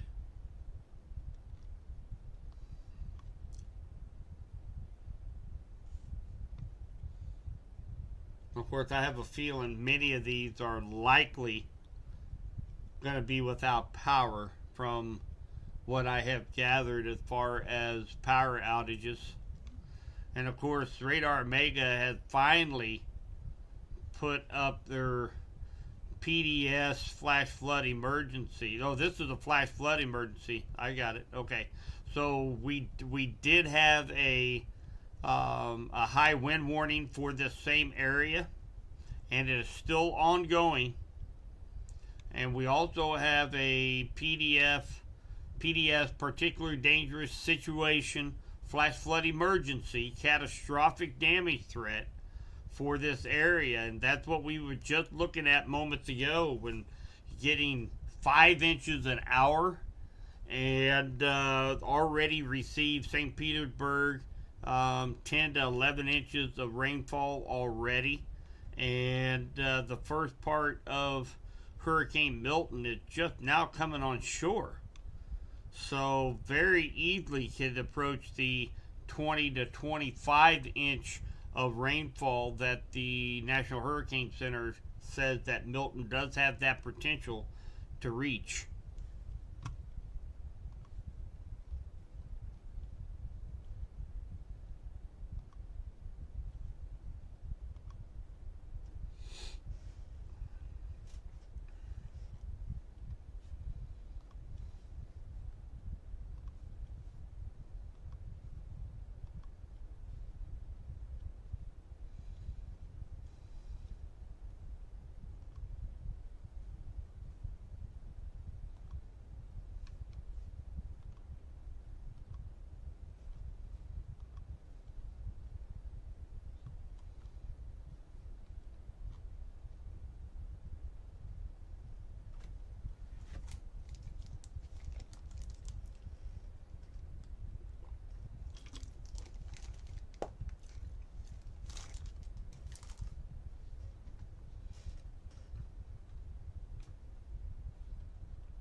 So President Joe Biden come out about 13 minutes ago and said that with tonight's landfall, of course, he has approved the emergency declaration request from the state and the Seminole Tribe of Florida. They have thousands of federal personnel on the ground. They've staged 20 million meals and 40 million liters of water available for the victims.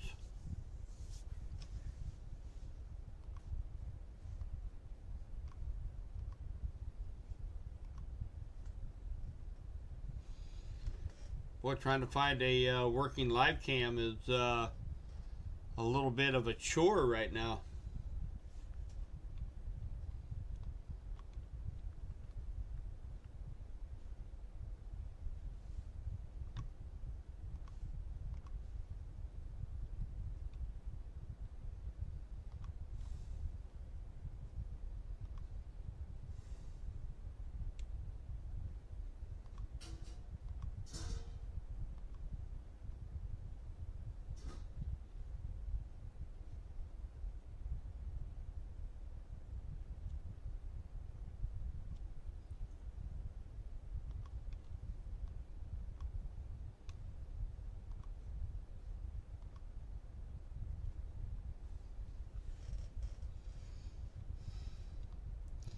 So we still do not have any more tornado warnings on the board right now and in the state of Florida, which is great news.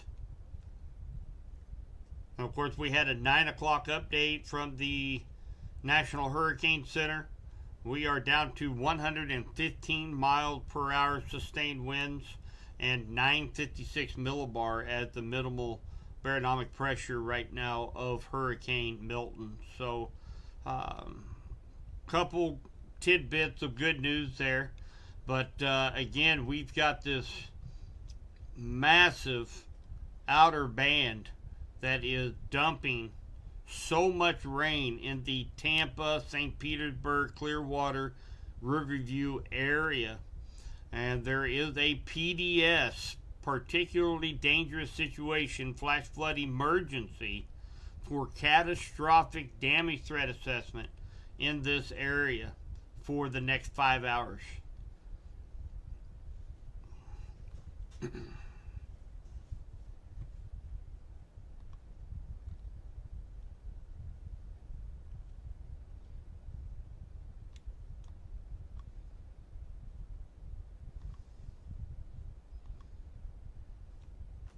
This might be one we might be able to get. Have to get away from Tampa. There's so many power outages out in the area. I think that is what's keeping a lot of these webcams possibly from being able to bring up.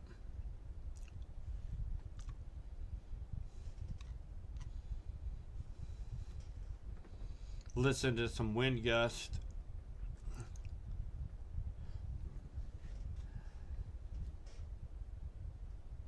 National Service, Tampa Bay area, Ruskin.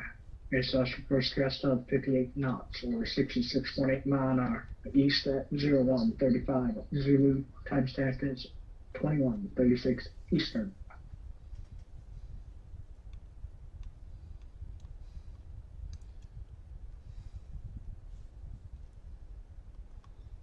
I'd like to see down here, man. I bet this this storm surge is really cranking down here into Fort Myers area right now.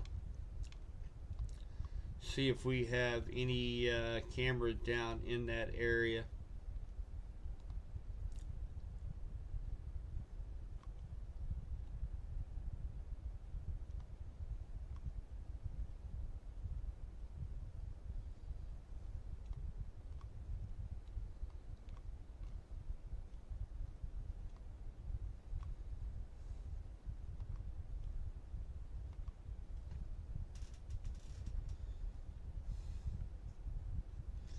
Well, I hope this camera is going. Man, looks like there's a bunch of water.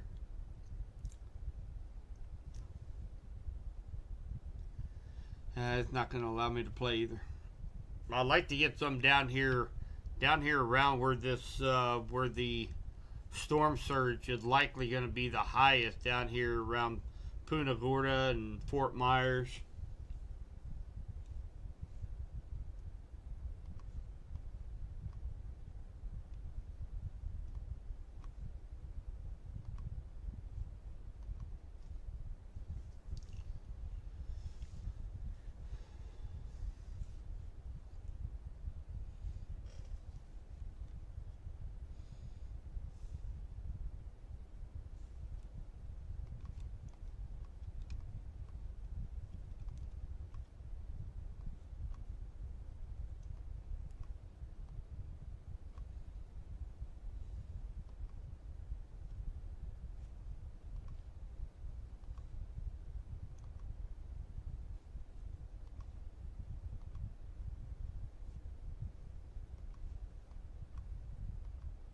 National Weather Service, Ruskin, Tampa Bay area, Winter Haven, ASUS,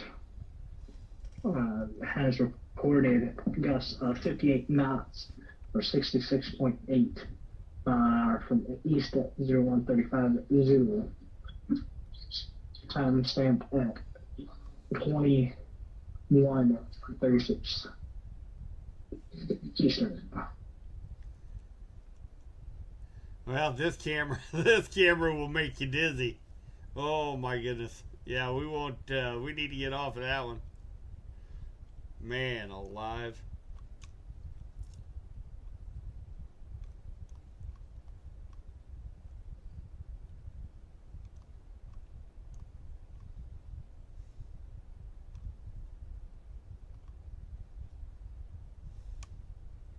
National Weather Service, Tampa Bay area, Ruskin, Sarasota, Bradenton, Florida, ASOS, force gusts of 89 knots, 102.4 mile an hour from the northwest at 0136 Zulu. Timestamp at 21:40 Eastern.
My goodness.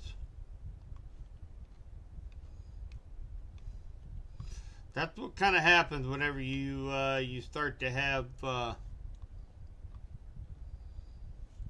loss of power throughout the area. It's hard to pick up really any cam.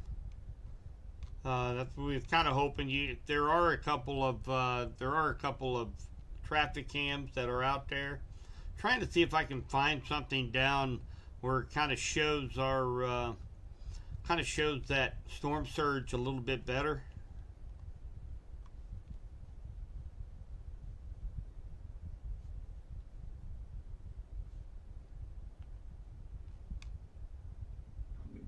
National Weather Service, Tampa Bay area, Ruskin, MacDill Air Force Base, Tampa, Florida. ASOS reports gusts of 52 knots or 59.8 mile an hour from the north at 0140 Zulu. Time stamped at 21:44 Eastern.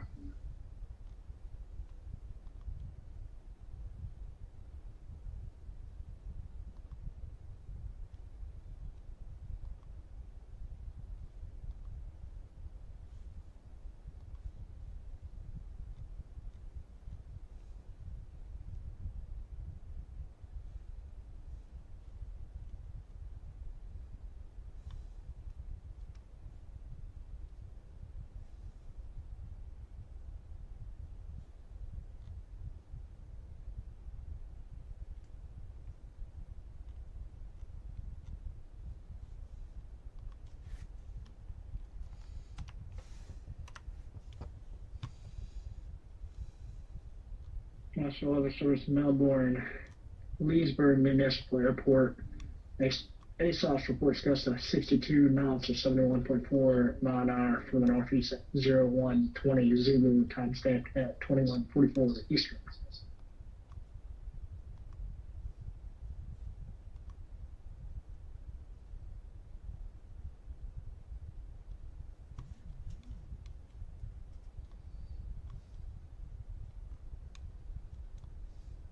Of course, we still have a very intense band.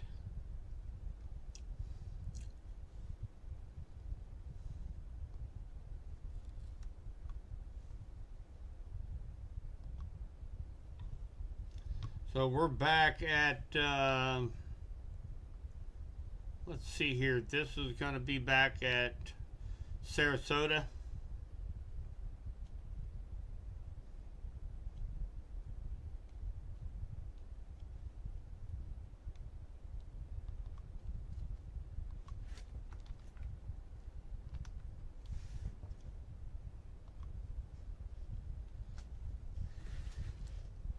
So, of course, Tampa, there at the University of Tampa.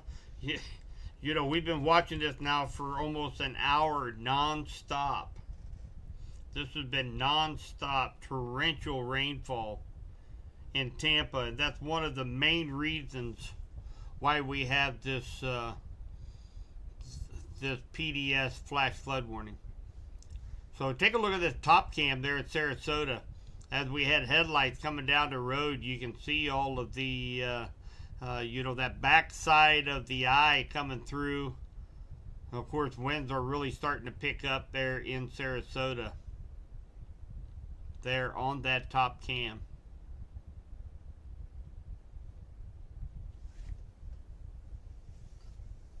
National Weather Service, Tampa Bay area, Ruskin, Marshall, Florida. ASOS reports gusts of 52 knots or 59.8 mile an hour from the east at 0130 Zulu.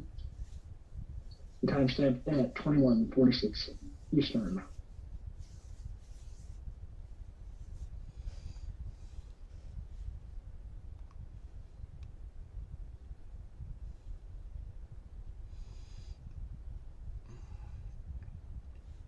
So we do have report down here near Port Charlotte, Punta Gorda, storm surge, 7-8 feet down there so far, going down downtown Punta Gorda.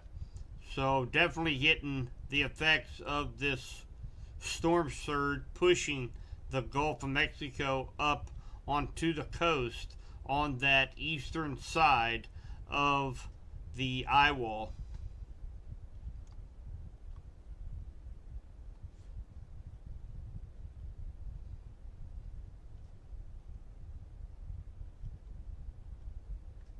National Weather Service, Tampa Bay area, Ruskin, MacDill Air Force Base, Tampa, Florida. ASOS reports gust of 52 knots or 59.8 mile an hour from the north at 0145 Zulu. Time stamped at 21:47 Eastern.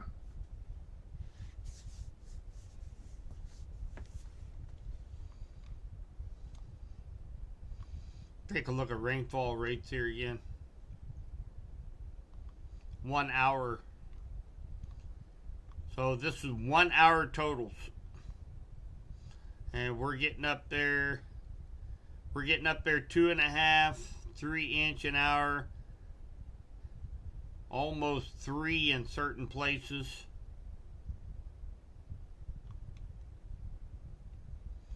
So obviously, you know, this is the reason. National Weather Service Melbourne, Leesburg Municipal Airport, Florida. Via ASO supports gusts of 62 knots, 71.4 mile per hour from the northeast at 0220 Zulu.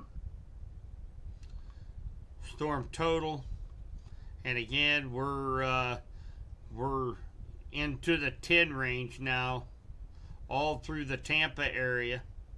And we looked, when was that, about an hour and a half ago when we looked, and they were sitting at like the 4 or 5 inch range. So some very heavy rainfall rates coming in the Tampa area. All this area has received at least 10 inches of rain so far. And look over here at St. Petersburg, out in this area, we're going over a foot of rainfall so far. A foot. National Weather Service, Tampa Bay area, Ruskin, Sarasota, Bradenton, Florida. ASOS reports gusts of 89 knots or 102.4 mile an hour from the north-northwest at 0134 Zulu. Timestamped at 21:50 Eastern.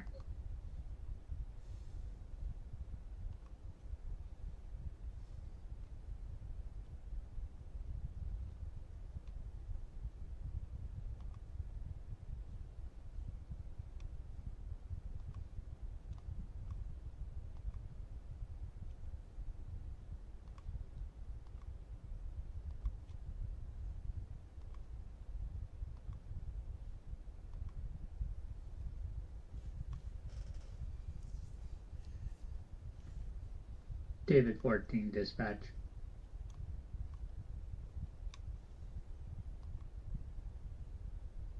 David 14. 10-7. That's 10-7 at 21:52, sir.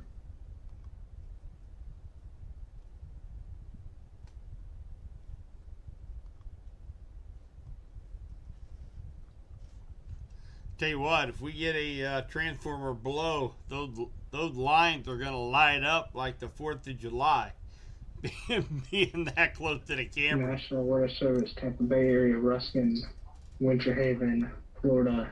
ASOS reports gusts of 62 knots or 71.4 mile an hour from the east at 0148 Zulu.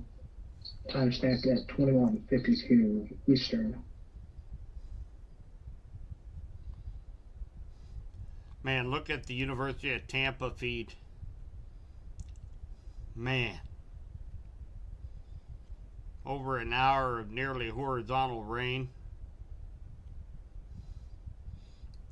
10 inches of rainfall so far.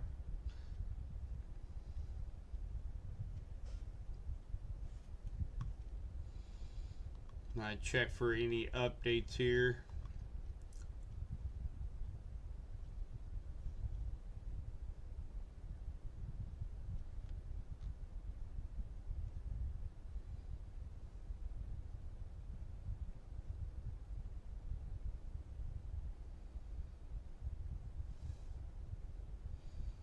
Boy, those traffic lights they are going to town in Sarasota.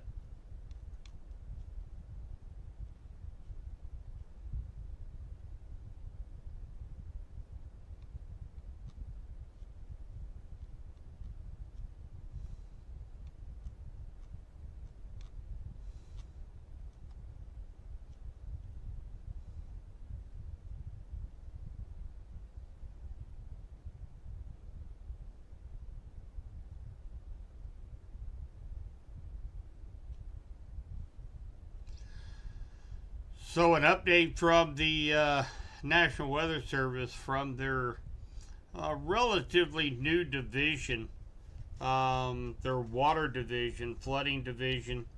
They now have numerous rivers around Tampa now forecast to go into record flood from this prolific rainfall event that we have ongoing right now. So, and when we say record flood, we're talking feet above the previous record for Tampa. So this is pretty serious here. We're talking feet above record flooding in the Tampa area. So it definitely just because this thing has made landfall, you don't let your guard down. From the sounds of it, the worst is yet to come. So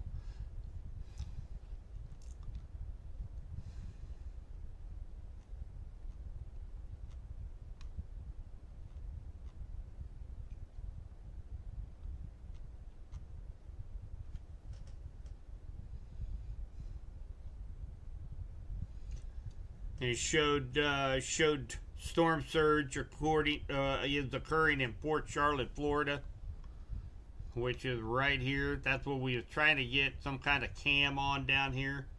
Got parking garages absolutely flooded with looks like anywhere between 4 to 8 feet of water.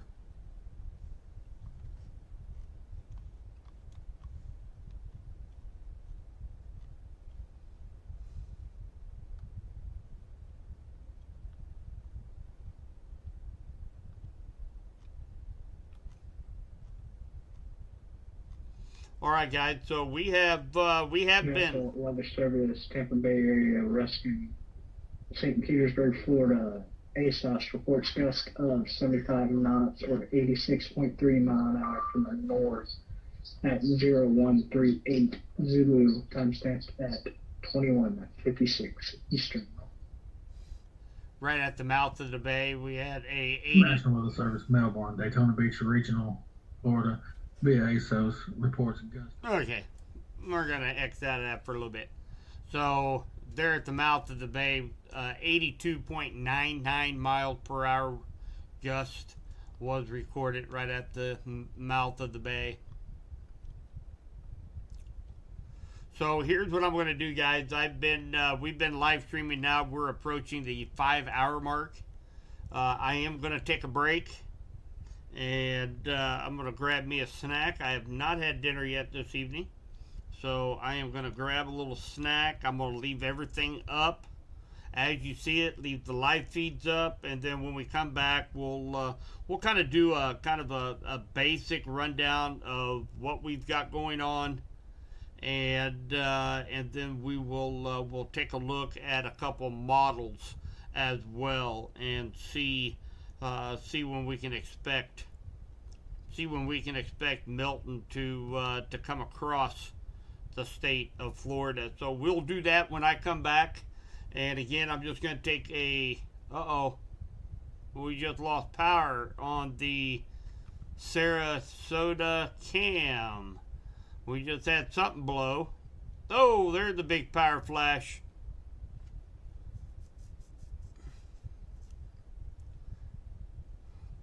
Maybe I'll hang out just for a second. Oh, lights coming back on? Nope, they're still out. That was a big power flash we just seen.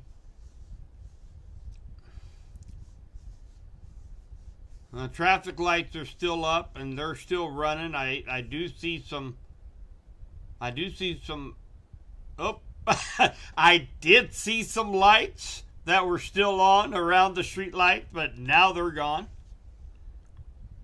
So we still have power to the traffic lights.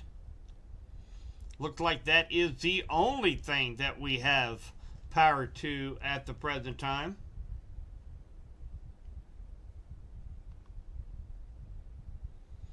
Look at those winds in Tampa. Man, they're rocking too at the University of Tampa.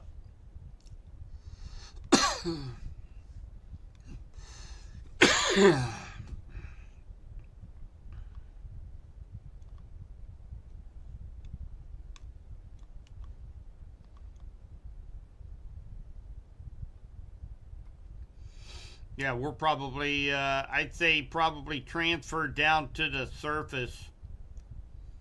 I'd say University of Tampa is likely getting probably somewhere in the neighborhood of 55, 65 mile an hour winds, along with the torrential rainfall rates of 3 to 4 inches per hour. Now, where we just lost power up there in Sarasota. Take a look at some of those winds coming on. Yeah, we're probably seeing 60, 70 mile per hour winds.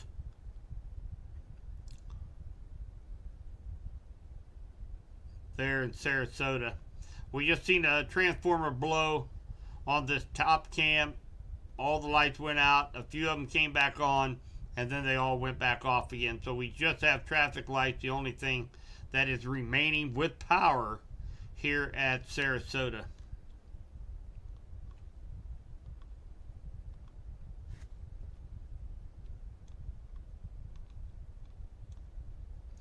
All right, guys. So what I was saying right before we lost that power on that top cam is I am going to grab a bite to eat. I have not had dinner yet. I'm going to leave the live cams up, leave radar going, and then when we come back, we'll do kind of a brief summary of everything that's going on right now, and then we might take a look at a couple models to see when we can expect Milton to be across the state, and see if there's anything else following up behind him possibly. I do know that we here in the Midwest, we have got a huge change coming for us on Sunday, in which we will be clipping into a powerhouse of a low pressure system that's going to be drawing in some cooler Canadian air, and we might even see our first frost next week. So we got big changes in store.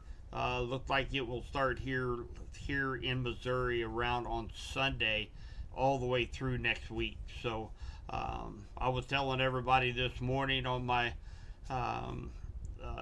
forecast on the radio, I was telling everybody to make sure they get all the chili fixings, they get their pumpkin spice, and get their blankets out, because they're going to need it next week. But I'll take that weather over what our friends down in Florida are going through tonight. Just absolutely catastrophic flooding. We were warned plenty in advance that this could happen, and hopefully everybody is out of harm's way. However, we have several chasers on the ground, as you see right now. I know we got y'all squad, we got Brandon Kopic, we got Corey down there. Hopefully, make sure we keep them in our. Whoa, there was a transformer just blew on that top cam. I don't know if you guys caught that or not. Oof. We do have a few lights again, a little bit more power, but and again, let's keep everybody down in this area in our thoughts and prayers, that everybody remains safe. That's one of the main reasons why we do what we do here at Torcon. Make sure everybody stays aware, informed, and so hopefully everybody will get out of this thing safe. Unfortunately, we've already heard of a few fatalities already from a tornado over on the east side of Florida along the coast. So we don't like to hear that, but we can sure keep everybody else in our thoughts and prayers. Hopefully that's the last report of any fatalities that we will see here.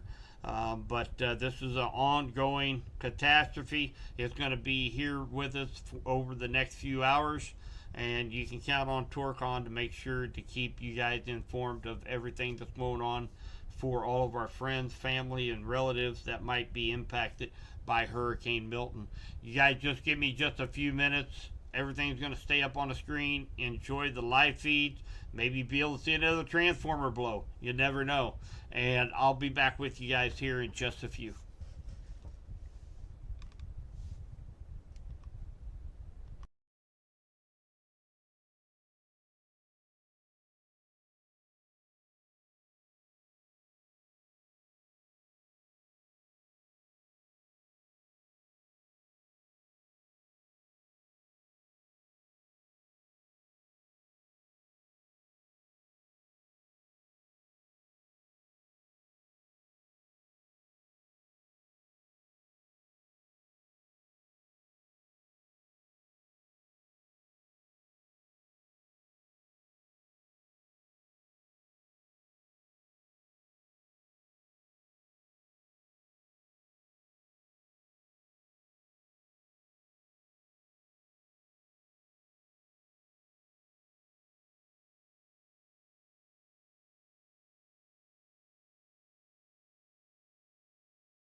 suspended in order to broadcast severe weather information. Broadcasts will be interrupted for immediate transmission of severe weather information as soon as it is issued. At all other times, station KIH-63 will broadcast weather information in a cycle of selected products relevant to the station's broadcast coverage area. This broadcast will normally include the following products when available: the hazardous weather outlook for East Central Florida, public forecast from the short term out to 5 days, hourly weather conditions and marine reports for selected locations in and around the broadcast area, marine forecasts out to 5 days for the intracoastal and coastal waters of the East Central Florida coast from the Volusia-Brevard County line to Sebastian Inlet out to 60 nautical miles, as well as the west wall and hazards for the Gulf Stream.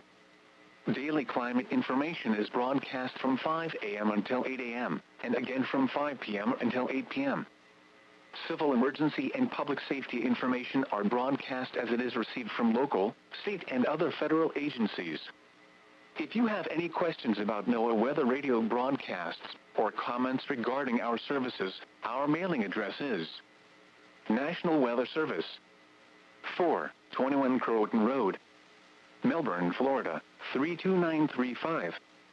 Our telephone number is 321-255-0212. And our website address is weather.gov/Melbourne. Serving Orlando and vicinity, this is NOAA Weather Radio Station KIH-63, the voice of the National Weather Service. This broadcast comes to you from the National Weather Service office in Melbourne, Florida, on a frequency of 162.475 MHz. A required weekly test of the NOAA Weather Radio Public Warning System is conducted each Wednesday between 11 a.m. and noon and again between 6 and 8 p.m. If severe weather is expected, this test will be postponed until the following day. The current time is 10:09 p.m. Eastern Daylight Time. This hazardous weather outlook is for East Central Florida. Day 1. Wow. I don't know if you guys caught that. That upper cam from Sarasota continues to blow transformers, lights flicker, comes back on. Pretty active cam. Thursday evening, Tornado Watch 690 in effect until 9 p.m. Eastern Daylight Time this evening. Hurricane warning in effect. Tonight, hurricane conditions expected. East winds 45 to 55 miles per hour with gusts up to 70 miles per hour, becoming north and increasing to 70 to 80 miles per hour with gusts up to 95 miles per hour late. Thursday, tropical storm conditions expected with hurricane conditions possible. Showers and a chance of thunderstorms in the late morning and early afternoon, then a chance of showers and a slight chance of thunderstorms late in the afternoon and towards sunset. Locally heavy rainfall possible in the late morning and early afternoon. Highs in the lower 80s. Northwest winds 35 to 40 miles per hour with gusts up to 55 miles per hour, decreasing to 25 to 30 miles per hour with gusts up to 45 miles per hour late in the afternoon and towards sunset. Chance of rain 90%. Thursday night, considerable cloudiness with a chance of showers. A chance of thunderstorms in the late evening and early morning, then a slight chance of thunderstorms after midnight. Windy. Lows in the lower 70s. North winds 20 to 25 miles per hour with gusts up to 45 miles per hour, decreasing to 15 to 20 miles per hour with gusts up to 30 miles per hour after midnight. Chance of rain 50%. Friday, partly sunny with a chance of showers and a slight chance of thunderstorms. Breezy. Highs in the lower 80s. North winds 15 to 20 miles per hour with gusts up to 30 miles per hour. Chance of rain 40%. Friday night, partly cloudy. A slight chance of showers in the late evening and early morning. Lows in the upper 60s. North winds 10 to 15 miles per hour. Gusts up to 25 miles per hour in the late evening and early morning. Chance of rain 20%. Saturday, mostly sunny. Highs in the lower 80s. Saturday night, clear. Flash flood warning for the following county: Polk, Florida. Flash flood emergency for Lakeland, Winter Haven, Wesley Chapel. The National Weather Service in Tampa Bay Ruskin has extended the flash flood warning for northwestern Polk County in central Florida, southeastern Sumter County in central Florida, southwestern Hernando County in west central Florida, northern Hillsborough County in west central Florida, Pasco County in west central Florida, Pinellas County in west central Florida, until 4 a.m. Eastern Daylight Time. At 10:11 p.m. Eastern Daylight Time, Doppler radar indicated thunderstorms producing heavy rain across the warned area. Between 8 and 12 inches of rain have fallen. Flash flooding is ongoing or expected to begin shortly. This is a flash flood emergency for Lakeland, Winter Haven, Wesley Chapel. This is a particularly dangerous situation. Seek higher ground now. Hazard, life-threatening flash flooding. Thunderstorms producing flash flooding. Source, radar. Impact, this is a particularly dangerous situation. Seek higher ground now. Life-threatening flash flooding of low water crossings, small creeks and streams, urban areas, highways, streets and underpasses. Some locations that will experience flash flooding include Tampa, Spring Hill, Lakeland, Plant City, Winter Haven, Haines City, Bartow, Newport Richey, Lake Wales, Auburndale, Zephyr Hills, Dade City, Brandon, Boots, Fish Hawk, Hudson, Holiday, St. Leo, Zephyr Hills South and Zephyr Hills North. Move to higher ground now. This is an extremely dangerous and life-threatening situation. Do not attempt to travel unless you are fleeing an area subject to flooding or under an evacuation order. Be especially cautious at night when it is harder to recognize the dangers of flooding. Stay away or be swept away. River banks and culverts can become unstable and unsafe. Repeating, the flash flood warning has been extended until 4 a.m. Eastern Daylight Time Thursday for the following county: Polk, Florida.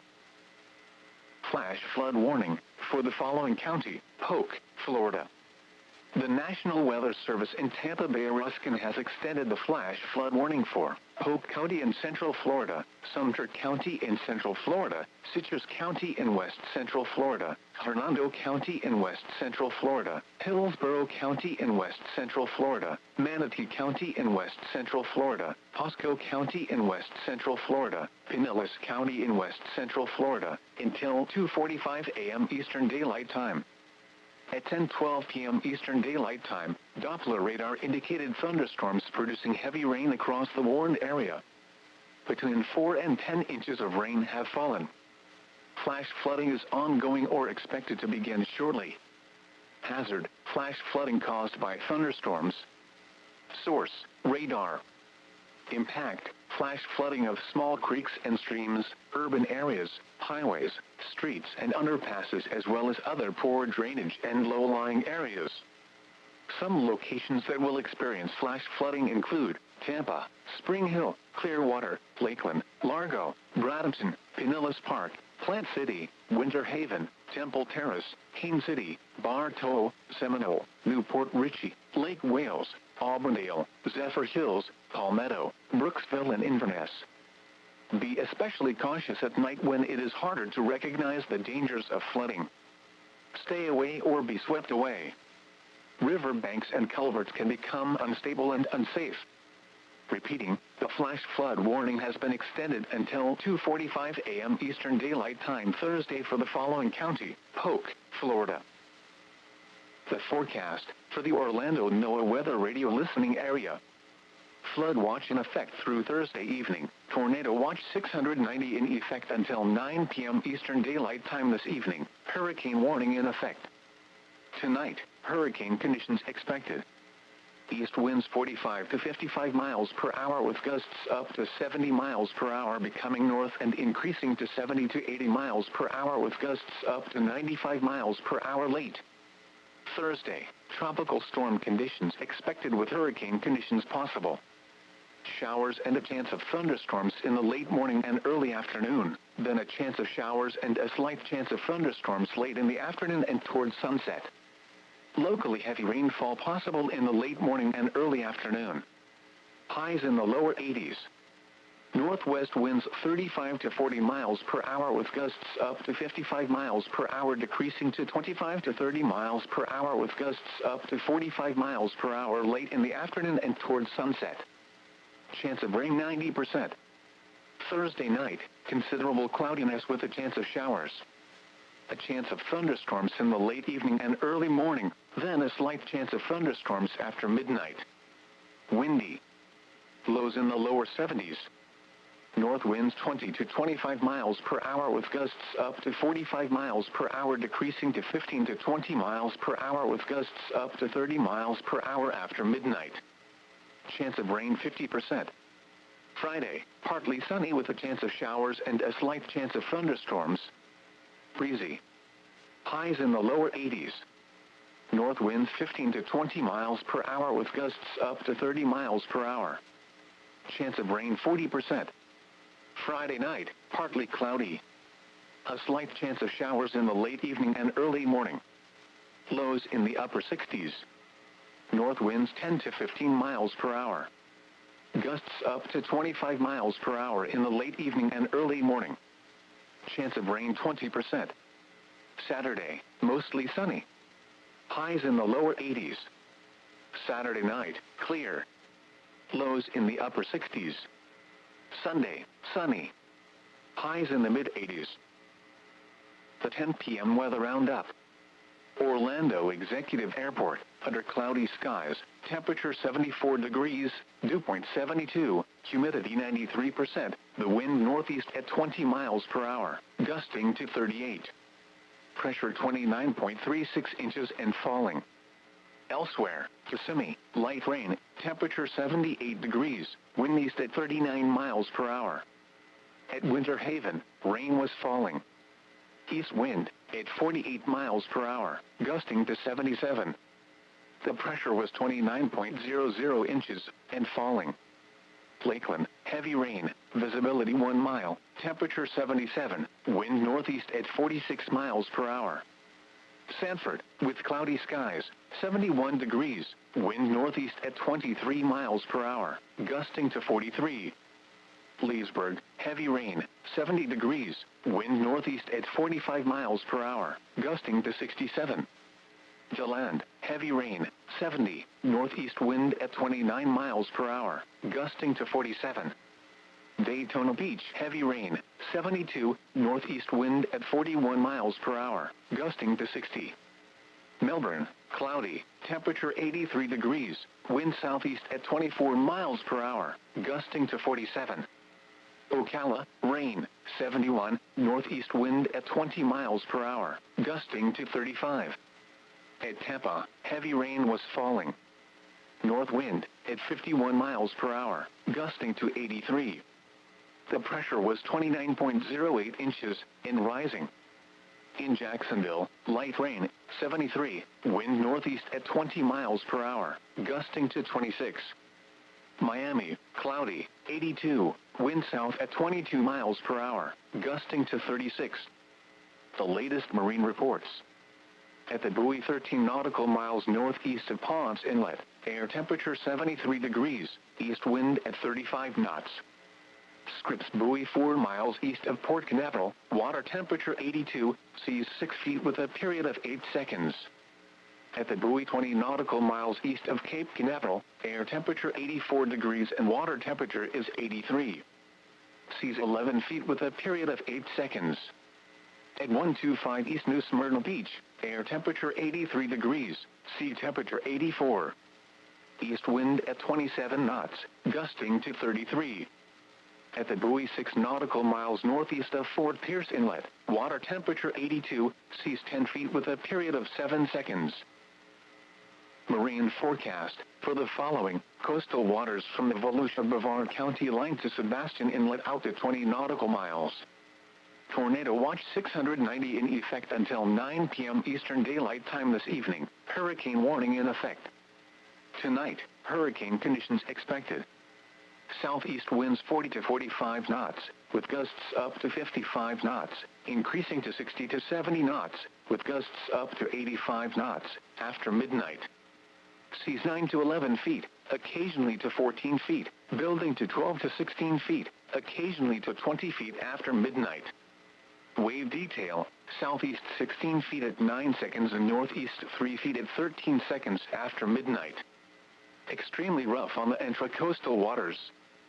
Showers with a chance of thunderstorms this evening, then showers likely with a chance of thunderstorms after midnight.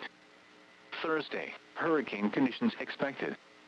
Northwest wind 60 to 65 knots, with gusts up to 80 knots, diminishing to 40 to 45 knots, with gusts up to 55 knots, in the afternoon.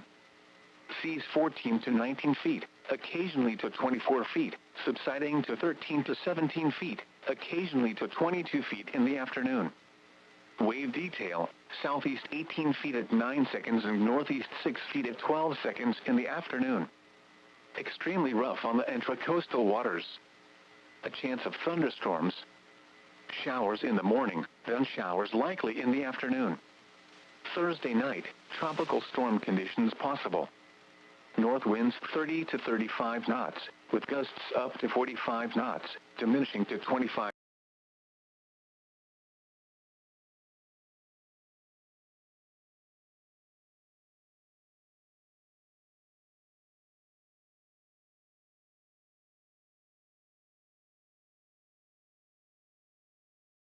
A chance of thunderstorms.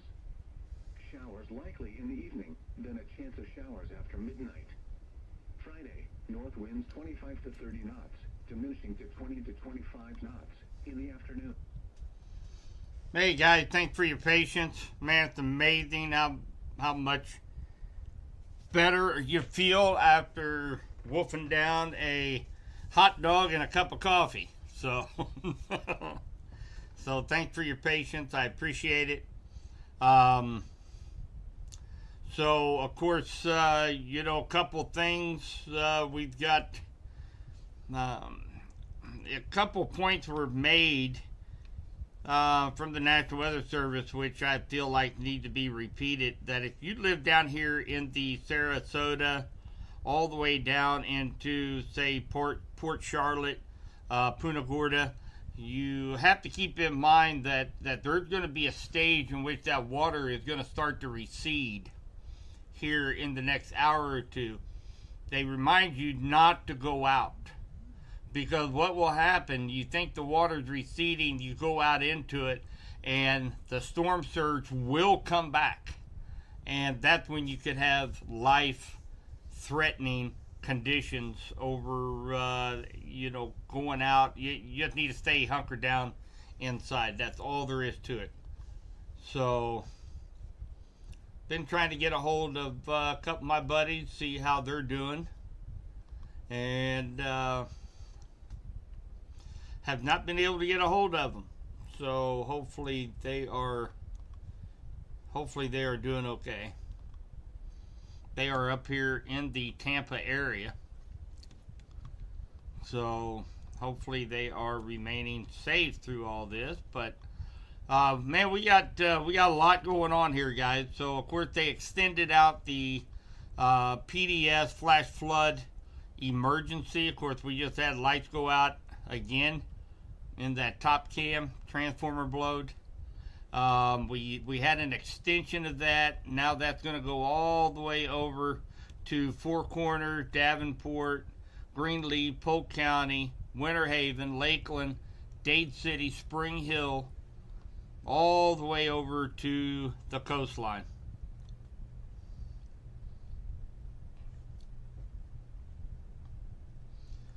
So the amount of rainfall is atrocious.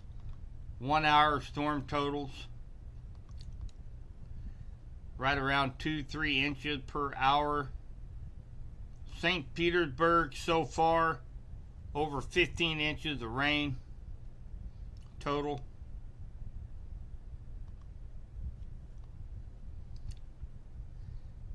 We're approaching right around the 11-inch mark for just about all of Tampa area. And of course, once you get over to St. Petersburg, radar is only estimating about 12-13 inches, but there are a couple confirmed reports of 14 to 15 inch amounts near St. Petersburg. So we've been seeing all this bottom cam. We've been seeing University of Tampa with this horizontal rain now for darn near 2 hours. We've been live streaming now for 5.5 hours, and 2.5 hours of it they've been receiving this horizontal rain, and that's one of the main reasons why we are seeing this PDS, particularly dangerous situation, flood situation, ongoing here in west central Florida.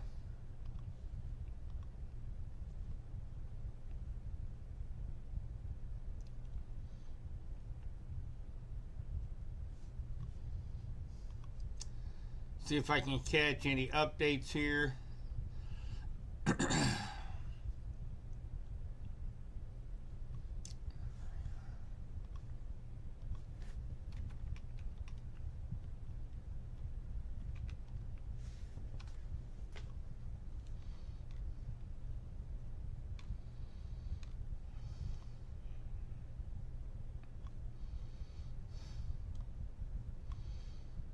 This area right over here, this is near Anna Maria Island. They've had some of the most severe winds over the last couple hours.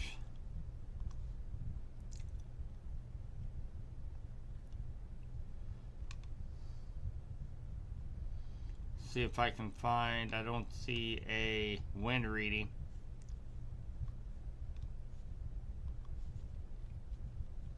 That is through one of Radar Mega's cyclone ports.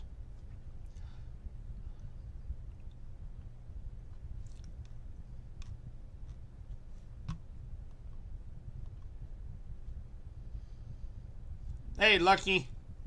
Am I getting tired? Oh, heck, man, I'm just getting started. I'm just getting started.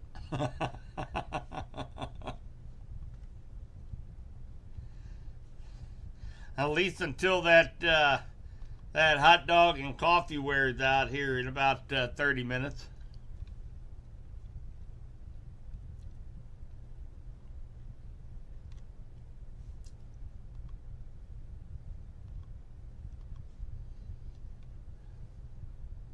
So, Venice Bay, Florida.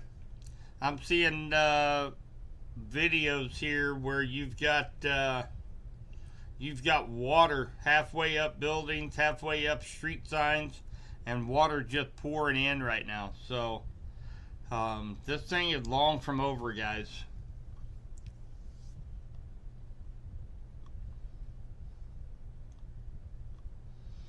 And again, the amount of rain that has fallen in this area is remarkable. And several rivers around Tampa, National Weather Service says several rivers are now projected to be feet above the record highs for flooding in several areas around Tampa. So let's take a look at power outages.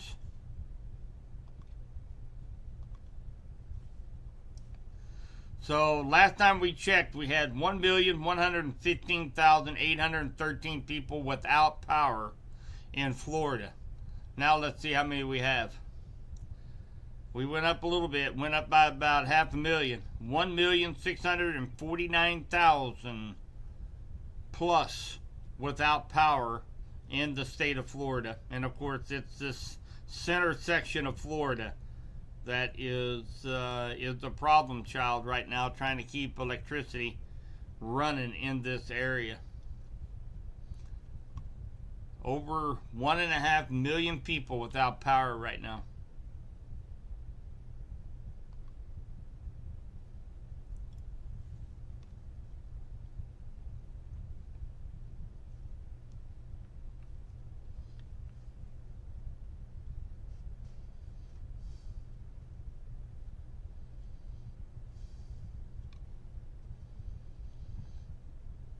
So far, Sarasota,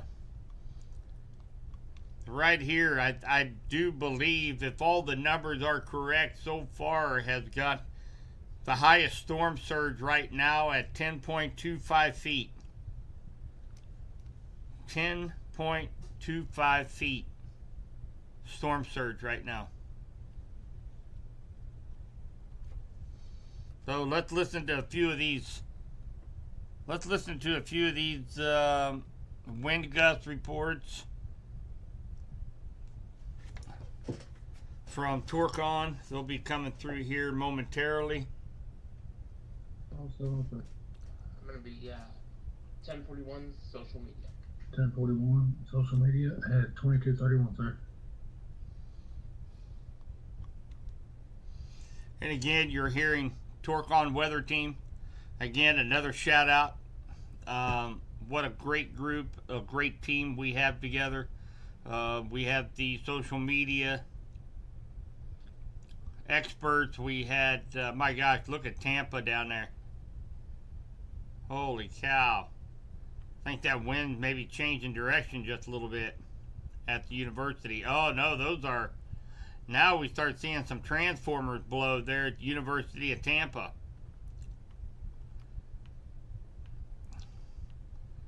I think we had a little bit of a shift of wind down there at the university, and I think we just saw a transformer blow moments ago. But I want to thank the Torcon team. They've done a fantastic job. The radar techs, the social media experts, been working really hard over the last close to 72 hours, making sure we get all the safety information, the warnings out there to everybody ahead of Milton, and hopefully everybody had listened. They're out of harm's way. However, we do know that there are several still in the area, and we want to make sure that we give them the latest information. We've had this incredible band of rainfall stretching from Tampa all the way to Kissimmee, Florida. There are particularly dangerous situation flood warnings out for all of this area. We've had several wind gusts well over 100 miles an hour along the coast this evening. We've had well over 100 tornado reports. We actually seen one on a traffic cam that I would almost bet you it was a cow. I haven't done any research on that yet, but I think it's a cow. I don't know. I'll still have to do a little bit more investigating on that. If you somebody that's watching this stream has not seen that replay yet, let me know. I'll be happy to replay it.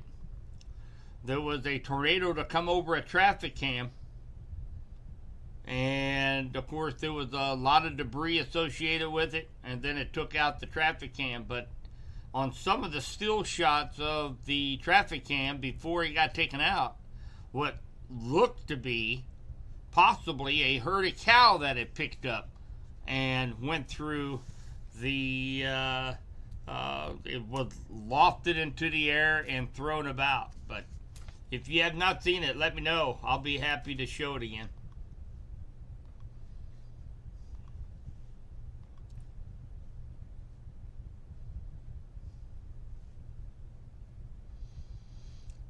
Man, Florida just getting pounded still. See what the buoy picked up. Buoy picked up a 71.2, I'm sorry, 87.46 mile per hour gust, and that's at the mouth of the bay. See what we got here. 63.31 miles per hour, right, almost downtown Tampa.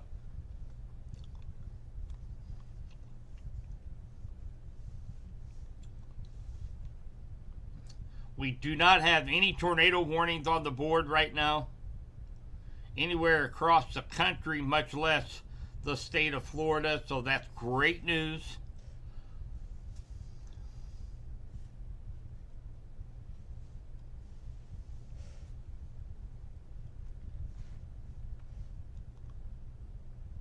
Oh, sure, Danielle. I didn't know you guys were in here. You bet. Let me bring that over. We're going to see the replay.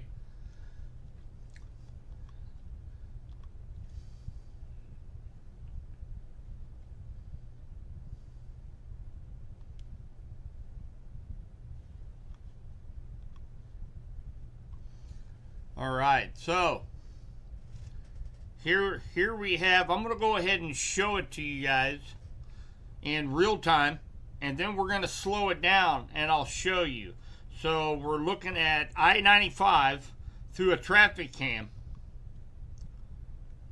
as a tornado begins to almost take out the cam. You see all the debris flying around, and then you see all the dust, and the tornado comes over the camera, and then it takes the camera along with it. Now, let's slow this down just a little bit. Let me show you what I was thinking. As we go step right there, almost looked like legs. We move it a couple frames.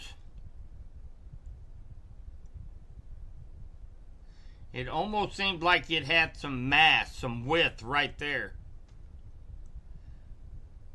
And then we have another one up here in the corner that almost looks like a horse head.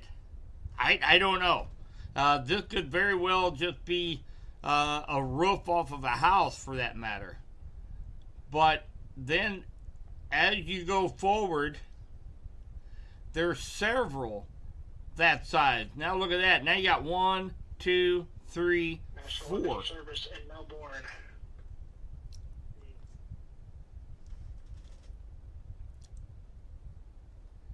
And then of course as it continues on, then of course it picks up all the debris and the dust, and eventually the tornado will take out the camera.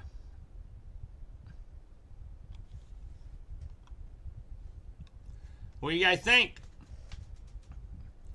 You think it's just regular debris, or you think it looks like cows? I know, that's what I'm thinking. That's what I'm thinking. Take another look. Holy cow. That's exactly what I was thinking when I seen that. Look at that. There's the legs. Now, there's a couple parts where it might look a little thin, but I don't know if it's because it's just the force of the wind. Like maybe like right there, but that could be the side possibly.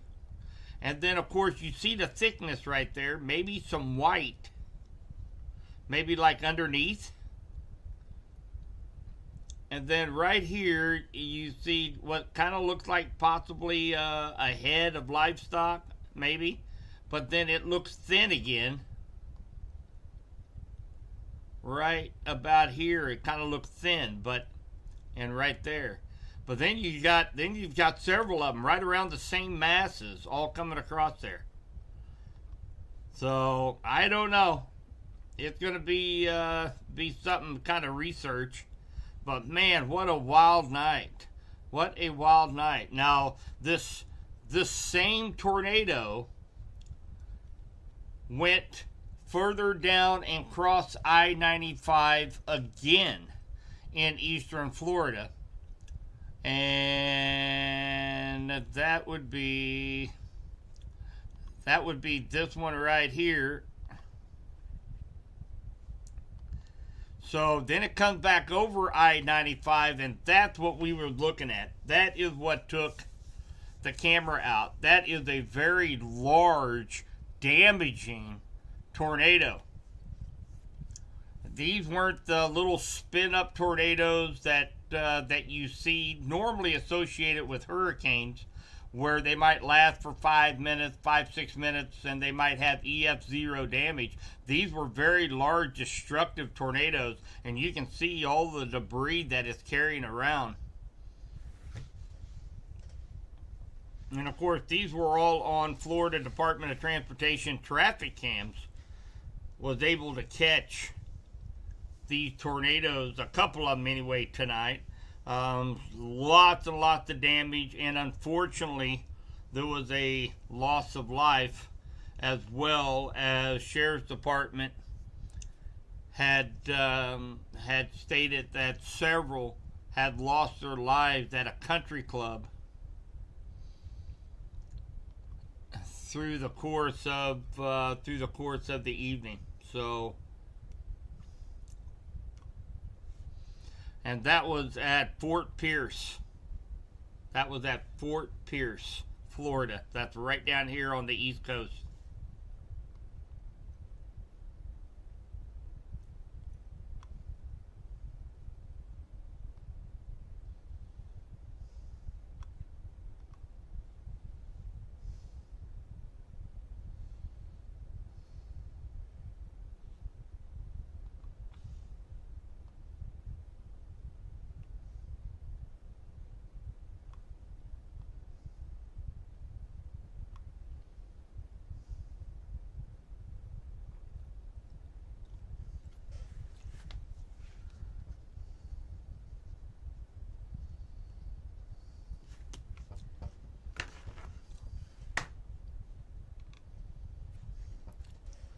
Yeah, it was, and there was several like that, Austin.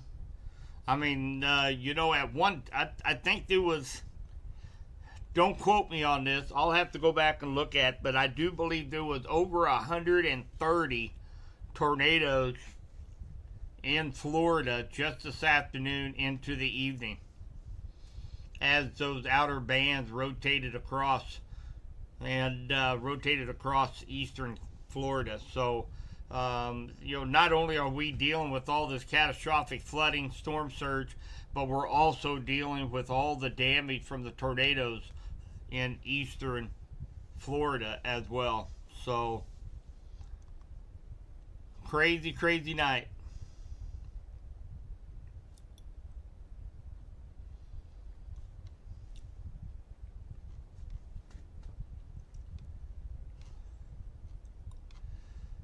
So let's take a look. Any more updates here? And again, just a reminder, we have flash flood emergencies that are out for the state of Florida.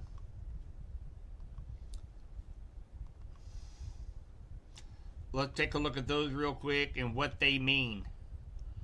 A flash flood emergency is issued for exceedingly rare situations when a severe threat to human life and catastrophic damage from a flash flood is happening or will happen soon. This is a life-threatening situation. Do not attempt to travel unless you are fleeing an area subject to flooding or under evacuation order. And then compared to regular flash flood warning is when dangerous flash flooding is happening or will soon happen. Some roads will be flooded, homes and businesses may flood. There is a large area of flash flood emergency that is ongoing. That is where you're going to see this lime green and black dashed line all the way across here. That is what they call a PDS, particularly dangerous situation, flash flood emergency. And the reason because of that is because several areas in the Tampa area, St. Petersburg area, have exceeded the 15-inch mark, including up to 5 inches per hour rainfall rates. So that's one of the big reasons why we have this historical flooding going on here in Florida. Much less we have down in Punta Gorda, Port Charlotte. We have storm surge upwards around 6 to 8 feet. The big, if you want to call it winter, I guess, is going to be down here in Sarasota. And they've had 10.25 inches of storm surge so far. I'm saying inches, guys. I'm sorry. 10.25 feet of storm surge. That's a 10-foot wall of water being rushed from the Gulf of Mexico into land. That's catastrophic, is what that is. So that is definitely something that everybody is battling tonight. Yes, Lucky, it made landfall. It did make landfall. It made landfall as a Category 3, 120 mile an hour hurricane.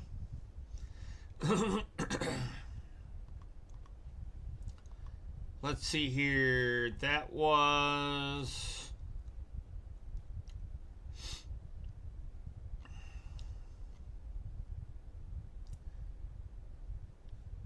8:30 Eastern Time, October 9th. Doppler radar indicated that the eye of Hurricane Milton had made landfall near Siesta Key in Sarasota County on the west coast of Florida as a Category 3, 120 mile per hour hurricane.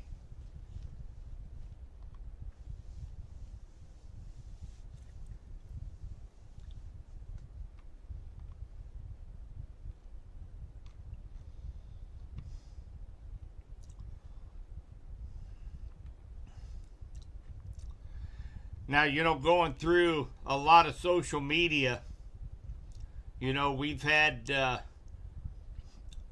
you know, there's been a lot of times where you see some pretty wild stuff on social media, and if you get a chance, you ought to check out CNN. Anderson Cooper in Bradenton, Florida, got hit by debris while he was out covering Milton and hit him square in the head. So no helmet on. You know, everybody kind of made fun of Jim Cantor because he has you know, batting helmets on and the whole 9 yards. Well, I bet Anderson Cooper sure hoped and sure wished he had a batting helmet on tonight as he got hit square in the face with flying debris with 90 mile an hour winds. So, oh my goodness.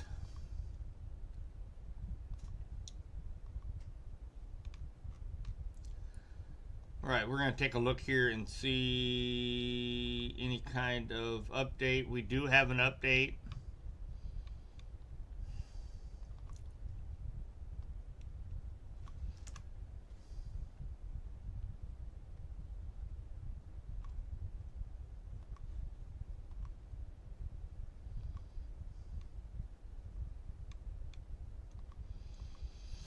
I'm getting ready to post the 11 o'clock update.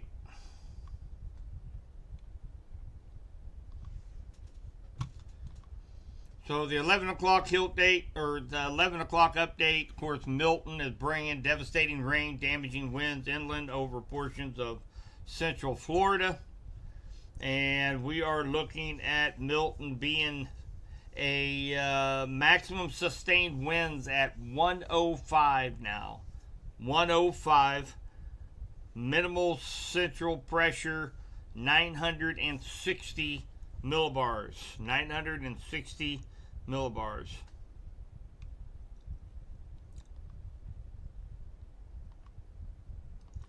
Very slowly continues to weaken.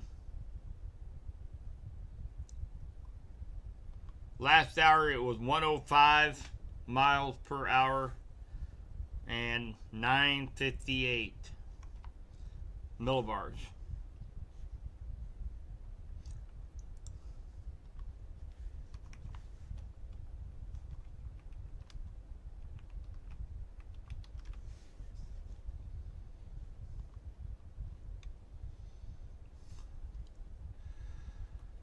So of course that takes it down to a Category 2 hurricane right now. A Category 2 hurricane.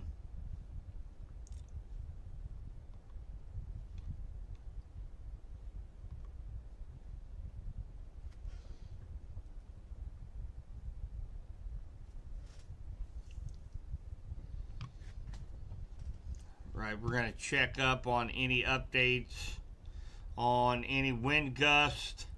Anything? Tampa Bay area, Ruskin, Tampa Bay, or Tampa International Airport, ASOS, reports gust of 76 knots or 87.5 mile an hour from the north at 0216 Zulu.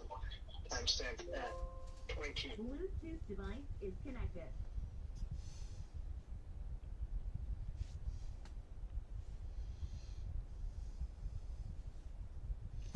Oh, looks like we might have actually lost our cam.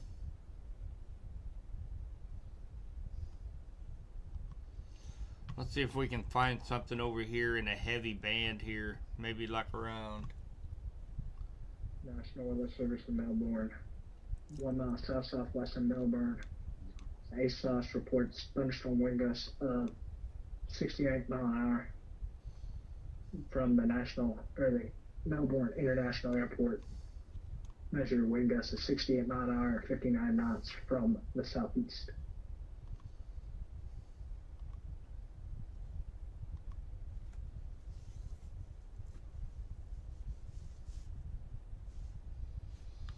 So still several reports, 60, 70 mile per hour winds.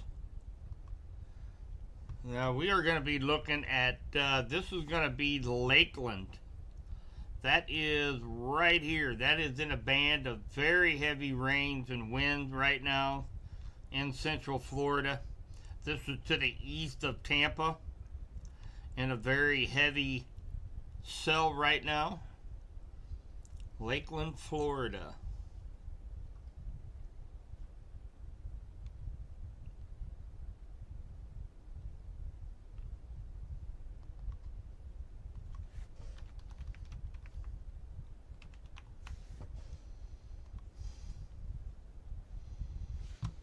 And of course, Tampa, University of Tampa live cam there on the bottom.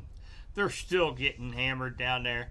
We can't tell that the wind is changing directions, as a lot of that rain is now kind of heading into the camera, where before it was coming from kind of behind the camera off on the left hand side.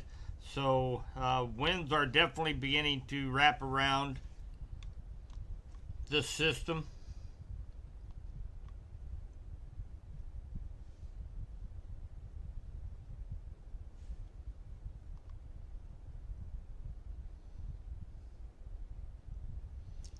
No, I don't think so, Lucky.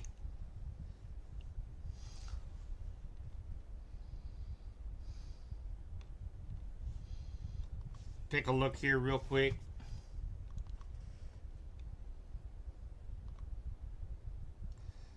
Leslie's going to be going the opposite direction. I'll bring that over here real quick so you can see. Leslie is a major hurricane come tomorrow, and it's going to curve, and it's going to go right back out into the Atlantic. So we're not going to have to worry. Nobody's going to have to worry about Leslie. That's a good thing.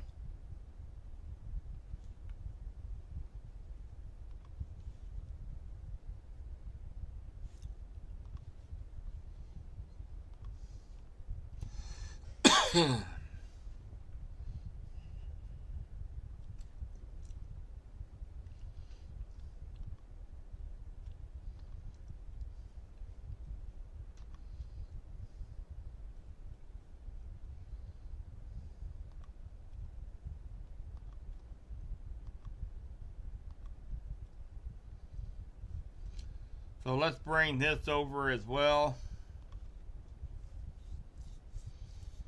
So this is the HFSS. I'm sorry, I can't even talk now. I've been doing this for too long tonight. 6 hours. We hit the 6 hour mark. The HAFS model. And so, of course, we're looking at, get the timestamp here. So that's 7 o'clock. National Weather Service in Tampa Bay area, Ruskin, Vanderbilt Airport, Tampa, Florida.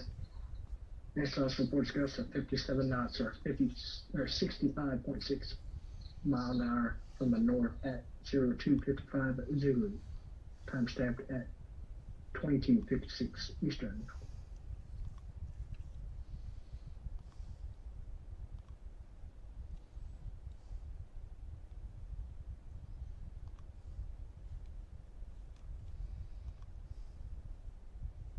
Lakeland Regional Airport, Florida, for the National Weather Service of Tampa Bay area, Ruskin reports ASOS gusts of 66 knots or 76 mile an hour from the north-northeast at 0255 Zulu. Timestamp that. Now the 76 mile per hour wind gust. So here's what we're looking at. So of course there is Milton, and we are going to. That is now. This is going to be Eastern time. This was at 9 o'clock Eastern tonight.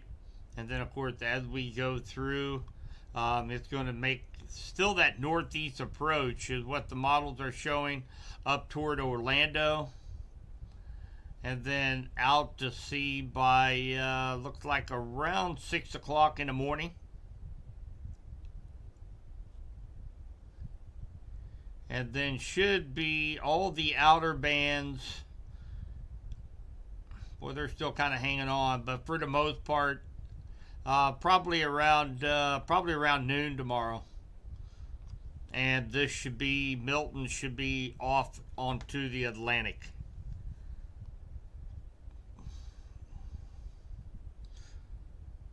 And even up there near Orlando is still showing to be a 978 millibar low pressure system. So even up around Orlando, so we're still going to be looking at a Category 1 at least hurricane all the way through the state of Florida.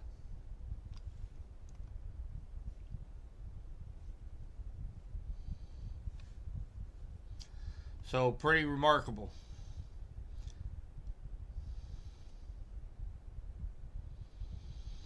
So these flooding rains that are ongoing here in Tampa, they're on that west side of the hurricane. If you notice,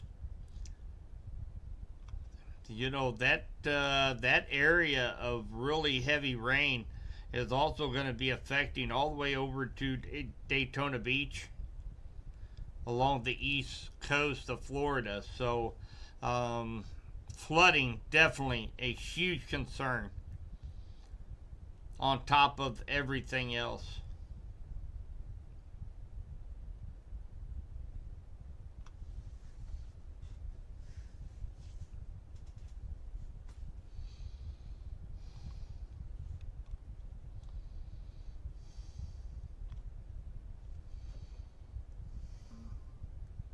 Orlando, Herndon, Florida. ASOS reports gusts of 52 knots or 59.8 mile an hour from the east to northeast at 0253 Zulu.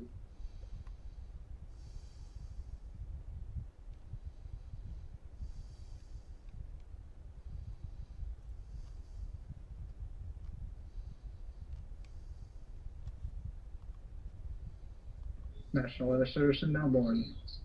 Kissimmee Municipal Airport. ASOS reports gusts of 55 knots or 63.3 mile an hour from the east at 0256 Zulu. Timestamp at 2258 Eastern.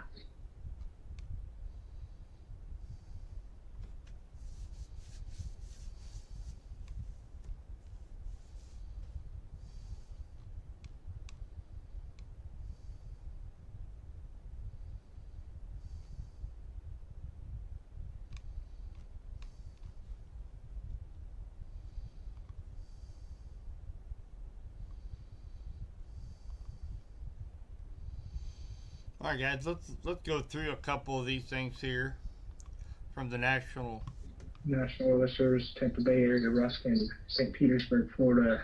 ASOS reports gusts of 79 knots or 90.9 mile an hour from the north-northwest at 0257 Zulu.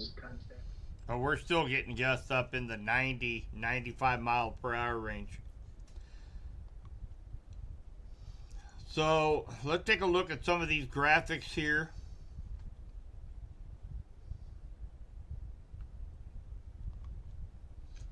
Of course, rainfall potential anywhere between looks like here from 8 to looks like 8 to 12 inches of rainfall, and we have done surpassed that. We have done surpassed that, as many areas have already received anywhere between 12 to 15 inches of rain, and that was as of about 45 minutes to an hour ago. We could be well up into the 16 to 20 right now. So we're going to have, let's take a look at the, of course, the warnings. We've got hurricane warnings all the way up and down the eastern and western coast of Florida. And of course, that will be ongoing all the way through tomorrow, as again, what we just mentioned, Milton is expected to remain at least category 1 strength all the way across the state of Florida.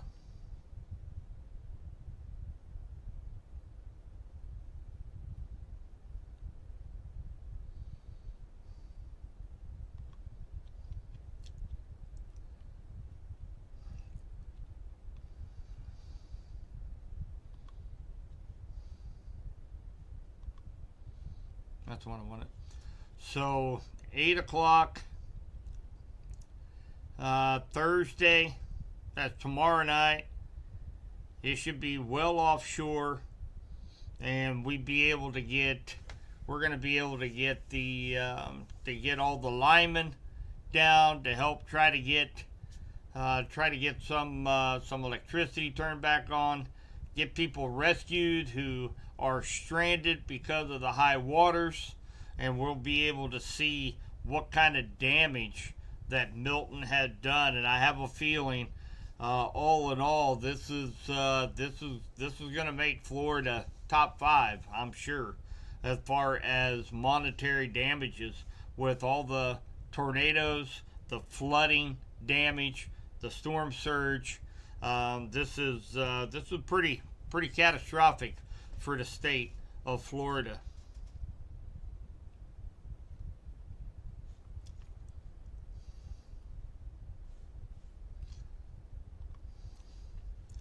Let's take a look at power outages as we stand right now. So we were at 1,649,000 plus. Let's refresh that.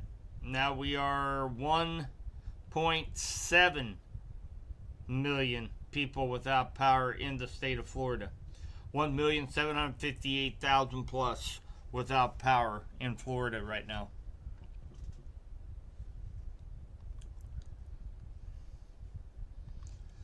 Of course, some very important websites. You can see them right down here in the scroll. FL 511. That is where you can get, there's a lot of roads since the last time we looked that are now closed. This is how you find out if the road that you want to be on is going to be closed. Flooding on US 17 southbound, all lanes closed. Flooding on CR 95 both directions, US 19 northbound, all lanes closed. And this is only going to get worse, guys. This is only going to get worse. We have flooding concerns all the way up here, it looks like. 5th, 13th Street to Osceola Street, all lanes closed at Krill Avenue. And this is up north. So this is only going to get worse throughout the night. So this is a great tool to let you know what's going on out there on the roads. If you see the legend here on the right hand side, you can pick road closures, you can pick what the message signs are reading out on the highways, the weather alerts. There are tons. Great tool to have in your pocket. Also, floridadisaster.org. So definitely save this to your phone as well if you haven't already. Of course, you get evacuation orders, all the updates from Hurricane Milton. It has all their social media, Florida Division of Emergency Management. It has all of their I think we just talked about this not too long ago. It says, do not walk out into receding water in Tampa Bay. The water will return through storm surge and pose life-threatening risks. We talked about that here about a half hour ago about that. We saw the update from the governor of Florida. We saw that live on here. So, again, this is floridadisaster.org.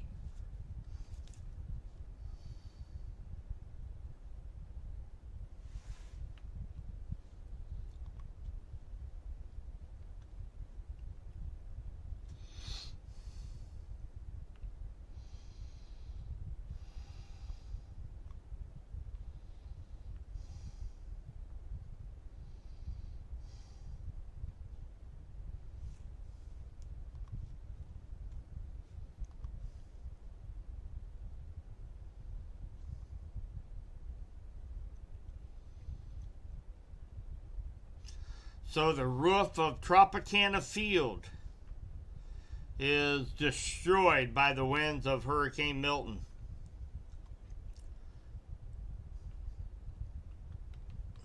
So again, the roof of Tropicana Field is destroyed by the winds of the hurricane.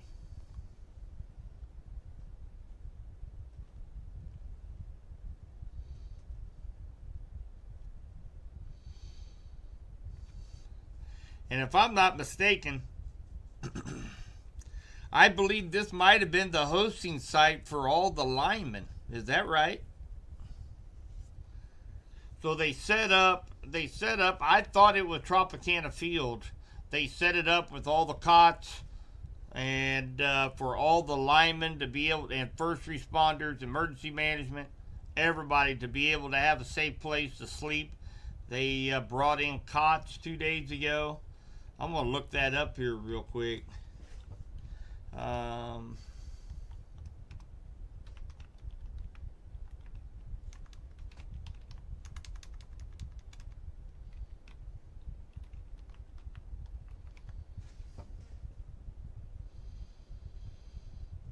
man, it is.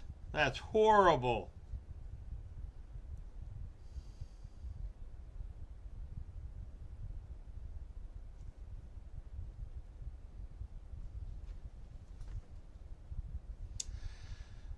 So it got staged for the National Guard, linemen, and post-recovery efforts of the hurricane. Oh my.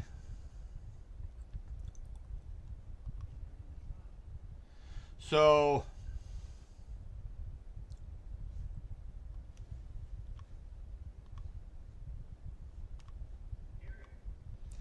there is the roof of Tropicana Field, home of the Devil Rays. This was the staging ground for National Guard, the linemen, and for all the people for the post-recovery of the hurricane. Now, they brought in all the cots. They got there early. They have all their stuff in the stadium. And the roof is destroyed by the hurricane. So now you can just imagine all of their clothing, the cots, their sleeping bags, everything. Now, we're kind of hoping. I'm kind of hoping that at the first signs of failure, everybody was able to, grab their stuff and get it into the locker rooms, and but I mean that's crazy, guys. I got a picture of what it looked like.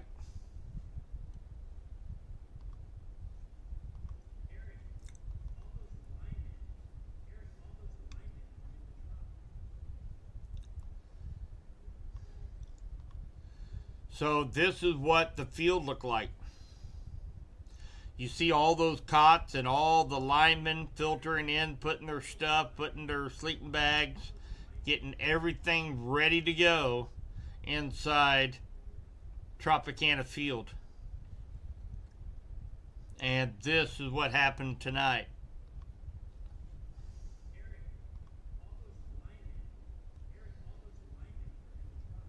Oh boy. Literally, when it rains, it pours. And that is an understatement.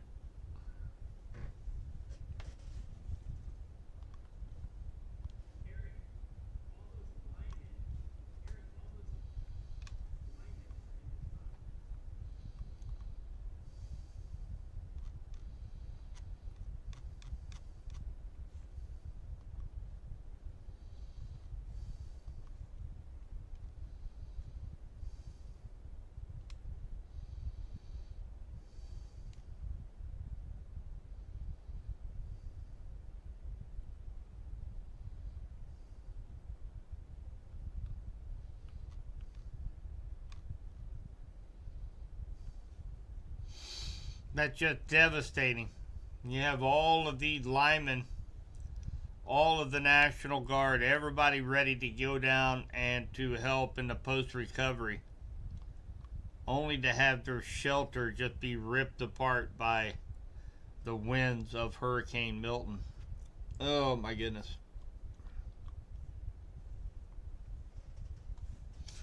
So looking here at the live feed, the top camera, Lakeland, Florida.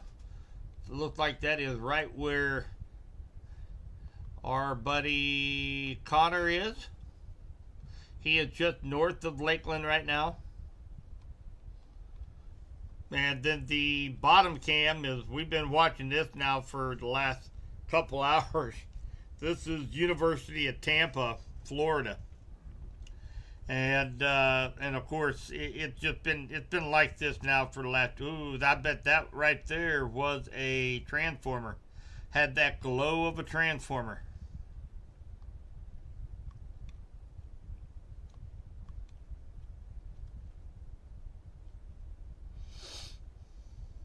Maybe another one. Either a transformer or it's a I don't think. It didn't look like a lightning strike to me. It looked like a transformer. Had that electric glow to it.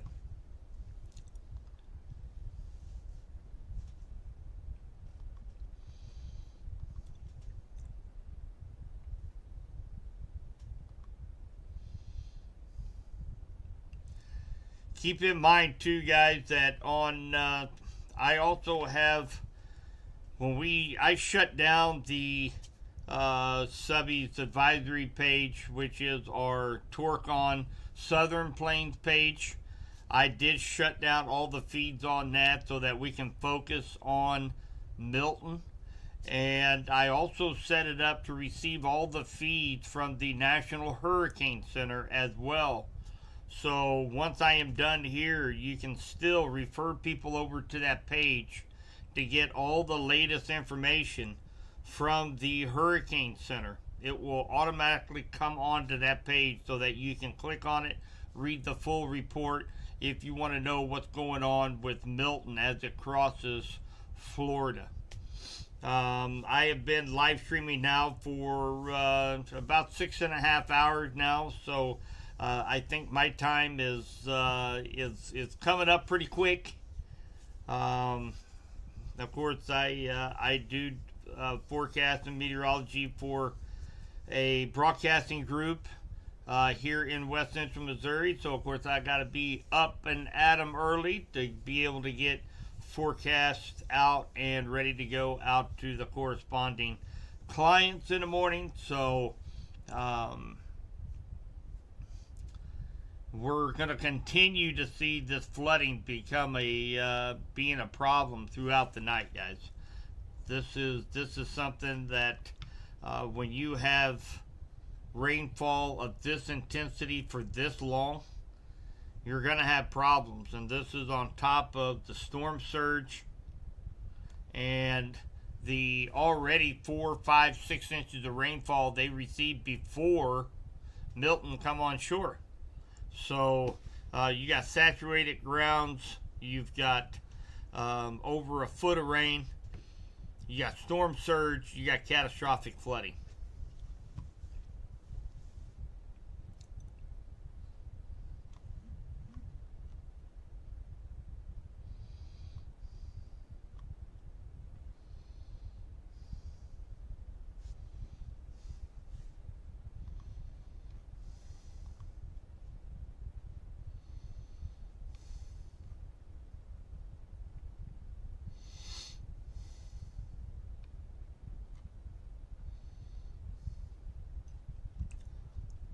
So as of 6 p.m., the National Weather Service in Florida, including Tampa Bay, Melbourne, Miami, had issued, that looks like 153 tornado warnings, with at least 9 confirmed individual tornadoes on the ground.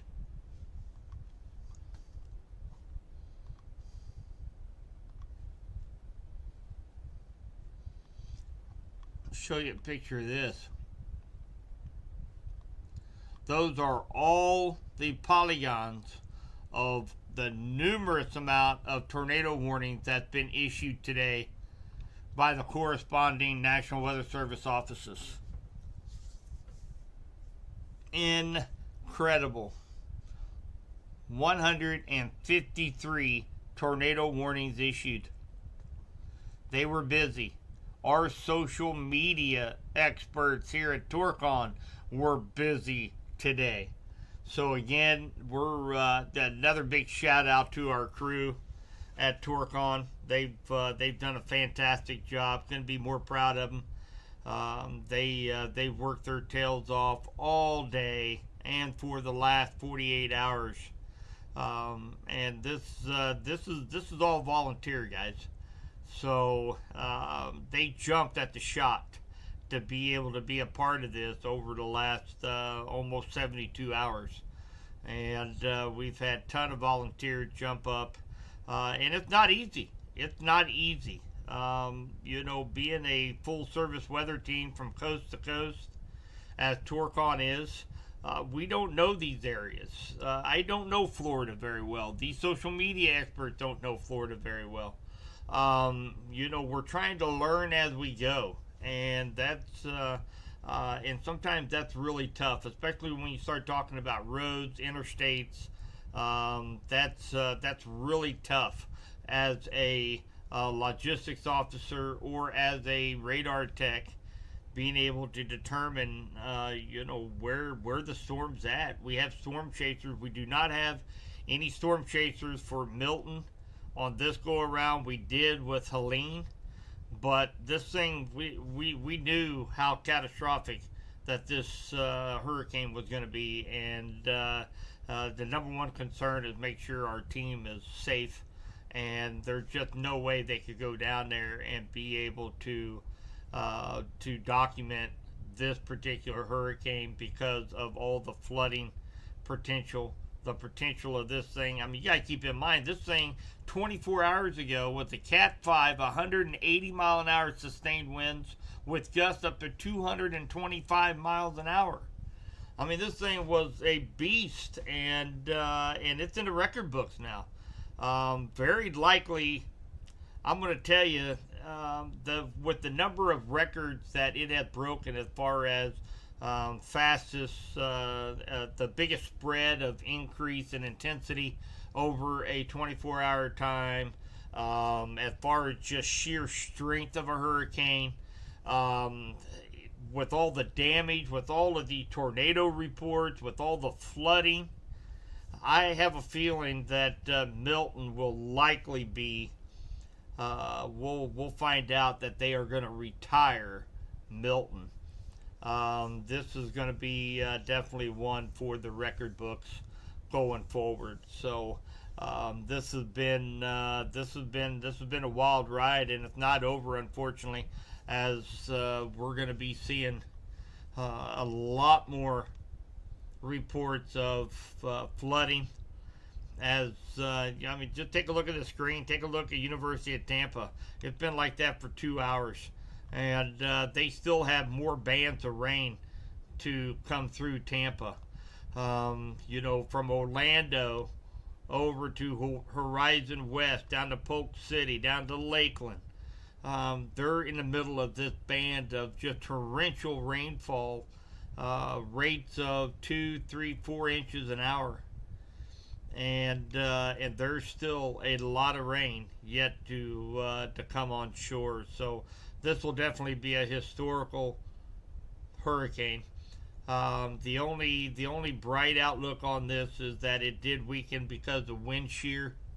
Before it hit the coast, came in as a 120 mile per hour Cat 3 hurricane, and that was done because it ran into an area of wind shear. I kind of explained this earlier. What wind shear does, you have this nice small area of rapidly rotating center, and you get wind shear in there that causes that to tilt. And when it causes it to tilt, it begins to wobble, and things start to fall out of place a little bit, and it gets weaker. And that's exactly what happened as it made its approach into the Florida coast. And however, when that happens, it elongates it. It makes the wind field larger.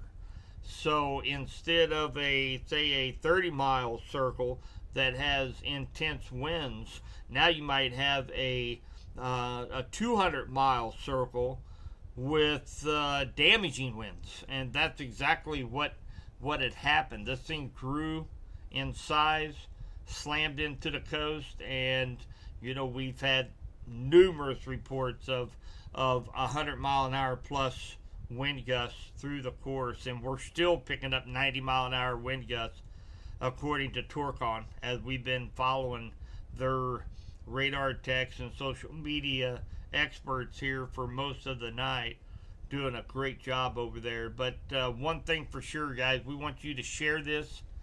Continue to share our feed. Continue to share our social media posts. We're constantly growing. We, as a group, Torcon, we have members stretched from Pennsylvania all the way across the Midwest, all the way over into Kansas and into the Southern Plains, and so we even had a member do a stint over in Guam. So and I think maybe down deep he was hoping he wasn't going to have to take his social media or his radar tech scheduling with him, but he did. And my hat's off to Larry for sticking in there. Whole different time zone, of course. We're getting up in the mornings, he's going to bed, but he hung in there, took a shift just like everybody else. So hats off to him. He did a great job. I think he is on his way back, if he's not already back into the States now. But he spent some considerable time over in Guam as part of our armed forces that we should be so very grateful for here in the States. So guys, I think I'm going to have to wrap this up. And again, I try to cover as many things as I possibly could. And remember, continue to follow our social media platforms. Continue to follow all of our posts. We're going to continue to push out this information likely throughout the night. So make sure you follow. And again, I've got those automatic feeds from the National Hurricane Center that is going to be on Torcon Southern Plains page on Facebook. Every time that they issue any type of update, warning, anything like that, it instantly will pop up there. So make sure you follow that for all the latest information as well. Follow us, guys, and share our pages. That's the only thing that we require of you guys, is to make sure that you share our pages so that we can try to get as much information out to you guys as possible. Hi, Lila. Yeah, there's I can tell you by tomorrow morning, and even now, there's going to be literally thousands of people that are going to be needing a lot of hugs and a lot of prayers and a lot of thoughts down in the Florida way. And again, all the linemen, it's heartbreaking, really, when you think about it. You have all these linemen, National Guard, first responders, there at the stadium, ready to go and help the survivors, help save people, get the electricity back on. And unfortunately, the roof was destroyed tonight. Likely getting all of their gear wet, their bedding wet, everything wet. They're starting this thing off miserable. So definitely, if you see a lineman, make sure you tell them thank you for everything they do, because I know I don't like electricity. I don't even like to plug in my vacuum cleaner into the outlet, much less having to go out in these kind of conditions and flip a 10,000 volt switch up in the rain. That just does not interest me at all. But there's guys, they live and breathe this, and we got to be thankful that we have such an awesome group of linemen, electrical workers, first responders, National Guard. We're really lucky to live in a country we do, guys, and that can be shown in North Carolina. If anybody has been following that mess up in North Carolina, thank God for the loving people here in the United States that want to lend a hand to a neighbor. So, because that's it's neighbors saving neighbors is what it is, and we got to be so thankful to have people like that we can depend on. So, all right, guys. So I am going to wrap this up. Call this a night. And again, follow our social media posts. You can follow us and share the heck out of our pages, guys. This is we done this for Helene. We did this for Milton, and we're going to continue to do this for the rest of hurricane season. And hurricane season goes through November, guys. So we might not be over yet. So, but we'll be there, and hopefully you guys will be too, so we can get word out and help protect people as much as we can. So, again, follow our pages, share our pages. Thank you guys so much for being a part of TorqueOn. We're lucky to have you guys. Stay safe, stay weather aware, and we'll be talking to you all soon.